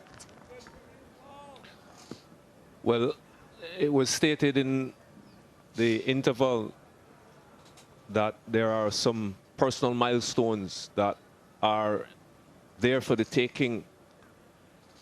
And Jaden Seals looking for 100 test wickets. Kemar Roach, his senior partner, looking for his 300th. So there's a lot on. And they will be hoping that there isn't too much resistance. Sri Lanka, on the other hand, depending on this man, the most experienced batter, Dinesh Chandimal. Beauty, absolute beauty from Jaden Seals. He's been swinging the ball away from the bat all game. And on that occasion, just tempting Chandimal, getting his hands away from his body, searching. Chandimal with a fairly open stance. Not so much textbook, but he's been waiting on the ball all of this innings, allowing the ball to come to him. And on that occasion, just being tempted a little bit by Jaden Seals.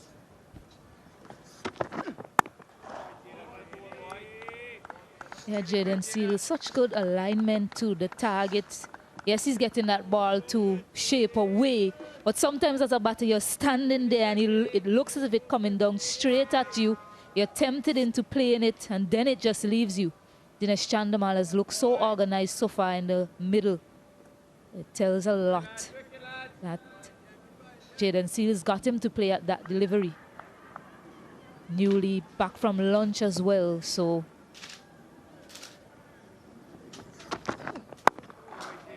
still has to get his feet moving once more, Dinesh Chandimal. Came into the test match having scored 74 and 19 in a low-scoring game here in Antigua at the Coolidge Cricket Ground. So he is confident. He is in form, some sort of form. I know they haven't played test match cricket for a while coming to the Caribbean. But 16 test centuries, he knows what batting is about, Chandimal. Yeah, they managed to get that single just after lunch. And it's an opposition that he enjoys as well. West Indies has a good average against them, and even in the Caribbean, an average close to 50.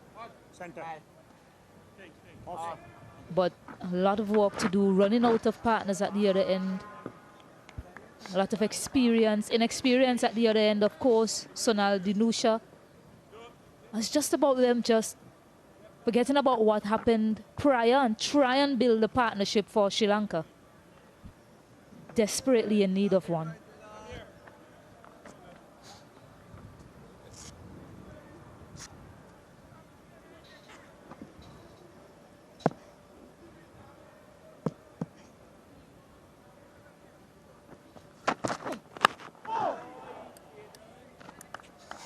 Just a single. 82 for 6.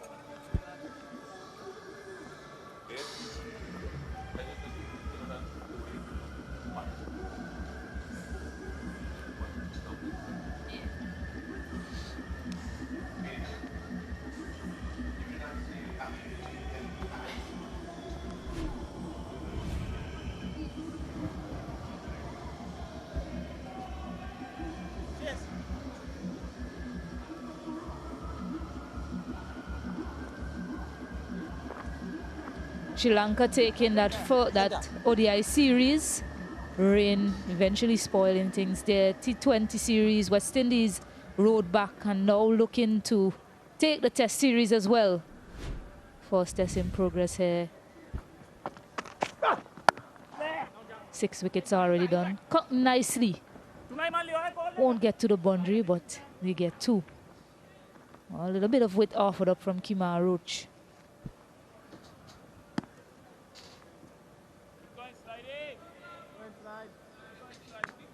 A lot resting on the shoulders of Chandimal and his junior partner, Sonal Dhanusha. Kemar Roach having led this attack really well up to this point.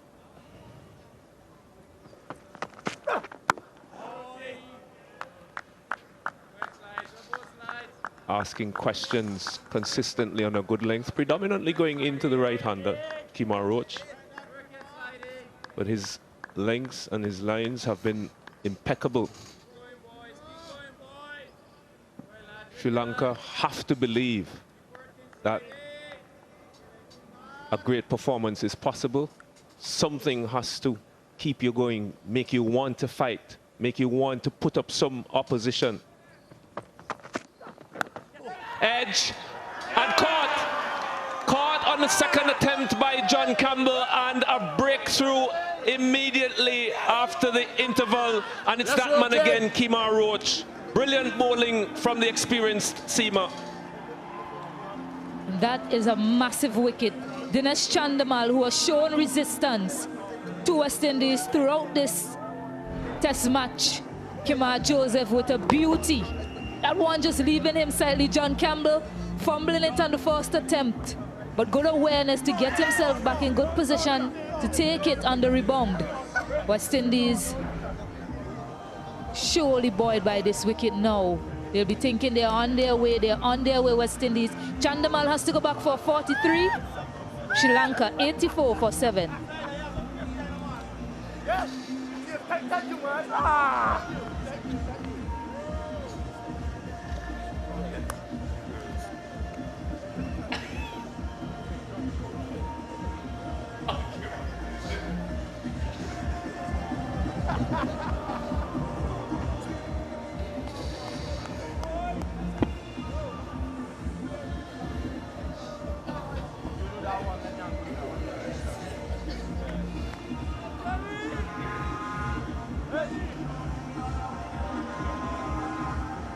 So Milan Rathnayaka, best of 72, carded as an all-rounder really in this squad. Not a lot of experience though.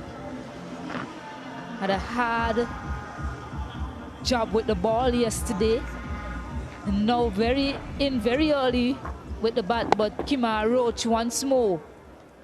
Great fast bowler, nearing 300 wickets as well.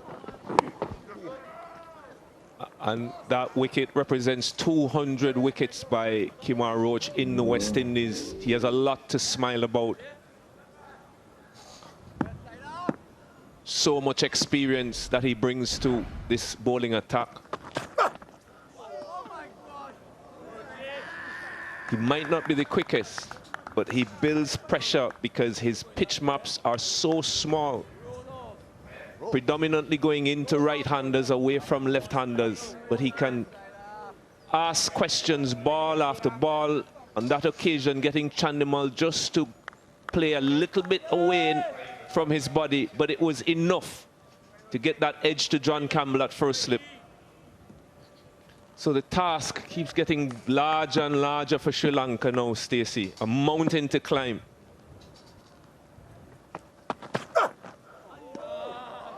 Has really built a career on relentless accuracy. Kemar Roach understands his game, knows what he has to offer, but look at that record. Just third behind Courtney Walsh and Curtly Ambrose. 200 wickets, test wickets in West Indies. Other significant names on the list as well. Malcolm Marshall, a host of fast bowling Excellence there. A loud appeal, there's a loud appeal.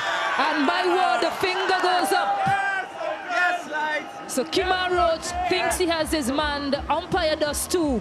But Milan Ratanaika and Denushan, he goes up for the review. So Sri Lanka takes the review, but West Indies are confident.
Yeah, the review process, just checking to see if there's any bat, no bat involved. Hit the pad, looks very tight. Might be going down, might be umpire's call. And yeah, umpire's call. So the review retained. It was so important to get the decision in their favor. West Indies just barely touching the stump. And yeah, confirmation by umpire Shafadullah. So Kima Roach gets his 299th wicket. Ever so close to getting to that 300 figure. Milan Ratanaika has to go back without troubling the scorers. Sri Lanka 84 for 8.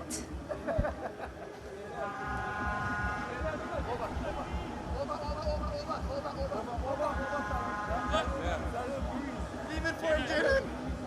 Leave it for him.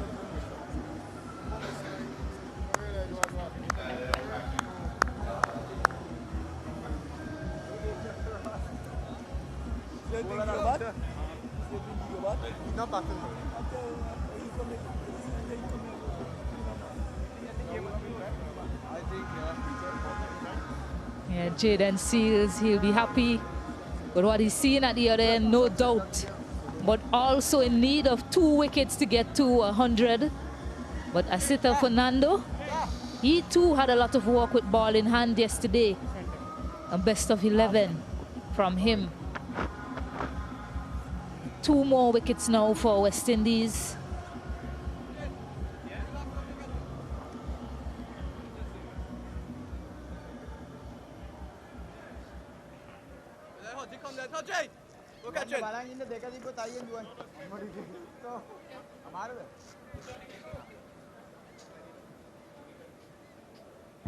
Kima Roach, 299 wickets, 1 away from 300, but he'll have to wait though. Jaden Seals with ball in hand.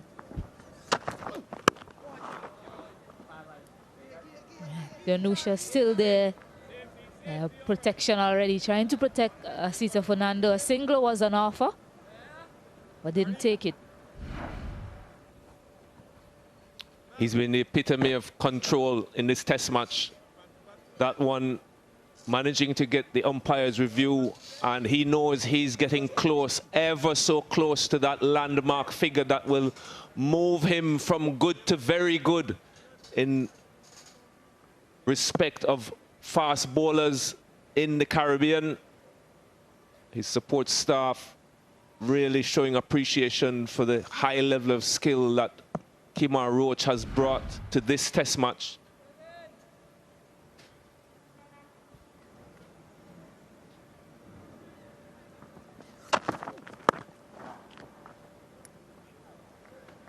Really, it's so marked the difference between the plans and the lines and the lengths in the first innings by the West Indies. Yes, they got 10 wickets, but they themselves said that the levels of consistency weren't what they would have wanted. They spoke about having the discussion. We listened to the West Indies bowling coach, Ravi Rampal, reiterating this morning that the plan was to hit straighter lines, fuller lengths. And it's almost as if a perfect test match continues from yesterday with the bat through to today with the ball, Stacey.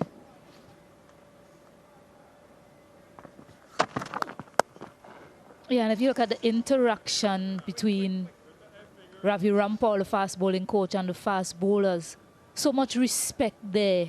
They're listening to what he's saying.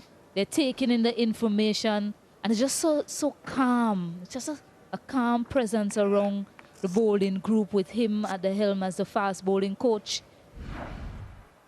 You saw there all year just simply pointing out, listening to what Seals is saying, and this bowling group has been remarkable.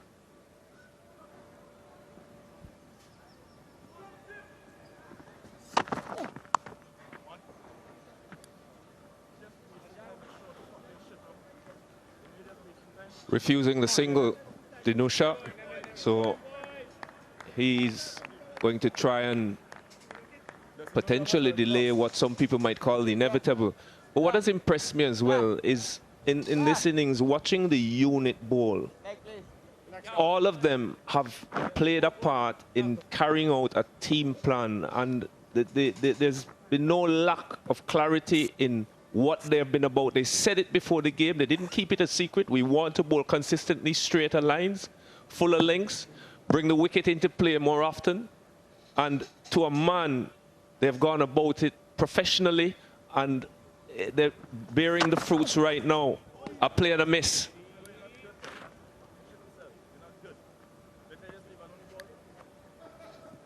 Jaden Seals never short of a word or two. He likes a conversation with a batsman, does Jaden Seals.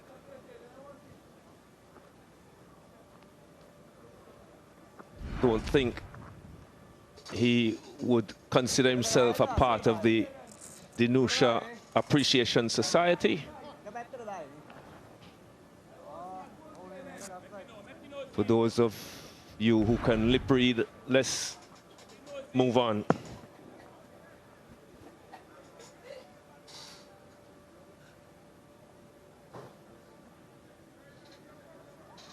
And one ball to go. He'll be looking to get the single to get on strike, Dinusha. Yeah, really good bowling. Smart bowling from Jaden Seals. 84 for 8.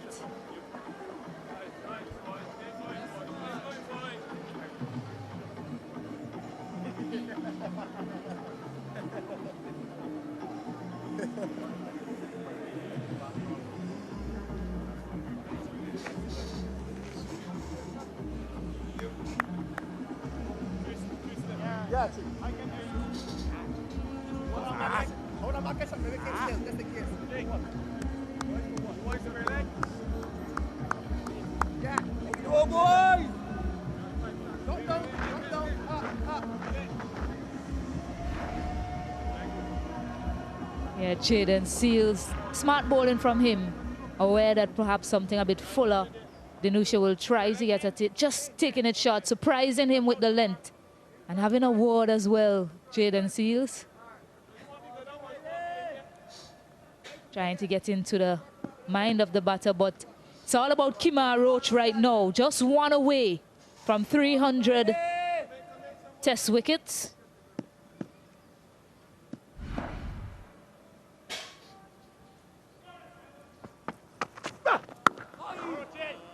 And again, just holding in on these stumps. He'll do that consistently.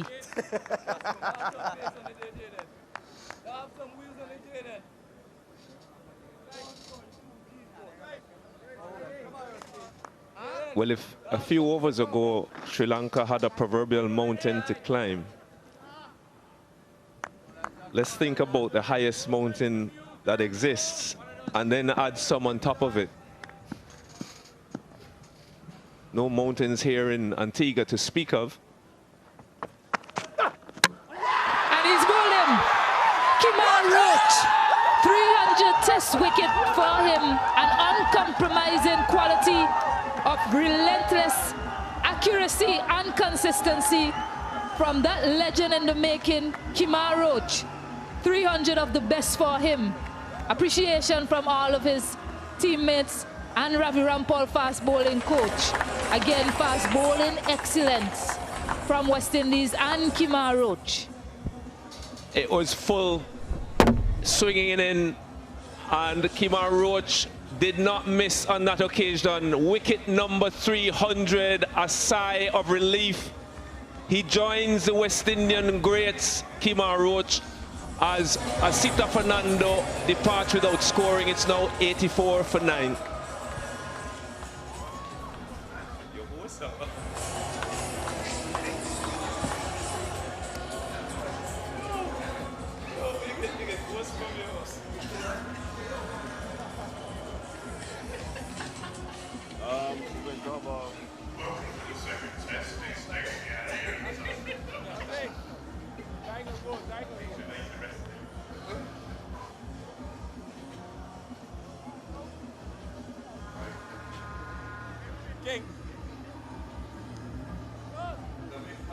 Kumara, who went off with injury in the first bowling innings for Sri Lanka, is well enough to have a bat, a best of 13, but West Indies on the cusp of a first test match win under Ruston Chase. But more than that, this man, Kemar Roach, with a record 300 wickets for himself, also on the verge of getting a 5-wicket haul.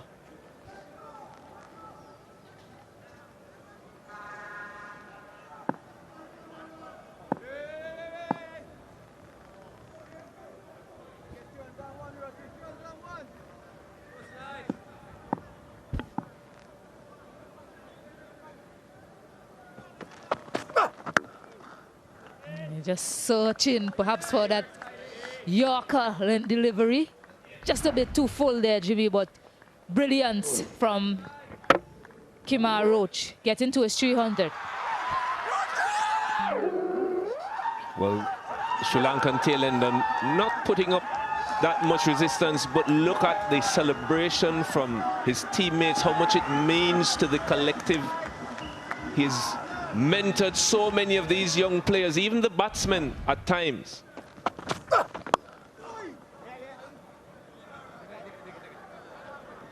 Tidy clip for 4 to get off the mark for Kumara.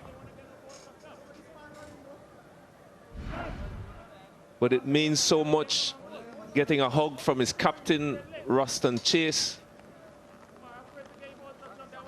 I think Ruston Chase is the one that's more like, let me embrace you. You have me so much closer to my first test victory as skipper. And Shamar Joseph, I just love how he appreciates all his teammates and always wants to celebrate their successes as well. Well, Kumar is gonna have a hit, and why not? Back-to-back boundaries for him. Just slams this one down the ground, but I won't bother Roach and Chase too much. Just looking to keep it full. Kemar Roach. Well, it wasn't the worst delivery, but well met by Kumara. Straight enough bat, good placement, consecutive boundaries. Well, now I'm seeing why they insisted that he must bat. 8 runs coming from it, but an important wicket over. He'll remember for a long time to come. Kemar Roach. Sri Lanka 92 for 9.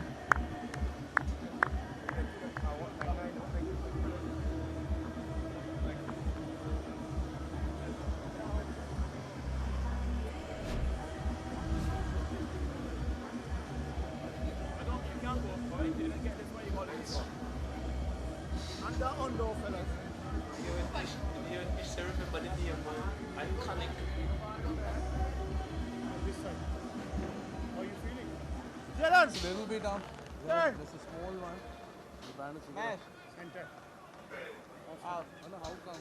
Out, sir. Yeah. Sir. Out. Awesome. 92 for 9. Jaden Seals looking for 99. The older statesman in Kemar Roach getting to his landmark force, but no doubt this young man will soon join in picking up 100 wickets.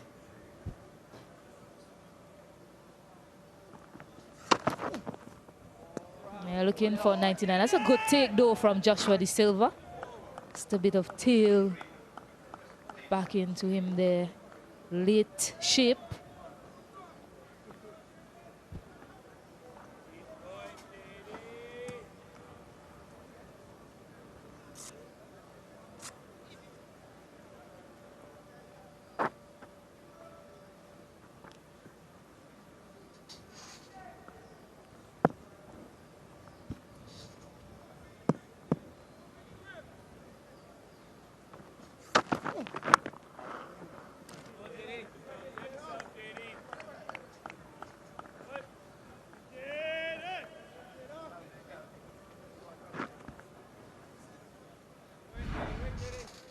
Kemar Roach, look at his reaction, relief. It's been a long journey for Kemar Roach. He's had his challenges along the way, coming back from serious injury and become the senior statesman of the West Indies team. And all the players junior to him really, really enjoying his moment in the sun.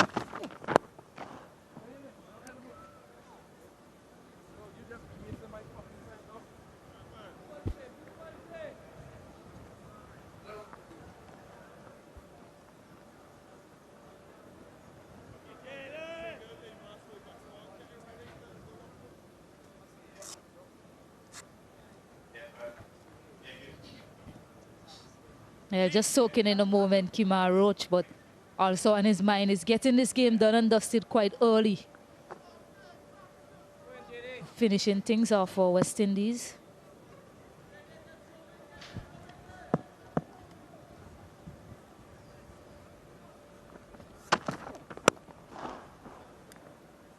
Certainly joins the list of greats of West Indies fast bowling. Kemar Roach, 5th on that list. Getting to 300 wickets, joining the likes of Lance Gibbs, Malcolm Marshall, Courtney Ambrose, Courtney Walsh. No doubt men he would have admired as a youngster. Oh, it's a testament to his capacity. Over 15,000 balls bowled in Test match cricket.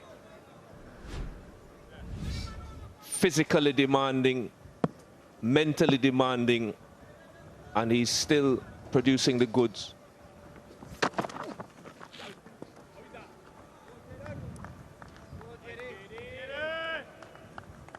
One for the over.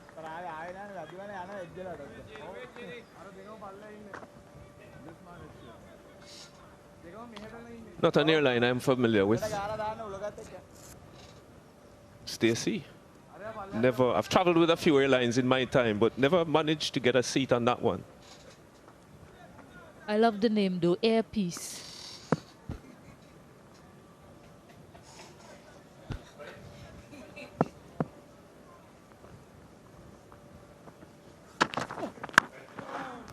Danusha manages to keep that one out though. Still a maiden over. So Kemar Roach gets a chance to bowl at, yes, Kumara, but still having a word with Danusha. And Jaden Seals, but 30 overs bowled, Sri Lanka 92 for 9.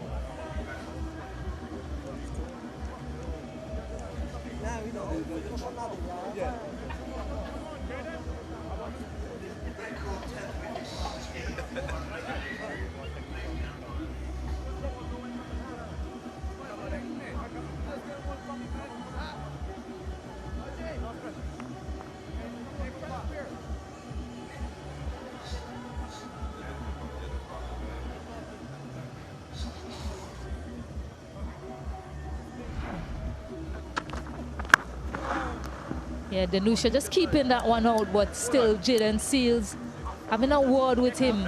He likes to get in the eye line of batters, Jaden Seals.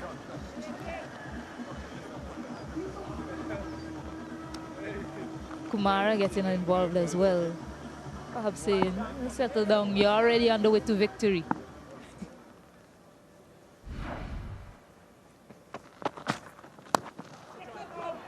Top edge, but lands safely. Kumara, and there's some lack of a communication as well with the running, but eventually they come through for the single. Well, Kumara's signaled his intentions. He's not going to hang around, which is probably for the best. Kemar Roach won't mind that attacking option either. He will believe that it gives him an even better chance of getting another wicket. On the cusp of another 5 for Kemar Roach.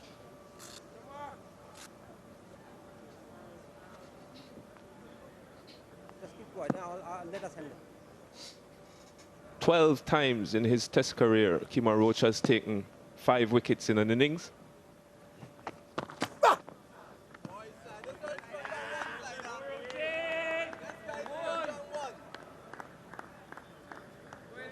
So the umpire having a word with Ruston Chase, the West Indies captain, probably asking him to have a word with his young fast bowler, Jaden Seales, who has starting to verbalize quite a few thoughts to the Sri Lankan tailenders. Has to be careful. Jaden Seales doesn't want to get hit in the pocket by the ICC.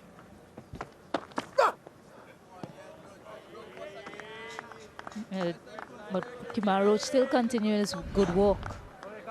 Yeah, Ruston Chase, along with the umpire Hassan Raza, having a word about perhaps that little chat from Jaden Seales to the Sri Lankans. When you look at Kemar Roach, it's a quality in the bowling lineup that you can't ignore.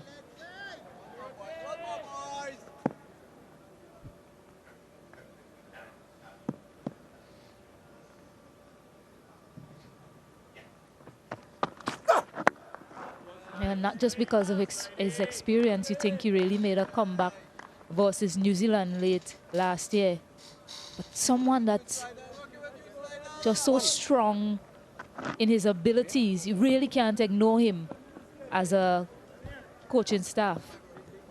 No, he's a captain's dream. If you look beyond his bowling ability, Stacey, the amount of times he's stood in the breach, even with the bat, he's put on important partnerships, as he did in that New Zealand series. Huge partnership with Justin Greaves to save one of the test matches. Just really appreciated by the entire team for his attitude on top of his skill. Shouts of catch it, but no one in that area. A boundary for Danusha. Definitely won't mind that too much. Going short on that occasion. Kemar Roach. Well, no fine leg in place, so a safe shot, even if it had top-edged, which it did. No one there catching, so a safe shot in the end, giving Danusha his second boundary.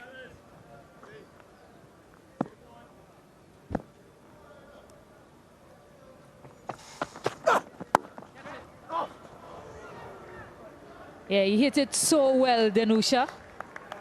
Yes, it's 4, it's 100 up, but importantly for West Indies, he remains off strike. 101 for 9.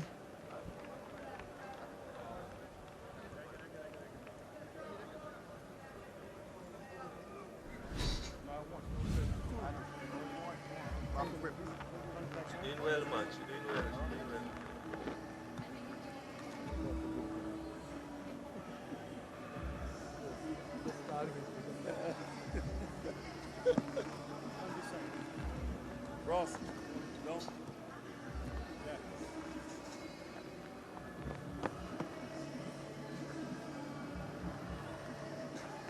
Sri Lanka trailed by 217 runs, but that's figures that West Indies won't be paying attention to. It's just getting that one wicket that they're after. An opportunity to get it now as Kumara is on strike.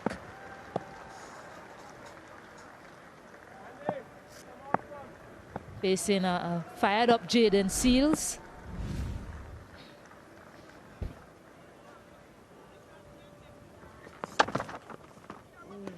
Kumara has looked to be quite aggressive since his introduction to the middle. Well, it's an interesting field that's been set for a number 11 batsman in a team that's trailing by 217 runs. Fine leg, deep backward square, deep mid wicket, long on, long off. Backward point halfway to the boundary and the third man with just a gully and a short mid wicket catching. So ultra defensive by Jaden Seals. And he's bowled him. He's completed the victory for the West Indies here in the first test match between the West Indies and Sri Lanka. The West Indies win by an innings and 217 runs. And Captain Ruston Chase gets his first test win as captain. The milestones keep coming for West Indies. This will be their first test victory under Ruston Chase. The first victory for West Indies in this ICC cycle as well. It is also Sri Lanka's lowest total versus West Indies. No, sorry, I beg your pardon, when they surpassed that when they got to 100. Yeah, but a massive moment for West Indies, picking up their first victory. Sri Lanka bowled out for 101. West Indies, they've stuck to their plans. Plans that have bear fruits for them on this fourth day. Wrapping things up quite early. Winning by an innings and 217 runs.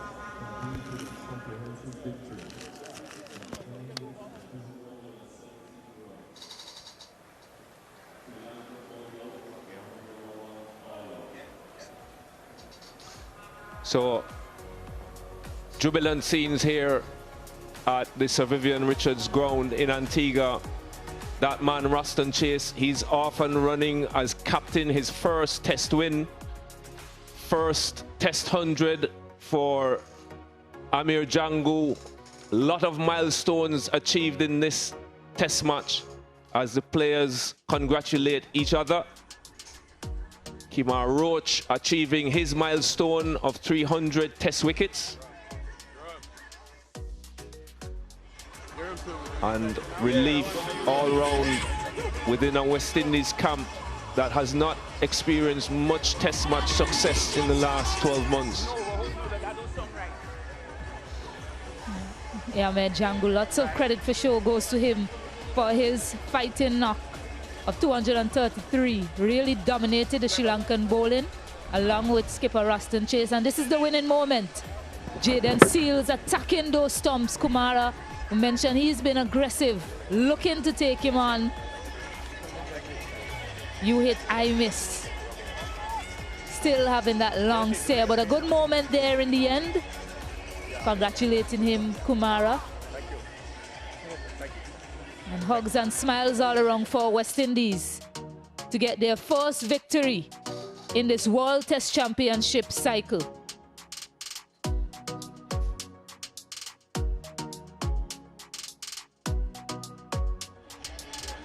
Kemar Roach, stand out, no doubt.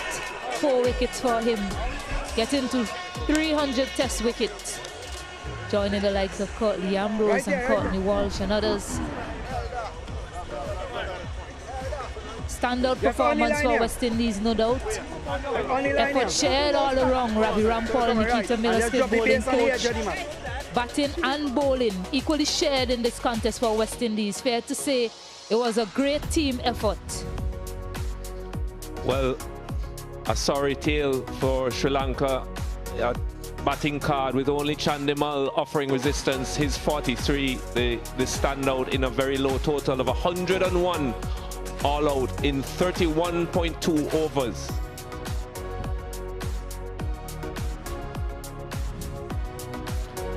The West Indies needed 4 bowlers. The 4 top seamers, led by that man, Kemar Roach, now in the 300 band. 4 for 51 for him, 3 for Jaden Seals, a couple for Shamar Joseph, and 1 for Alzari Joseph.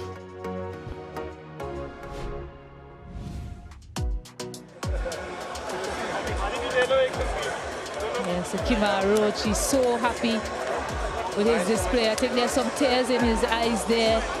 Hard-working Kemar Roach, ever evolving as well. When you think back to the start of his career in 2014 when he went out with injury, had to totally remodel and come back. And man, you can't hold it back. Certainly a great moment. Everyone will appreciate it, all West Indians alike, for his efforts. Not just in today's test match, but throughout his career for West Indies.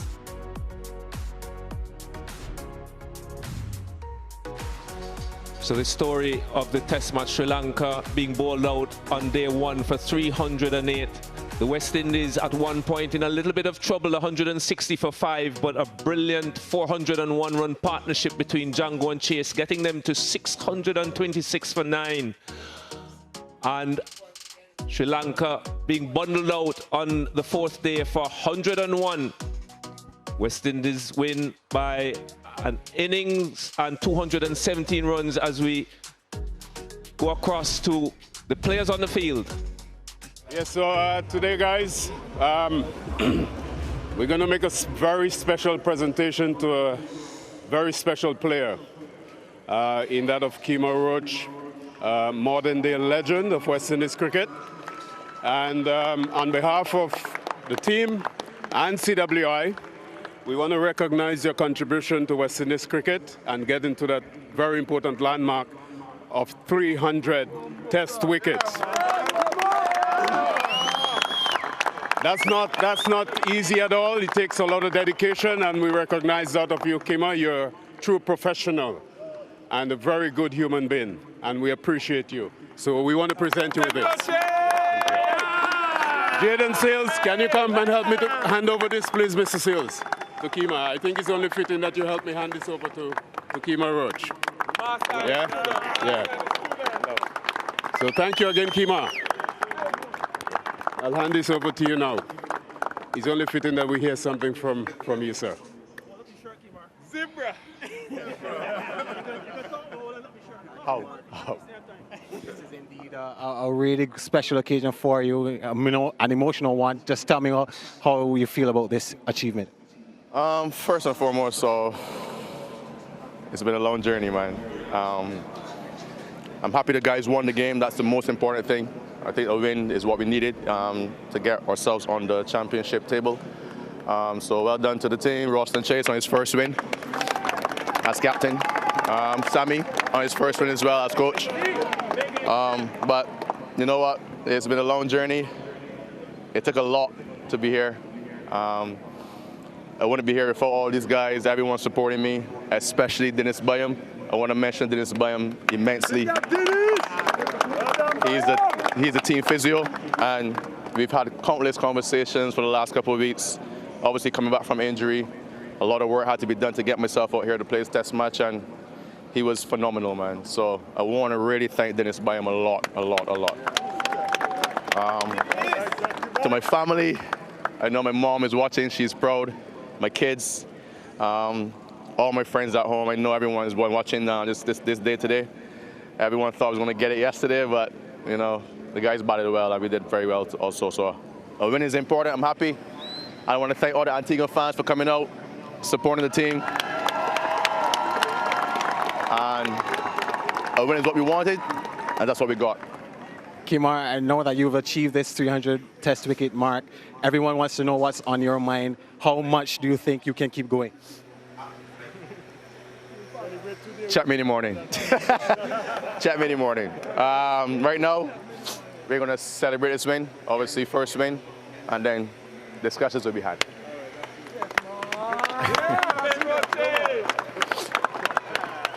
And now, of course, with this performance, what would you like to say to those who have helped you to achieve this? Thank you very much, everyone. I really appreciate it. All the people supporting me over the years. I'm glad I made you proud in some way. But for me right now, I just want to bask in the moment, celebrate this test win, and then let's go and win this series as well. Kimar, you told me that you don't consider yourself a legend, but I speak for everyone inside this Vivian Richards Stadium when I say you are a legend. Congratulations. Thank you very much. Thank you.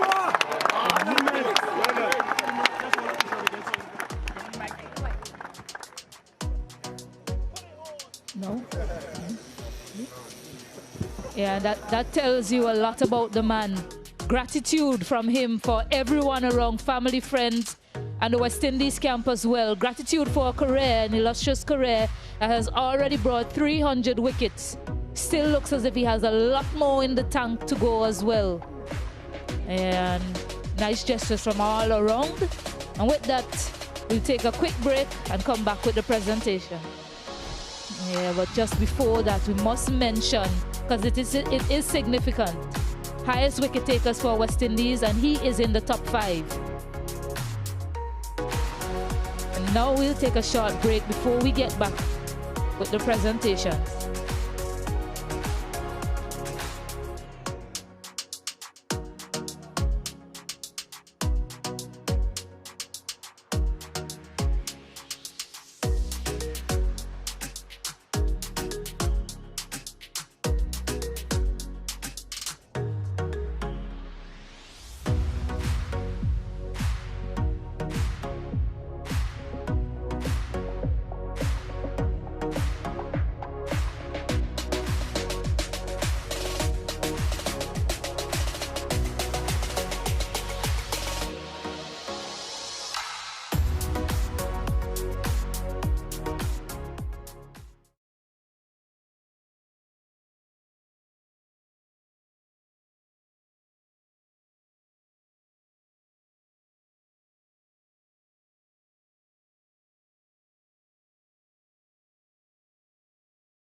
And that is a moment that West Indies will savor for a long time to come. Their first Test victory under Ruston Chase in this cycle.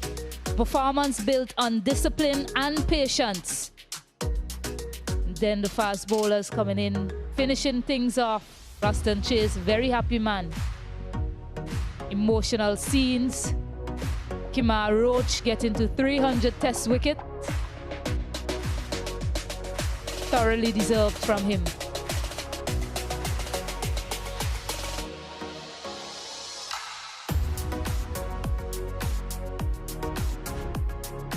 Yeah, so as things stand here, the match summary: Sri Lanka bowled out for 308. West Indies winning the toss, sending them to bat. Bowled out on day one nonetheless. West Indies in reply 626. And then bowling Sri Lanka out for 101. Winning by 100 an innings and 217 runs. Yeah, we'll go down to Samuel Badri for the post-match presentation.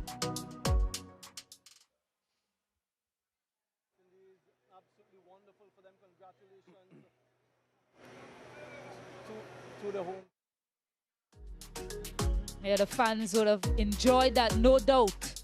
West Indies picking up their first victory in this World Test Championship cycle.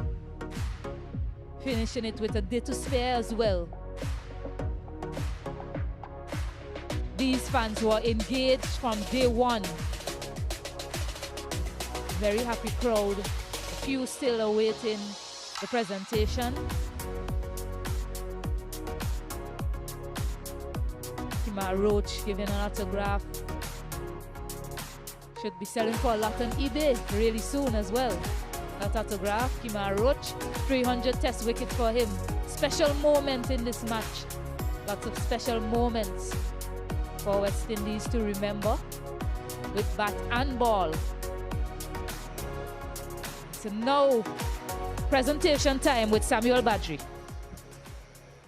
Yeah, finally ready for the presentation. Congratulations to the West Indies team, registering a historic win by an innings and 217 runs in this first test. Welcome to the end of match presentation of the first test of the CWI Test International Series, West Indies against Sri Lanka 2026. Cricket West Indies would like to thank the official sponsors of the series who have made this possible: Betcage Sports, Dasani, Coca-Cola, Quartz, Macron, Powerade, and Lion Bear. It's my absolute pleasure now to introduce the player of the match. Only his second test match and a sparkling double century. That award goes to none other than Amir Jangu. The award will be presented by Mr. Enoch Lewis, Director, Cricket West Indies, and President of the Leeward Islands Cricket Association. Congrats. Thank you, thank you. Congratulations once again, Amir, on that sparkling knock. We've spoken to you many times during the course of this test match, but that award, what does it mean to you so early in your test career? Yeah, it's amazing. All persona. Yeah, words can't explain it right now. Just happy that we got a test win, and yeah, just truly grateful for it. Your first 3 first-class centuries, you were able to convert that to double centuries, first time in history. No one else in the history of cricket has been able to do that. What do you attribute to that ability to convert hundreds into double hundreds? Yeah, I think early up in my career especially, I normally get a lot of starts and been getting out. And I think when you go on to get 2 lower scores, the average dip a lot. So I realize now that when I do get a start, it's all about cashing in, and lucky enough, when I do get to a century, I convert them to doubles. So yeah, been going really well right now. There's so many good things to talk about, but what was the most satisfying thing for you in this test match and in your knock in particular?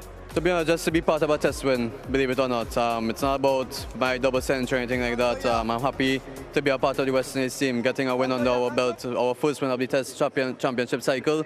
And obviously, Kemar Roach getting 300 wickets, that's phenomenal. An icing on the cake. You were not slated to play in this test match, an injury, unfortunate injury to Shea Hope.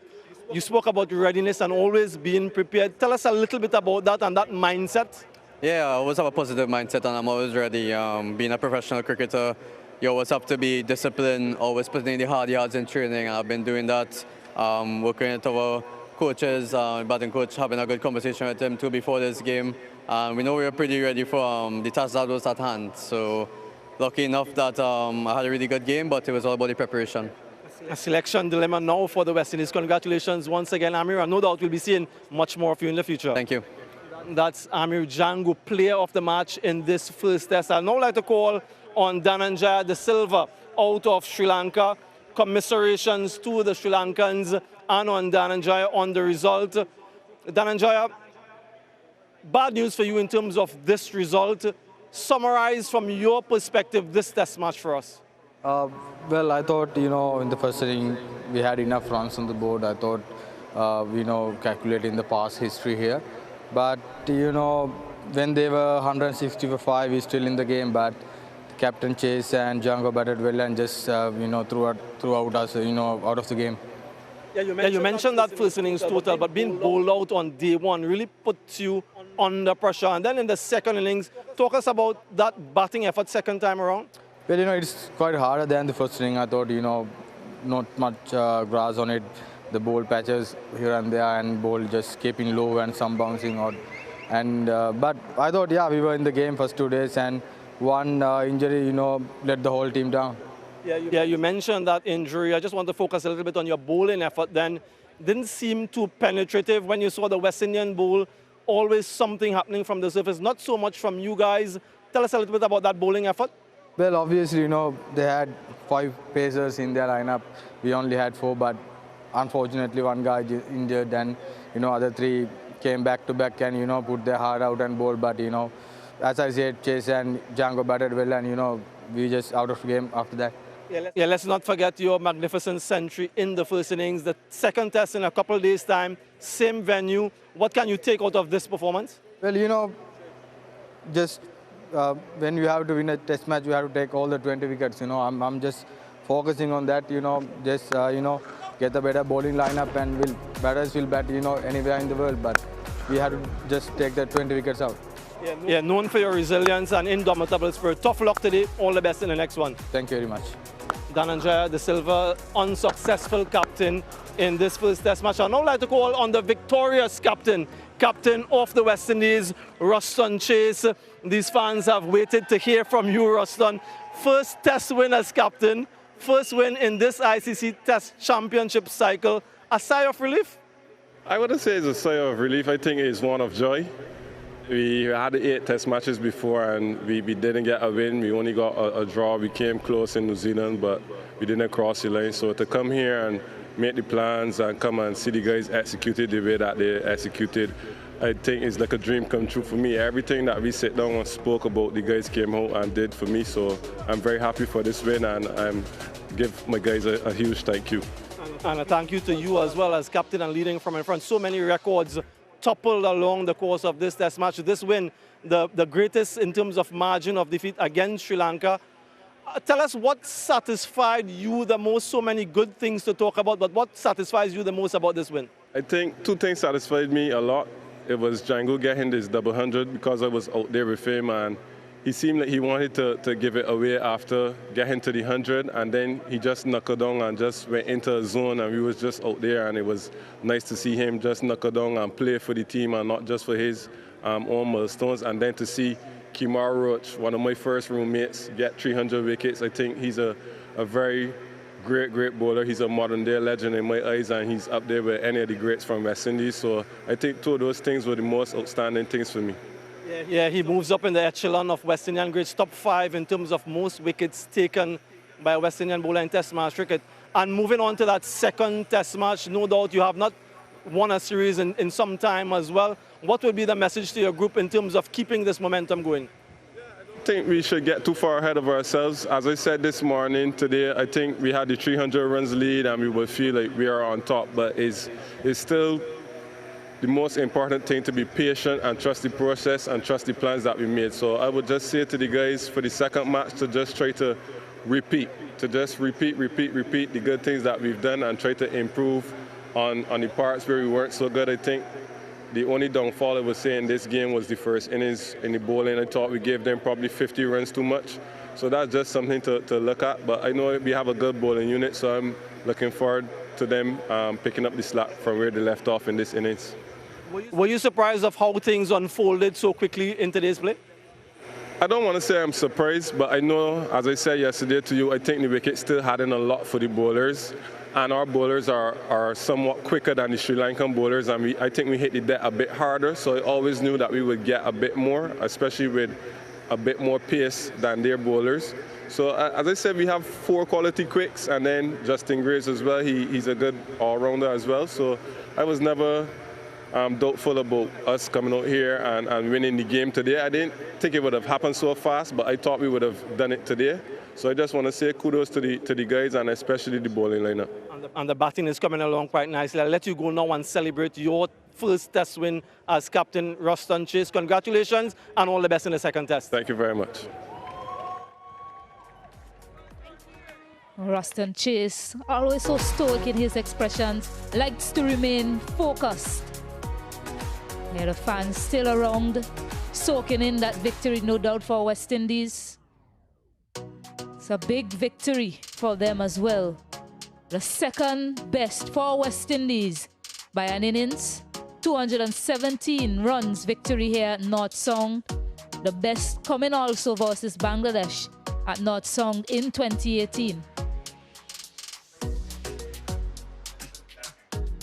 Yeah, so we'll take a quick break and then we'll hear from Darren Ganga.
West Indies cricket glorified by virtue of its excellence with bat and ball. There is confirmation of their dominant win against Sri Lanka in the first test of the series. The West Indies going on to win by an innings and 217 runs. It was all action in this test match. It kept us on our toes all the way. There was that tense battle from day one that rolled into day two. But on day four, it was the West Indies that prevailed and secure a 1-0 lead in the two-match series. Thank you very much for joining us again. We're here at the Sir Vivian Richards Stadium. I'm joined by Jimmy Adams and the West Indies coach, Darren Sammy. Many congratulations to you. It's been all compliments and plaudits, but I didn't think anyone mentioned that this was your first win as the West Indies test coach. How do you feel at this point in time? I feel happy. First of all, I want to give God thanks and praise, but also I want to emphasize on the group. First of all, the coaching group. The belief in what we're trying to achieve. We all identified our first three series was going to be the toughest in the Test Championship. We took, playing Australia at home, then India, and then New Zealand. That was probably the toughest challenge for us. So we always looked at this series at home where we could make inroads. And to going into the preparation that we went into, attention to detail, just Coach Floyd diligently working with the batters, and the batters in turn responding as to what and how we want to play. Coach Ravi, you see him, the work he's been doing. Avinesh, the analyst, just planning. You heard Roston speak about it. Everything was well thought. And for us to see a plan comes together, it's just amazing. We also heard Kemar Roach praise Dinesh Bayam, the physiotherapist, for his contribution to his fitness. Jimmy, you've worn that hat as coach on many occasions.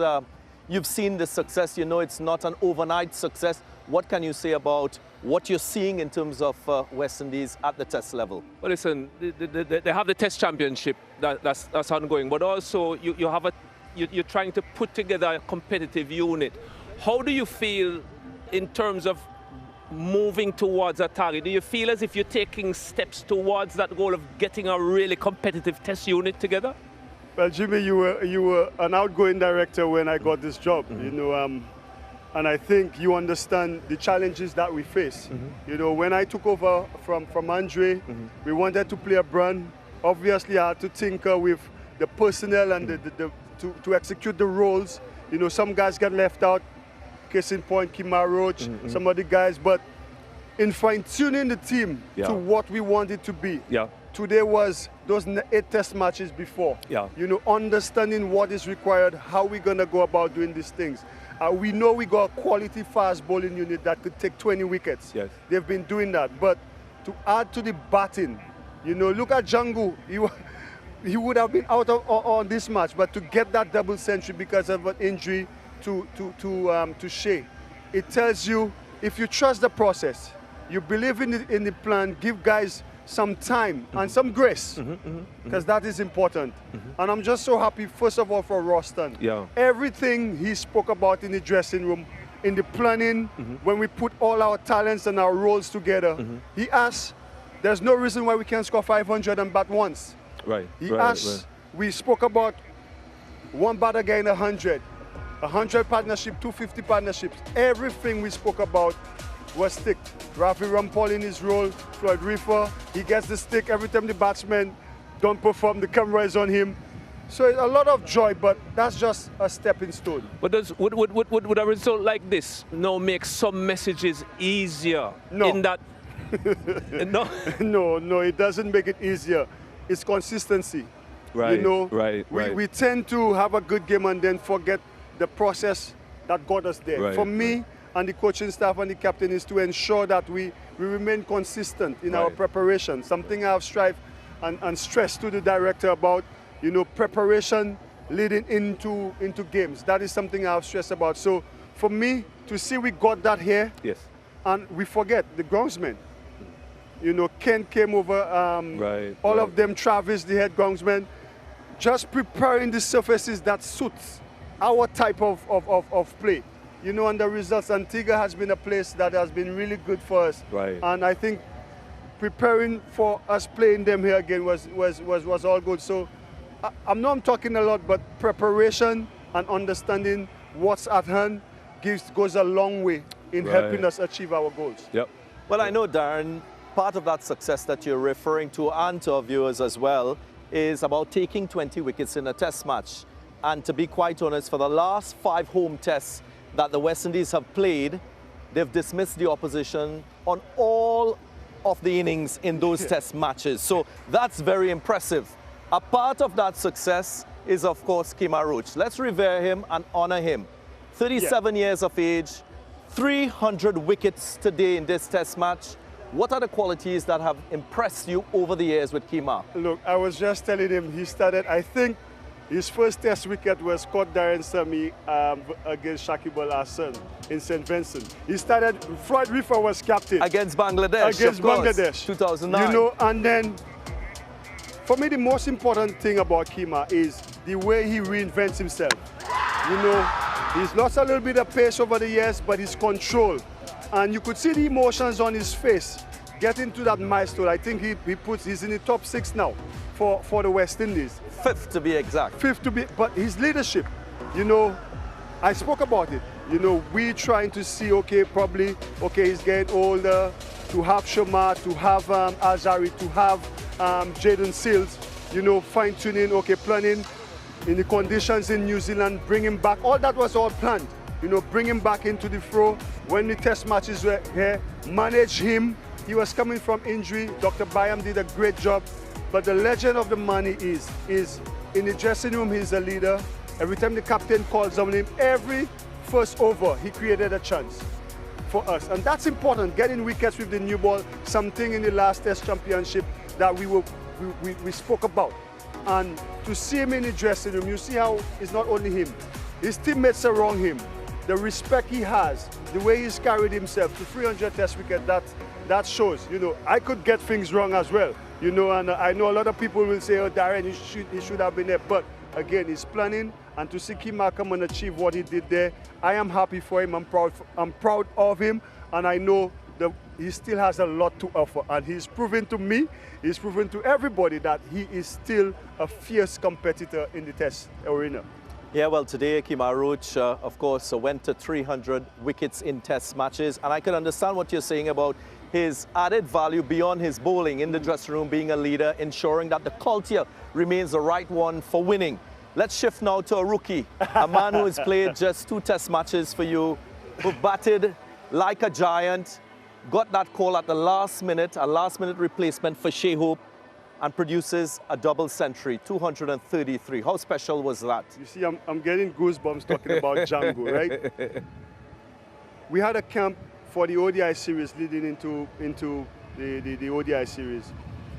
And I attended a wedding, and Floyd Riffer called me. He said, Gaffer, Django is batting superbly. And he had a shoulder injury. Up to now, you see, he's still managing it. But Floyd has always been adamant. And I know these little things tend to get lost. But Django's professionalism and in training and his preparation, Floyd called it. Floyd called it before. He said, yes, we're missing Shea Hope, somebody who scored 200 for us, but Django is ready to play. Django now, through his efforts, and you see, the guy could score big runs. He has no hundreds. He only has double hundreds, and to see him go out there and apply himself, and attention to detail. There was a point he was looking getting a little sweet, like we say, but the skipper spoke to him and putting the team above everything else. To me, that was the highlight of the inning. You know, we needed that, 160 for 5. We needed that sort of partnership to assert ourselves on Sri Lanka. And Django has shown. First ODI, 100. First test in the Caribbean, a double. So for me, it's good headaches to have for the next test, but all the flowers to Django, and that is testament of a young man coming in, preparing for the opportunity. Because, you know, I believe preparation gives you the best chance of success. Django has always been ready, and waiting for his chance, and he has grabbed it the best possible way any player could. I'm not going to put you on the spot there and make you give us your 11 for the second test match, because I know that will be a conundrum if Shea Hope is fit. But we'll continue to discuss this discussion. We're going to take a short break and come back.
Welcome back, folks. A first test win for Roston Chase in his 9th test match as captain. Congratulations to the West Indies captain. We also have Darren Sammy, Jimmy Adams alongside me. Darren, give us a little bit of a sneak peek of Roston Chase as a leader. Yeah, Darren, I'm so happy for him.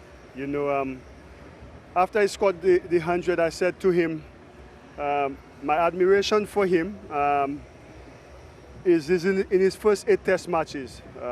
Performances has been very few, but what stood out is his voice. He never questioned his ability. He kept asking and challenging his men. It's hard for somebody who's been in that position. It's hard. The hardest thing for you to do as a captain is when you're not performing, challenging your men to perform. Roston has been strong on this. I think it shows his mental toughness. And when we were 150 for 5 in the dressing room, I said to him, Roston is the same position, same situation Sri Lanka was in. The captain stood up. Today is not what we want today to do. This is what you have to do for your team. Put your team on your back. And the way he responded, 194, his highest ever first-class score. And coaching and not coaching, but helping Django along in that partnership, 401 runs later. I think it shows not only how capable he is as a leader, but his mental strength. And we've all been captains. Having that mental toughness to be strong when things are not going well. Roston proved that today, and I know we made a big call, making him captain, and I still feel that will not change anybody's mind. But for us in that group, I think that is a massive step for Roston to build on his leadership, the respect in the dressing room for him, and hopefully that could be the catalyst to know that he's good. Although the players tell him he's found his new position, number 7 is his rightful position. But yeah, I'm very happy for him. Roston's success is our success, is my success. You know, haven't started the job together. So I'm massively proud and happy for him. If there's one thing I like about him is that quiet disposition. He's always very confident, whether he's in form, out of form. That quiet disposition, Jimmy, and this type of success, what are you expecting from Roston going forward? Well, I think the little that I've known of Roston over the years is, as Darren alluded to, his consistency. He doesn't have high highs, or he doesn't appear to have high highs and low lows. And that's a good thing for a leader. Let the other players have the big highs and the big lows. You just maintain that nice level-headedness, as he seems to do in most situations. It's happened here, as Darren alluded to, everybody really happy for him, which speaks to really strong relationships in the team. But no, despite he underplayed it a little bit yesterday, but we're all happy for him. Those of us who have led teams know how much these performances can impact positively a leadership. This will impact his well done. Yeah, it was important to listen to Roston Chase when being interviewed. He spoke about his 2 best moments. The moment when Amir Django scored his double 100, and that 300 moment for Kemar Roach. Again, a selfless sort of comment from him. Tell us a little bit about the culture in that West Indies team dressing room, Darren. Yes, I mean, we try to create that environment, you know, free speech, the respect for others. We challenge each other to be good, trust in your preparation, you know, practice the way you want to play. And I think, I will say it again, Roston, everything when he spoke, he wanted for the guys. We ticked in that dressing room. He and Kemar, they're best of friends. So I understand, you know, he's always been an advocate for Kemar Roach. Again, the experience he brings, and again for Django, because it was a last-minute call, and Django staying ready. You know, the guys always have the banter, but I promise you, this all stems from the preparation. The preparation in the nets, Jaden, Shama, Kemar, the battles they have with John Campbell, the battles they have with Justin Griffiths. He didn't get many today, but the battles have been constant, and that competition amongst themselves reflects into the performance, reflects into the culture that we are trying to bring. We're not there yet. Not this win doesn't mean the culture is good. It's a work in progress, but wins like this enables us to say, you know what, if we do this way consistently, this is what could happen. And that's what we're going to keep happening on. Yeah, you're quite right. Jaden Seales spoke about his intensity when he's at training, very similar to when he plays competitively. We know we have to let you go to celebrate, Darren. Just quickly before you leave, projecting for that next test match, just quickly, what are your sort of views? Look, again, Antigua is a place that has been really good to us. The guys come out and play well. The surface we know, you know what we're going to have. The way we've played, that's going to give us confidence to go in. But again, the preparation building up to the test match remains the same. I'm just happy. To be honest, Ganga, I've not looked too far ahead. Test victories are very hard to come. I know what I'm going to do tonight. Me and my staff, we know what we're going to do tonight. I probably can't say on air, but it's an amazing victory for the guys. And, you know, congrats to Roston and his men. Really well deserved. Congrats to Kemar and Django. But all in all, it's really something close to a perfect test match. Yeah, I hope you invite both myself and Jimmy tonight. Okay? That's the last thing I'll add. So as we let Darren Sammy go, we're going to take a break again and come back with some more analysis.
Kemar Roach, 4 for 51, just allowed him to join that 300 club in Test match cricket. 5th leading wicket taker in Test matches for the West Indies, and he showed his true qualities with the ball. The leading wicket taker in the Test match itself with a total of 6 wickets, and spearheading this West Indian attack. That was a prize wicket of Dinesh Chandimal, and he was unstoppable. Kemar Roach, all the plaudits going his way, and what a career so far for the Bajan from St. Lucie. Wonderful to watch his longevity in the game, and I'm sure he'll be celebrated for a long, long time. We're back here at the Sir Vivian Richards Stadium. We have the son of Sir Vivian Richards, Marley Richards, alongside Jimmy Adams. Let's talk a little bit about Sri Lanka and their positive in this Test match. Marley, Dhananjaya De Silva, that 120 in the first innings, that's something for them to build upon. Well, definitely. He showed the blueprint of how to construct an innings in these conditions here at the Sir Vivian Richards Stadium. As you said, Darren, leading from the front, came in under pressure with his team really up against it. But as you said, he was composed, showed a great shot selection as well, played the ball really late, and anything short and wide he threw the hands at. And Jimmy, you will need some of the others in this batting lineup to support him because it can't be a one-man show in Test match cricket. No, but listen, they have quality batsmen. They have Chandimal, they have Kusal, Mendez. So there are a few around him. They have some young Turks who I think are very keen to establish that they can score runs outside of the subcontinent. They've shown enough at home. So I think they have enough. But it's just a case of adapting as quickly as possible and really producing on the day. Milan Ratnayake, his 5 wickets, he was a little bit expensive, but he was the most penetrative Sri Lankan bowler on show. What would you like to see from the Sri Lankan bowling for that second test match, Mali? Well, it's all about consistency. They don't possess the pace, the bounce, that threatening nature that you'd see from the West Indian fast bowlers. They do it in a slightly different way. They look to try and build pressure and exploit whatever movements available. But Ratnayake, as you said, he reaped the benefits. I thought Asita Fernando was particularly good in patches as well. So if they can string these bowling partnerships together, I think it will hold them in good stead going into the second test. Jimmy, you spoke about a tactical shift with their bowling as a collective. They're seamers.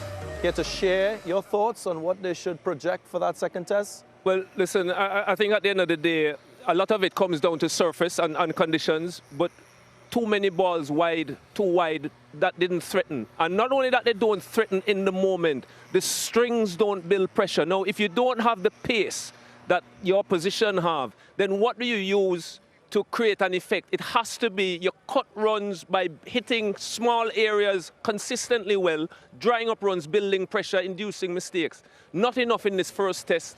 Maybe they can improve on that in the second. If we look at the Sri Lankan squad, if you had the power, Prabhat Jayasuriya, will he be in your 11 for that second test, the left-hand spinner? That's an interesting one. Listen, it's a sore spot for me. I think he's good enough. Somebody has to prove to me that he can't bowl in overseas conditions. Yeah, Mali? Well, I'd say, yeah, I'd agree with what Jimmy said, but I think batting has been an issue for Sri Lanka. I think that's the area they'll be looking to strengthen, and with the bowling all-rounder in Dinusha, putting in the performance, maybe it wasn't a winning performance, but he showed that he could be a creditable performer in this format.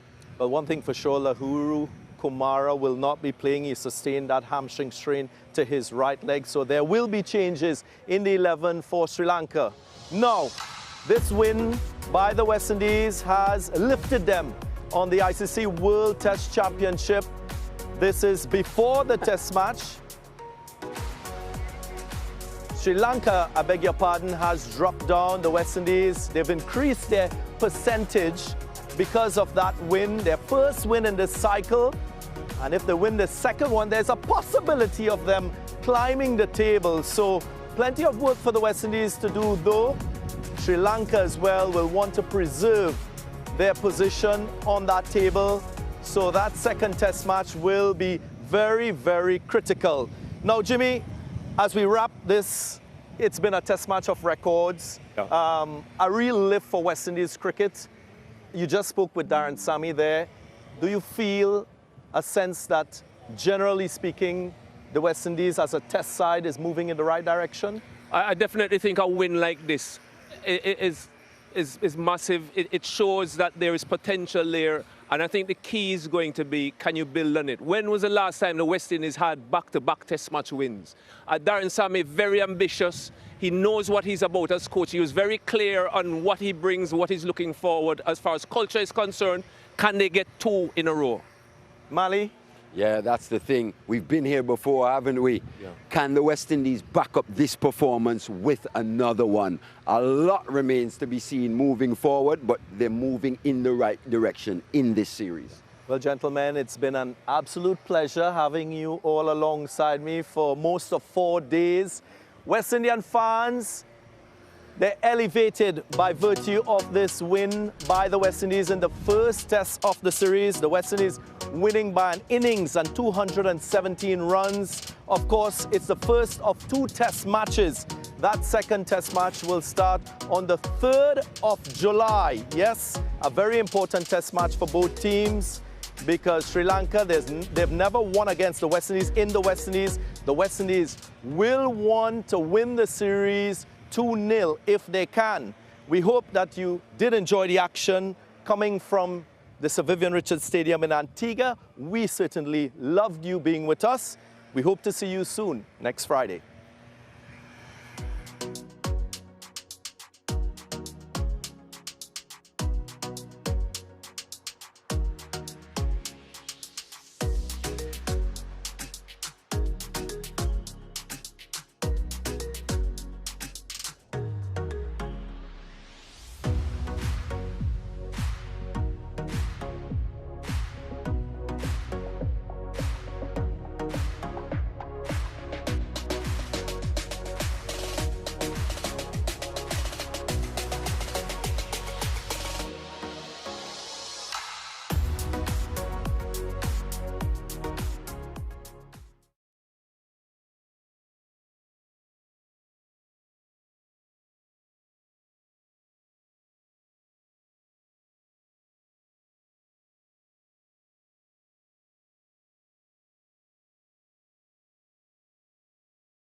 Century in the first league for you, but that was like 13th, yeah. Obviously not the result that you wanted. Looking back at the game, where do you feel very wrong? Well, obviously I thought in the first inning we had enough runs, calculating the past results over here. So, but one injury let the whole team down. Going there and without our main bowler and trying to take 20, it's hard always. In the second innings, obviously a long partnership between Ross and Jason and John. What really happened in that second innings for the team where you didn't get to achieve the same type of score that you did in the first? Yes, fielding over 2 days back to back and bowlers bowling back to back spells and we tired them and Django and Chase just put us out of the game all the way, but we need to fight. You need to fight, in the second innings. But the bowlers, they had 5 paces in their attack. They kept bowling same line and length, faster and faster, make us hard to score. And looking ahead to the second test, where you think the team can rebound from this defeat and the possibility of Lanka coming back?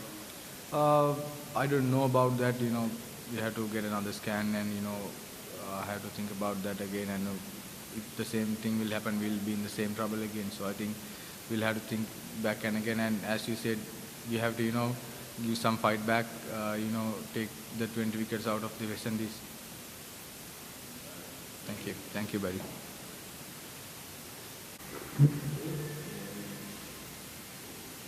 All right, Ruslan, the first win in your tenure, first win in the World Test Championship side for this side, how do you reflect on the 4 days of cricket, 3.5 days? I think it was a perfect test match for me. Everything that we sit and plan with the guys, with the team, with the management staff, the guys came out there and executed them beautifully. So it's like a dream come true. Like you're in a dream and everything is happening the way you want it. So it was perfect. It was beautiful to be out there, to be a part of, and I'm thankful for the win. Yeah, at one stage Sri Lanka were 175. They got to 308, and then we managed to struggle at 175. But had a little glitch at 175. That partnership between yourself and Django literally took the game away from the opponent. What were the discussions between you and Django that World Cup partnership? Yeah, so before I went out to bat at T, Sammy, we had a team talk. We usually have a team talk 10 minutes before we go back out. So he sat and he told me what he expected of me. He said that Dhananjaya De Silva, the captain of the Nets team, literally put the team on his back and made 100 and got them to a respectable total. So he expected the same from me. So I just sat down and just tried to talk to myself and put myself in that frame of mind to go out there and do the same thing. And when I go out there, Django was the guy who was in already, so I just tried to feed off of him, and we just communicated with each other, and we got through to the end of the day's play. And then we had our team talk after the day's play, and we decided that what we need to do. We just said that to start, we think we need to leave a lot of balls, because the more the dismissals that they were looking to really got us out with was like probably nick off the ball shaping away, probably every now and then try to bring back one onto the pads, but generally trying to nick you off. So we think that once we could leave a bit of balls early on, that would be good just to get in. And then once we get in, we think that it will be easier to get some runs, as we saw from the Sri Lankan batsmen. So that was just the plan, and it worked well. And one thing that I think really kept us going was looking at the scoreboard all the time, and it was either always coming up to a partnership milestone or a team score milestone or the lead milestone. So whenever we got to one, we were feeling like we achieved what we were supposed to achieve. It was a next goal close, so it was like, oh, we got something else to achieve, and that just kept us going, and till we even got to the 400 partnership, and Django looked at me and was like, Chase, this is crazy. And I was just like, bro, let me just keep going. But he fell shortly after that, but it was an amazing partnership, yeah. For you personally, struggle with the bat, their first 50 to score. How special is it in this century, 6, given that it has taken almost 7 years to come up at this stage? Yeah, it's special for me to obviously get the first one, but to get it in a winning cause. I think all of my others, only one of my other centuries was in a winning cause. So to get a century in a winning cause is a great feeling, because most of the time you end up on the losing side. When playing for West Indies, we're not being too good in the test arena for some time. So most of the time when guys get 100, it's not really in a winning cause most of the time. So that was a bit special for me as well. Kemar was getting into that landmark of 300 test against a close friend of yours. Your reaction to that? Yeah, I think Kemar Roach is a modern day legend. He's a guy that was here from when I first came into the team, and he's still here right now. So that just goes to show you the longevity that this guy has in his career, and how he's changed over his career. When he first came out, he was a speedster, bowling probably 95 miles, but with some injuries and stuff.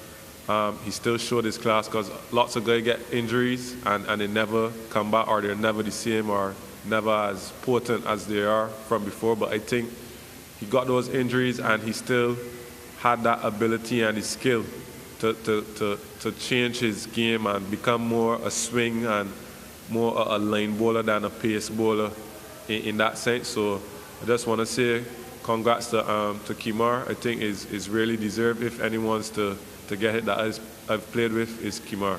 Yeah, and finally, one lead in the series, big points, trying to move the ranking. How important is it for us to finish the second game with momentum? Yeah, well, in the first year of the cycle, we knew that it was going to be tough. We had 3 tough opponents, and then in the second year, we're going to have some guys that are in the mid-table and lower table like ourselves. So I told my guys the first year was for learning, and this second year is for dominating, and that's what we did. So the guys are on the right track, I think. So it's just for us to continue to back the process and back the plans that we set out, and just to be patient. I think Test cricket calls for a lot of patience, and I think that's something that we fall short on. Sometimes we tend to do good and great stuff at moments, but we don't do it for long. We're not patient enough in certain areas to play out the 5 days and put up a fight for the 5 days. We might compete for an innings or 2, but it's 4 innings of cricket that you need to be out there battling, because I think one horrible session, you could lose the game in one horrible session. So sometimes I think that's our fall down. So once the guys could learn to be a bit more patient, I think that would be great for us.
Welcome back to a somewhat overcast Sir Vivian Richards Stadium here for first test action, day 4 of this Sobers Tissera Trophy between the West Indies and Sri Lanka.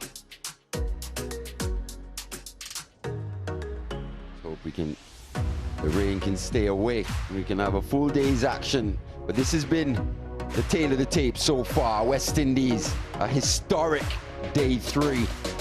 Fantastic performances from Amir Jangu, bringing up his maiden century, going on to finish on 233. And Roston Chase, welcome return to form for the skipper, 194. The West Indies lead by 303 runs.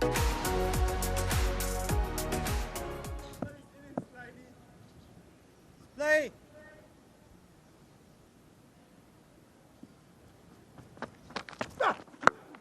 Bit of extra bounce, bit of bounce. Yes, Robbie.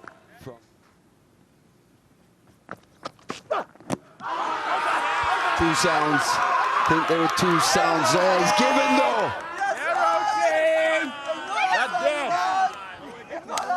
He's taking a while. The timer goes. Will he review? I think he will. So they'll go upstairs. Okay, original decision is out. The impact's in line. And they're hitting the wickets, umpire's call. Go back SciCat, stick your original decision of out. You can signal now. Decision has been upheld. Lack of pace at this stage in his career, but he's as clever now as he's potentially ever been in his career. And I can't stress enough, Marley, to have any practitioner who can, at the stop, but Dushka has to go for 2. It's 15 for 2. Dinesh Chandimal, a lot will be expected of him here in this innings. Sri Lanka under the cosh.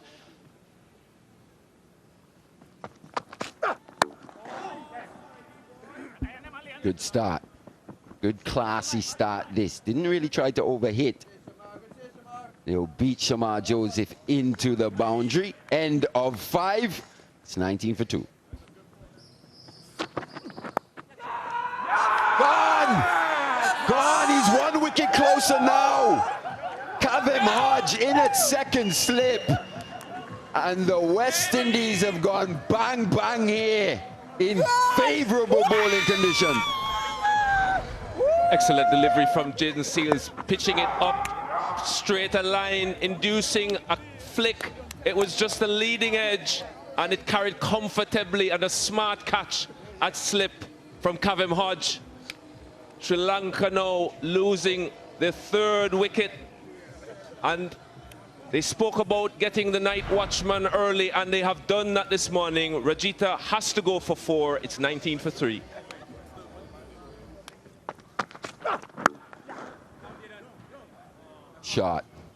Shot of class from Dinesh Chandimal. Very strong off his legs. Slightly over pitch from Roach, but put away with a plum.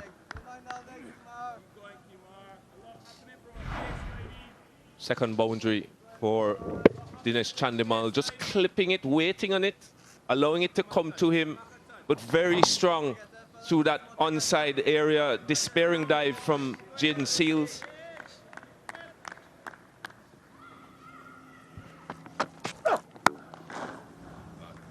Overpitched and put away his second boundary. He's looking very assured, Dinesh Chandimal. There's that timing. There's that timing we were speaking of. Beautifully clipped away. The end of that Seals over. 34 for 3.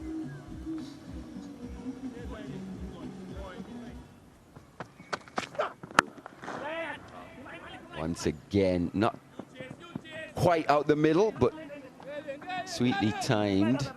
We'll get a couple.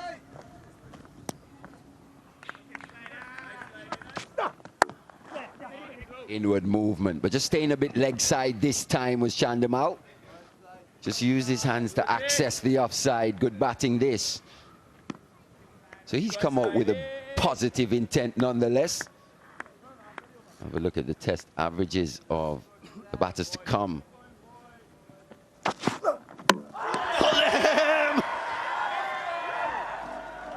Appreciate the length, the skill to bring the ball into the left-hander, and bang, stump knocked back.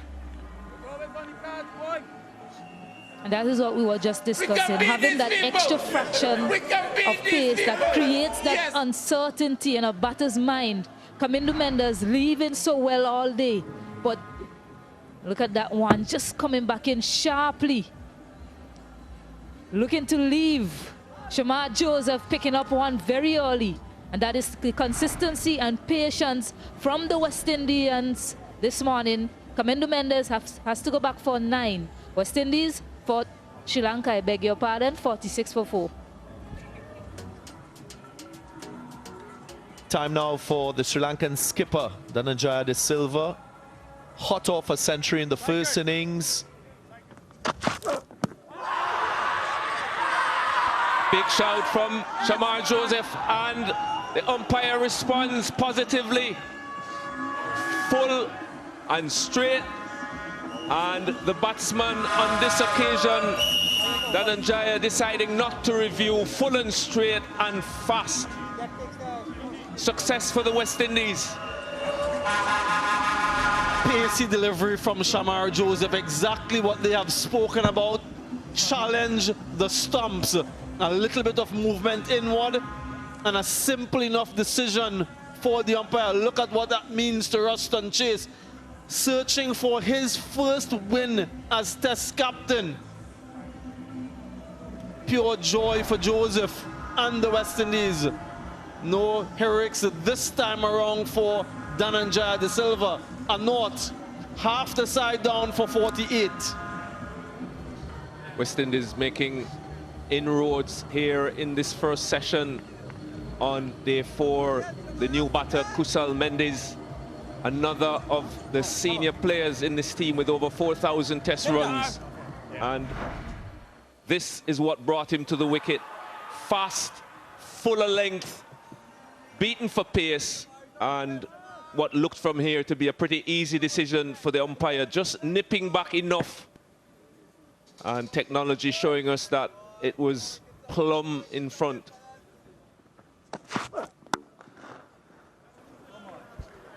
Brilliant, brilliant from Kusal Mendes to finish the 17th over. It's 52 for 5.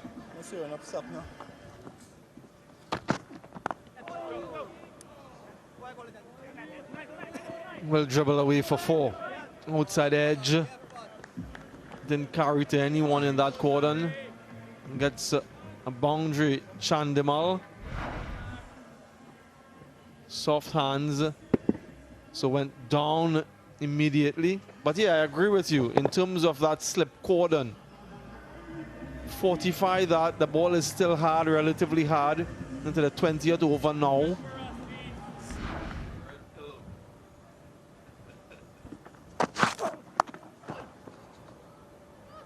Short ball and put away confidently from Dinesh Chandimal.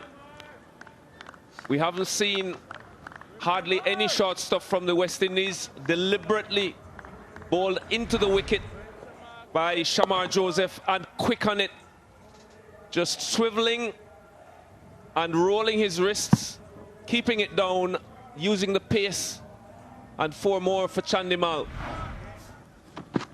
Oh, and he's bowled him. Alzari Joseph finally gets one. The tail back into Kusal Mendes, who looks dumbfounded as his wicket has been uprooted. And luckily for him, I think we'll have a break in play. Range, the heavens have opened here at the Sir Vivian Richards Stadium. Alzari Joseph, another Sri Lankan batter, not quite sure of where that off stump is. It was Kamindu Mendes earlier. Shamar Joseph it was that time. This time it's Alzari. Kusal Mendes has to go. Not the most productive test for him. But We'll have a break in play. The covers are going to come on here because we've got a bit of rain. We did anticipate a bit of rain. Kusha Mendes has to go for 8. 71 for 6.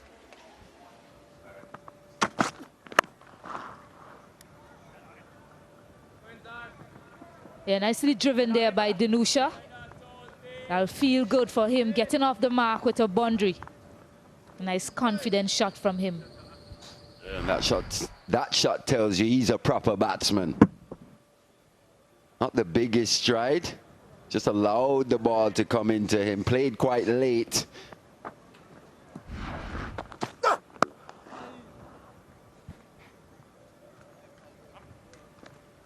Over. And time for lunch. Yeah, last delivery before lunch. Yeah, I think West Indies certainly on top in this session. 6 wickets they've picked up. Chandamal still there though, Danusha. 66 runs for 5 in this session. So, Sri Lanka struggling for rhythm in this 4th day's play. Chandamal with 40.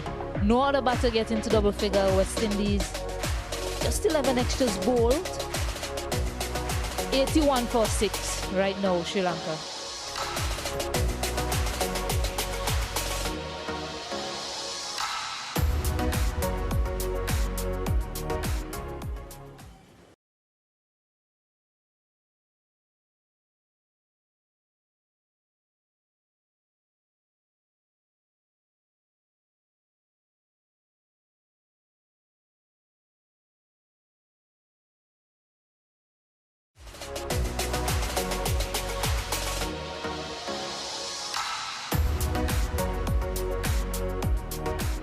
We're here still at North Song, Antigua.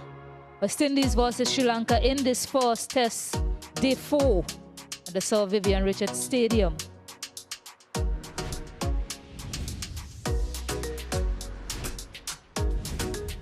So Sri Lanka, a lot of work to do if they are to somehow save this test match or pull off a victory. Chandamal with just 40 runs, the others not contributing a lot.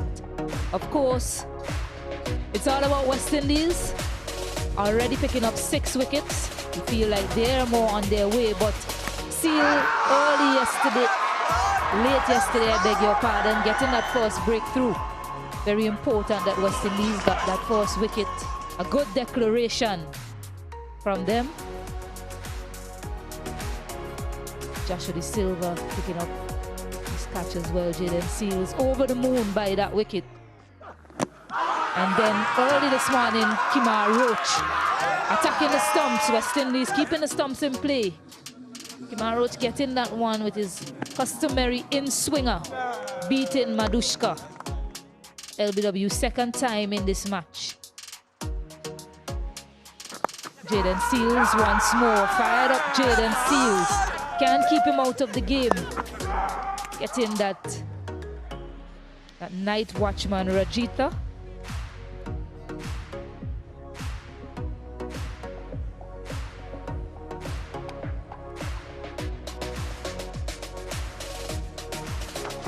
Shamar Joseph into the action. Skiddy nature of his.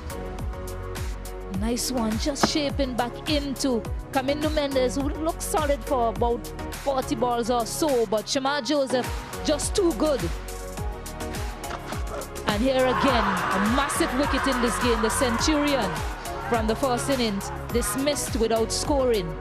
Again, the plan from West Indies, accuracy and control, keeping the stumps in play. Ruston Chase, he'll be really pumped up. And then Alzari Joseph, Kusal Mendes. I look largely unsettled at the crease. Alzari Joseph with a bit of fast bowling brilliance. A perfect setup from the delivery before, and then getting that one to shape back of the same length. So yeah, West Indies, they are certainly in pole position. Dinesh Chandamal though, 40 runs. half-century in the first innings. The good clip also, and Sonal Dinusha with 43 runs in the first innings, 4 runs to his name so far, newly in the wickets. Jaden Seals to take up the attack after lunch, already has the 2 wickets to his name and searching for his 100th wicket as well. Play.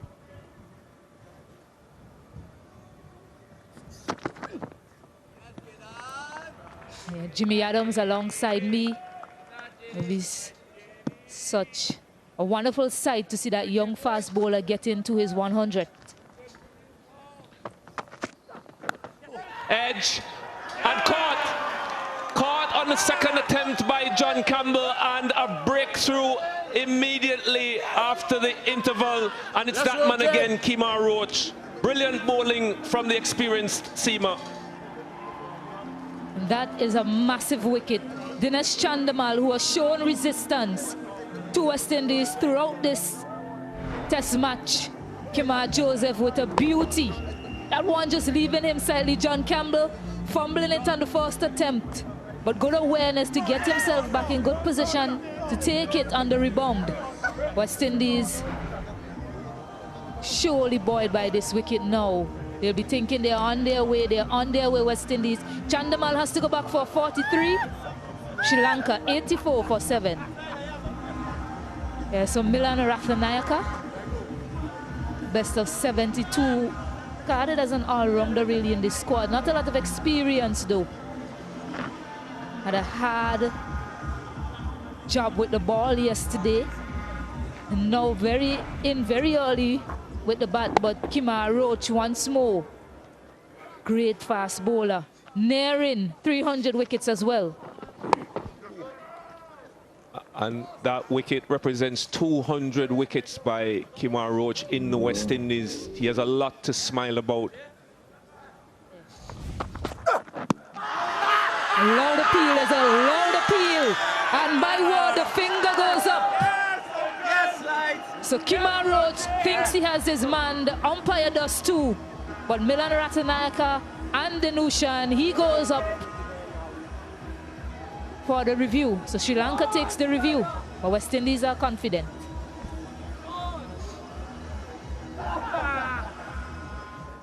Yeah, the review process, just checking to see if there's any bat, no bat involved.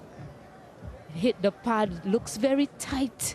Might be going down, might be umpire's call. And yeah, umpire's call. So the review retained. It was so important to get the decision in their favor. West Indies just barely touching the stump. And yeah, confirmation by umpire Shafadullah. So Kemar Roach gets his 299th wicket. Ever so close to get into that 300 figure. Milan Rathnayaka has to go back without troubling the scorers. Sri Lanka 84 for 8.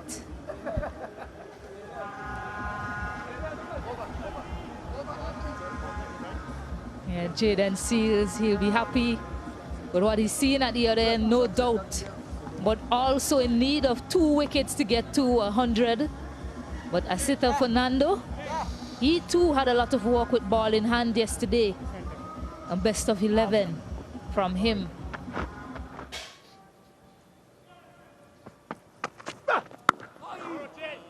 And again, just holding in on these stumps. He'll do that consistently.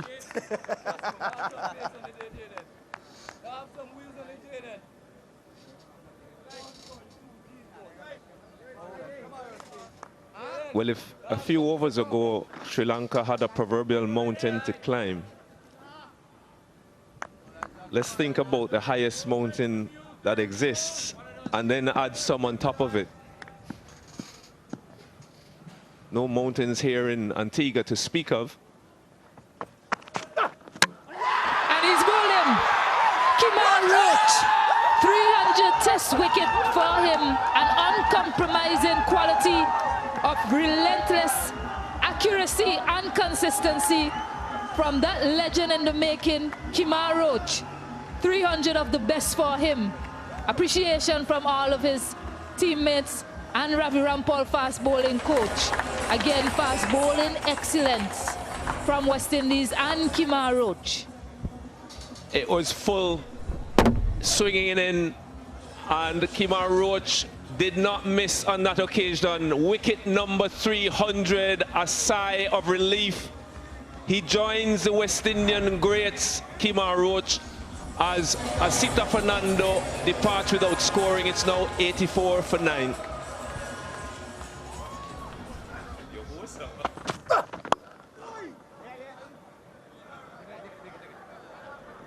Tidy clip for 4 to get off the mark for Kumara.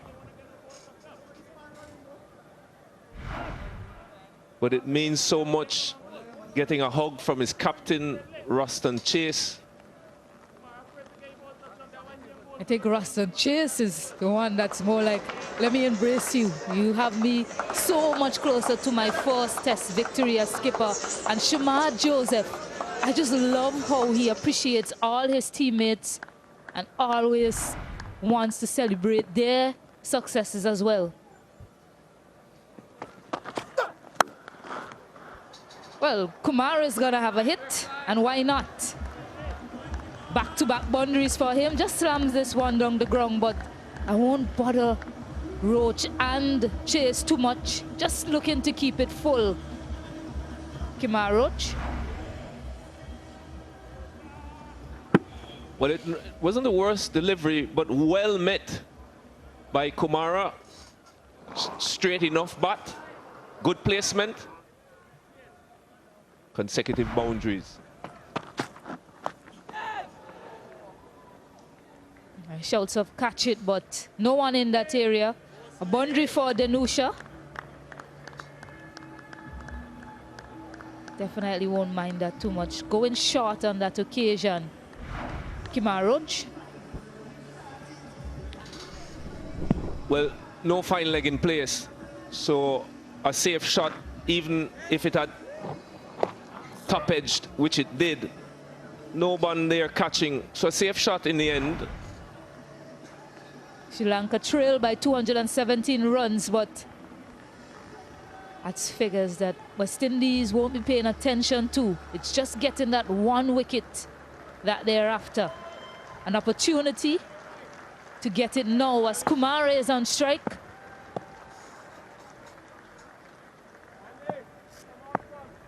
Facing a fired up Jaden Seals.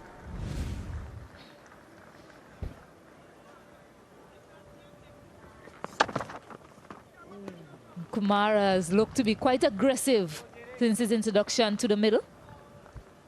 Well, it's an interesting field that's been set for a number 11 batsman in a team that's trailing by 217 runs. Fine leg, deep backward square, deep mid-wicket, long on, long off. Backward point halfway to the boundary, and the third man with just a gully and a short mid-wicket catching. So ultra defensive by Jaden Seals. And he's bowled him. He's completed the victory for the West Indies here in the first test match between the West Indies and Sri Lanka. The West Indies win by an innings and 217 runs. And Captain Ruston Chase gets his first test win as captain. The milestones keep coming for West Indies. This will be their first test victory under Ruston Chase. The first victory for West Indies in this ICC cycle as well.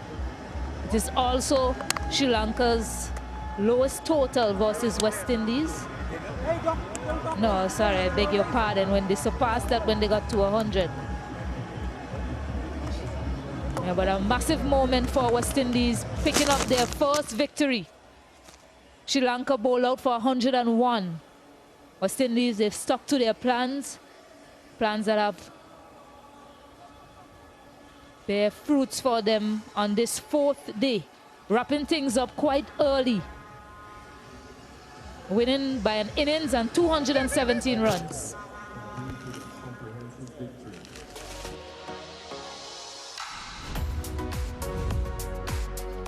Well, a sorry tale for Sri Lanka. A batting card with only Chandimal offering resistance. His 43, the standout in a very low total of 101 all out in 31.2 overs.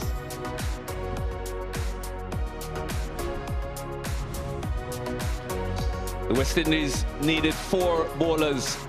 The 4 top seamers led by that man Kemar Roach, now in the 300 band. 4 for 51 for him, 3 for Jaden Seals, a couple for Shamar Joseph and 1 for Alzari Joseph.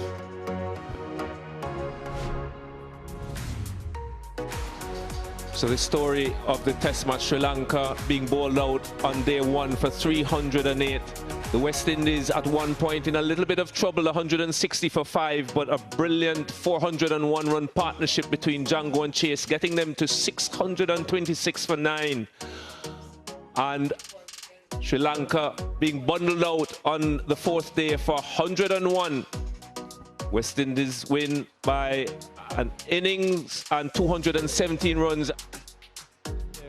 It's my absolute pleasure now to introduce the player of the match. Only his 2nd Test match and a sparkling double century. That award goes to none other than Amir Django. The award will be presented by Mr. Enoch Lewis, Director, Cricket West Indies and President of the Leeward Islands Cricket Association. Congrats. Thank you, thank you. All right.